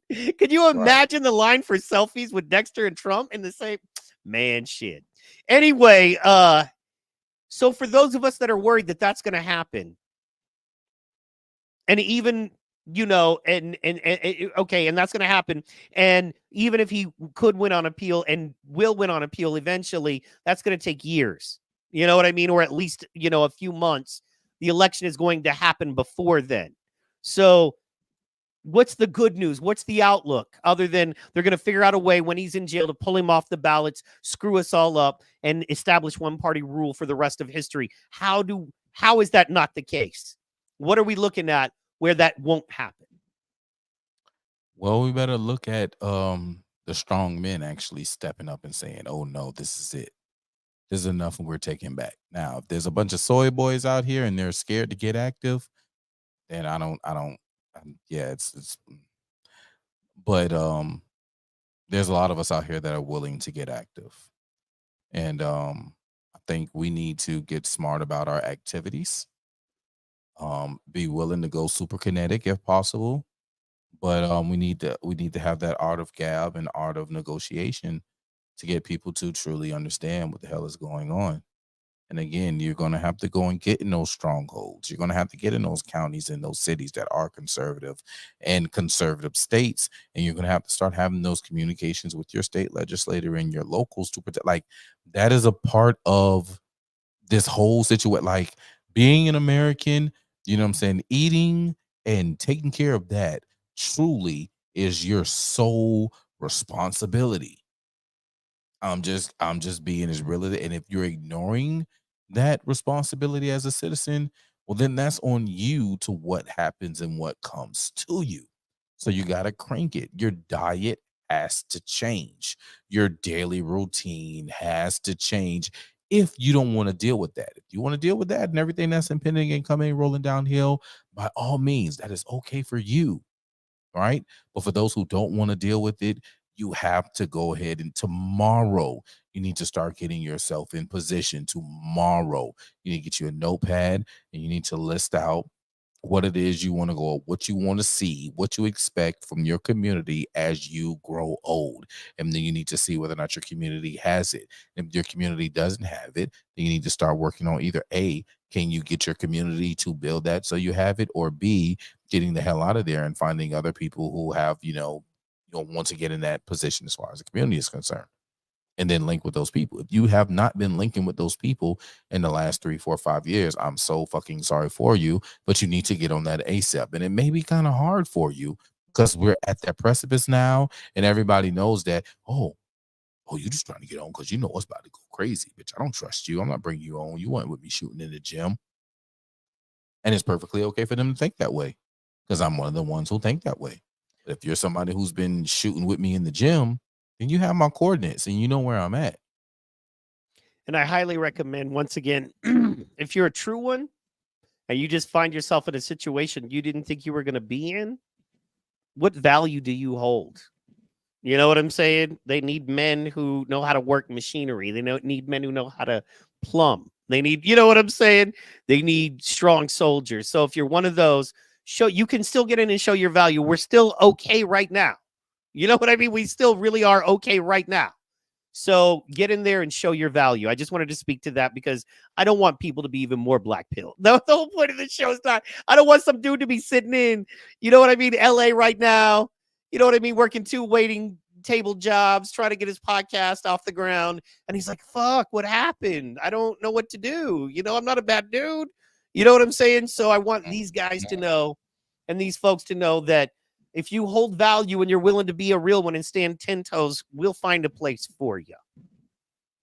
Eventually. So I want to hit on something. It was mentioned earlier, and I pulled this up, and I need to see this before we leave. Someone mentioned that they had a bill, right, that they're trying to get passed. It's called the Disgraced Act. Okay, that's what it's called. It's called the Disgraced Act, and the Disgraced Act is, where is it? Is to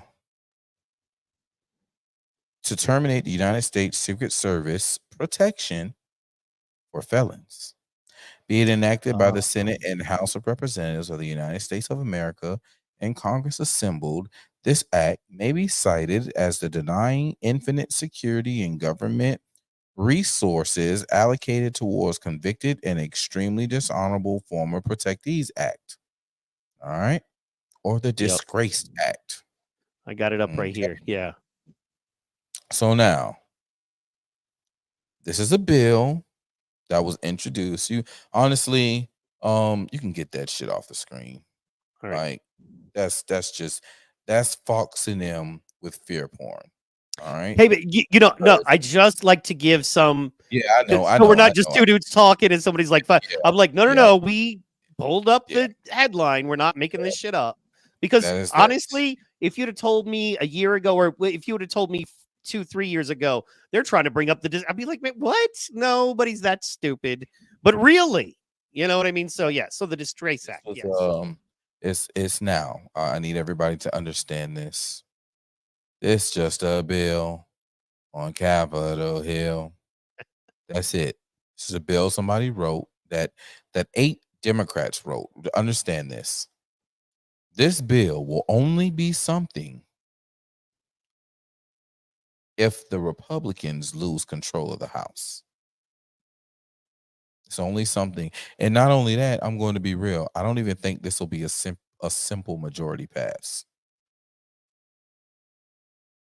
This will be one of those, it needs 2/3 to pass acts.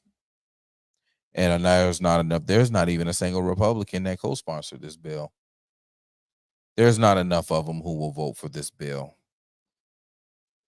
Do not let the people on the internet fearmonger you like Fox News, you know what I'm saying, with these misleading headlines, you know, Dems seek to remove former President Trump's if convicted of a felony. Like, okay, yes, the Dems did write a bill and submit it. However, this is never going to happen because this is needed to happen. Like, do it all. Don't fearmonger people. And that's why you guys come to us, so we can break it down and get rid of the fucking fearmongering. Well, and even past that, think a couple steps ahead, guys. Just for a second here, you know, there are lots of criminal Democrats that served as president. And this would then hold to them, which is shocking that the Democrats brought this, because there's just been more Democratic presidents in recent memory. So there's a lot more crimes to try them for. And then that means that they would lose their guys. And no president wants that. So I think that I wouldn't worry about that. Let me ask you this. Just this last thing. It's a question in two parts because I'm an asshole and I apologize. And we're trying to get out of here. But because you know about this, because you're a legit elector for your state, Trump is due to be sentenced 3 days or 4 days, I believe, before the Republican National Convention, where he would officially, on paper, be the shut off fuego. Secret Service also protects the families. Exactly. So is Trump going to be our guy? How do they make him our guy if he's in jail? And do you think they're going to try to pull him off the ballot in some way? Like, what do we do? Is there something positive here? Do we need to prepare for worst case scenario? How do you see this playing out? What do you know? I know that we should pay attention to the RNC convention in July. Okay. I do know that we're smart people in the Republican Party. We're smart people. Be glad that there was a precinct project that took place in this country. And a lot of Republicans got involved on the party level, on the county level in their party, and in the state level. And be glad that a lot of MAGA Trump supporters got active in their state parties, because they're doing what needs to be done. This is why I told everyone, if you look at the primaries that we're currently having, look at the ones with open primaries, look at the ones with caucuses. Trump won. If you look at all the ones with caucuses, I am willing to go on a limb and say Trump won every single caucus. Understand the people at the caucus are the same people that has to go to nationals. Understand that. Understand that.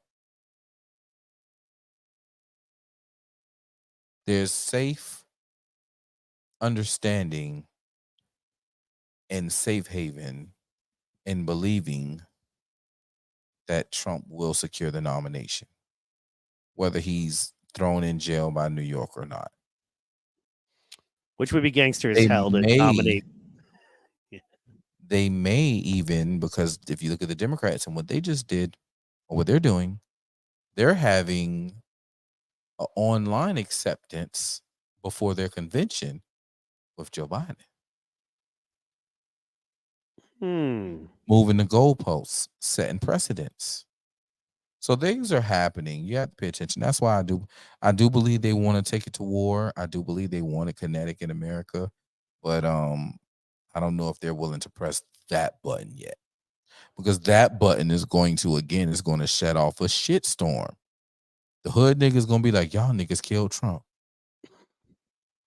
The red, white mounts are gonna be like, y'all motherfuckers killed Trump. And you can push us so far, but we're the wrong ones when it comes to actually, getting down. When it comes to getting down, we're the wrong ones. We grow up hunting. We grow up knowing how to pitch a tent and live for 3 days in the woods with a canteen and a gun. We know how to do that. Last question for you. Yeah. And do you think Alex Jones is singing the same tune of No Violence if they did that?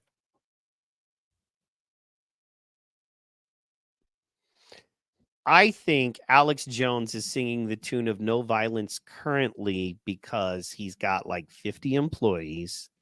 He's trying to save their jobs as well. He doesn't want any of them to lose a mom, a dad. You know what I mean? A brother, sister. I'm talking about Trump. I'm talking about if they did that. Oh no, he'd be no. I think no. That's what I'm saying. I think he's only calling for no violence right now because of that. I think that if they do this to him, he will call for violence. I don't think he'll call directly for violence because he's too smart. I think he'll call for, you know what I mean? I think he'll call for militiaing up. And I think that's what we should, honestly, what you're saying, I think we should start doing that, man. I think we should start, I think there needs to be men in every county in America that get together and go, okay, what are you good at? Are you a shooter? No. Okay, you a talker. Okay. You know a lot of people. You know how to communicate. You know how to think quickly in these heavy situations. Okay, cool. Well, we need you here. You're a shooter. Okay, we need you here. You know what I mean? You're a fighter. We need you here. Oh, okay, you're an accountant. Cool. There's going to be lots of shit we're going to have to account for and make sure that these people have water and these people have food. Cool. And I think we should be militiaing up right now. And they did such a good. And here's how you fucking know it's all a plan, is because we were doing such a great job of that till J6. And then everybody who had anything to do with, hey, let's community up and protect ourselves and make sure that the government is following the rules that we, the people, have set for them by the people. And they destroyed that. And they keep destroying. Sorry, man. You know what? I feel so much better after talking to you, though. I hope you feel better, too. We're about to call it real fast. Oh, yeah. Yeah. But I absolutely agree. And I think, honestly, if this happens, if the Epstein route happens, we are looking at real shit. And like you said, I think, honestly, it's going to come down to there's going to be Southeast, definitely Midwest, and all the way to California. And I think California's just too strong of a stronghold, even though there are a lot of conservative folks there. I think that it's just say what? They'll split. Yeah. Yeah, because Northern California is extremely conservative. So yeah, man. And then I think the Northwest pretty much. Because I mean, look, you've got Seattle and you've got basically all you have there is Seattle and Portland. Right. And no matter how crazy those places get, you take the entire red state of Oregon and the entire red state of Washington coming in on them. Well, boom. I mean, they're going to be gone. Those will no longer be blue states. So So that's what I was going to say. Is it the fact that they're blue states, or is it the fact that they're blue city states? Yes. Just like you said before. I didn't get it. I didn't completely get it, but yeah, I get it now. Yeah. If we leave out of those blue city states and let them do whatever it is that they do, and we go everywhere else, yeah, you have your hub and you have it there, but we have the population everywhere else. And then we in turn take over and we run it and we rule it from here. And we don't be scared. We have to get in better position to go out and communicate with minority communities. Yes. That's the ultimate goal, is that we have to be able to communicate with those communities, because once we learn how to communicate with the minority communities, a lot of the shit that we say lines right up with them. They'll be with it, especially when we leave and they realize, they done been told, oh, the Republicans, they're the reason your cities is shit. And then the Republicans move themselves from the city and it's still shit. Then you can be like, so how's that shitty Republican place?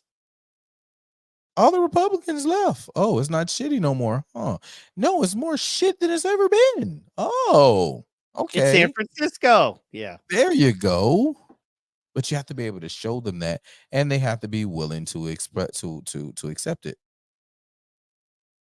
But it's like Fuego says, the red areas are sparsely populated because, the red areas think about it.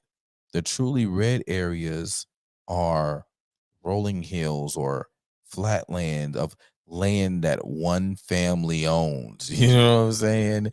And they're the farmland, and it's the population. Yep. However, those city, listen, we can talk about this shit all night. But. No, and I absolutely agree. I will say this, and it makes me feel good to know that, like, if we're going to be doing numbers here, like a video game, one well-trained, well-armed conservative is worth about 100 liberals. You know what I mean? Look at what my man Rittenhouse did. You know what I mean? So, literally, you understand one of us is equal to minimum 10 of them. They have no idea how to do any of this stuff. They haven't ever paid attention to it. And they don't understand how to follow orders. They don't understand how to strategize, how to mobilize. They don't get that at all.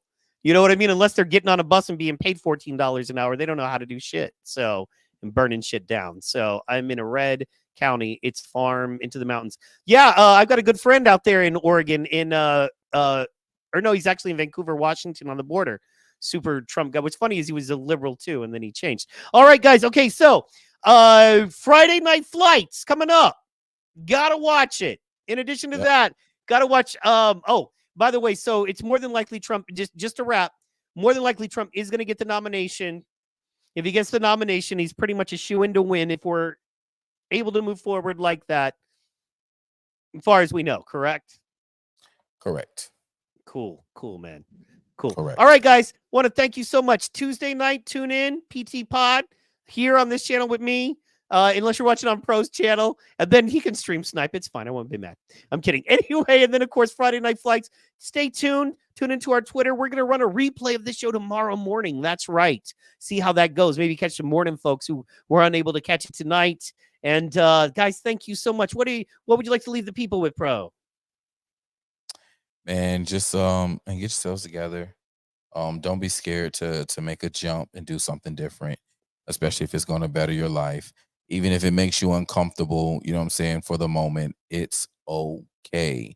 It's okay, because it's joy on the other side of it. And he would, man, listen, bro, that is so funny that he said that, right? So I'm gonna send you, I'm it's Proud Month, man. And some things happened, and I'm very proud of Proud Month. Proud of your boys all across the country, and the standing up and the things that you're doing and letting the people know we are still here and we haven't gone anywhere. Uhuru, proud of your boys. Anyway, so June 1st, June 1st started the month of rainbow, right? The rainbow, the radio stations wasted no time with the rainbow ads.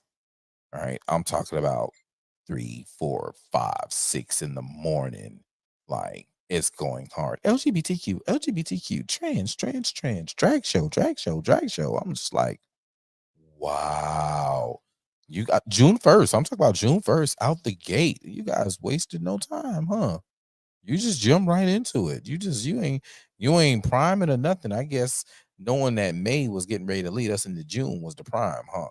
So which is why I am I don't know, bro. I'm a Boston Celtics fan.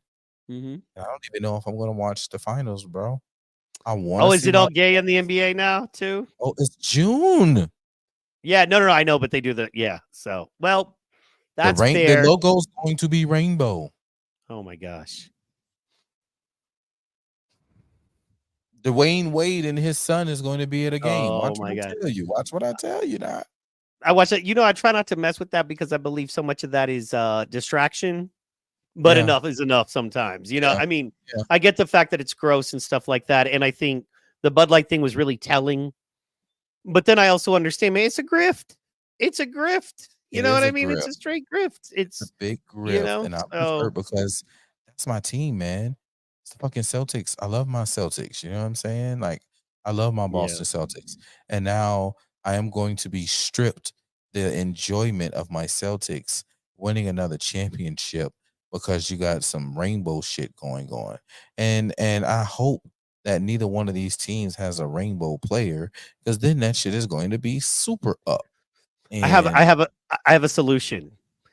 Go change your TV colors to black and white where you don't see any color on the TV, and then you won't see a rainbow. It'll just be some weird gray stripes. I'm kidding. Some weird gray stripes. Yeah. And then I was trying to leave some comedy, man. It's been a rough night. Yeah, I know you was. I know. Gray stripes and on mute. Man, shout out to everybody you inspire. Myself, my family, as well as Fuego. He's putting in the work tonight. He put that down a little bit ago. And then Target learned their lesson. Absolutely. LS, absolutely. So Walmart has one. Do they have a thing now? I thought they were pretty abstaining from it, just business-wise. They have a display. It's like when you walk in, I just seen it within the last 3-4 days, bro.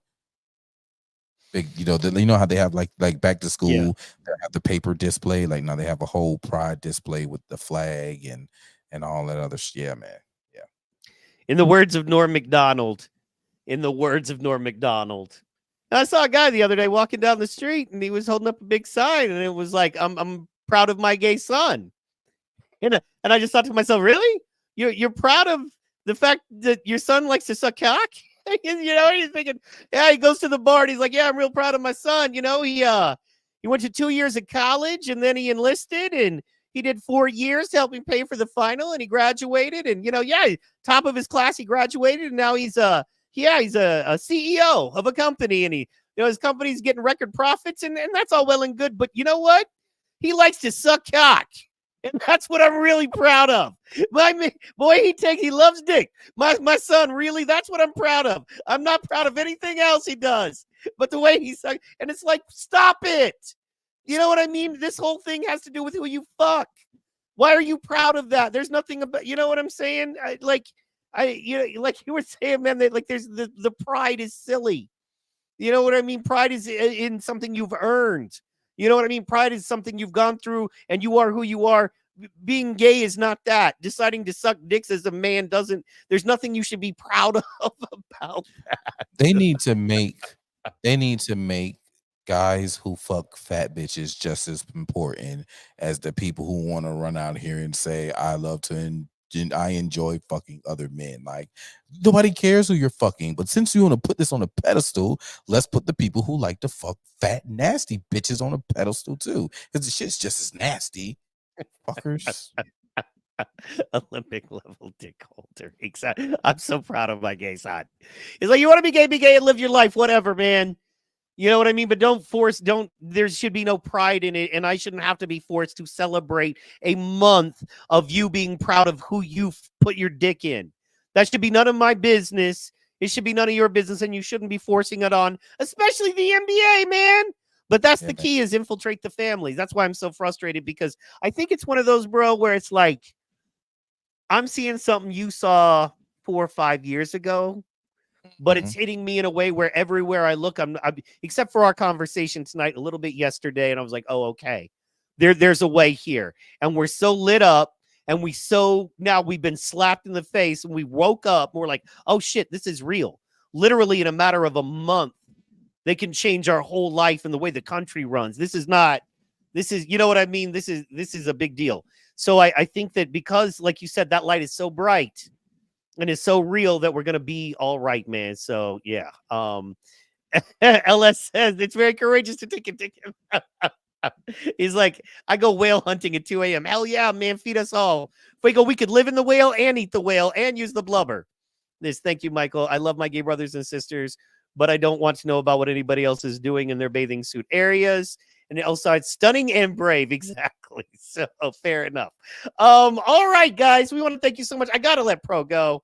We could talk forever on this, but long story short, guys, they're coming hard after us. Pause.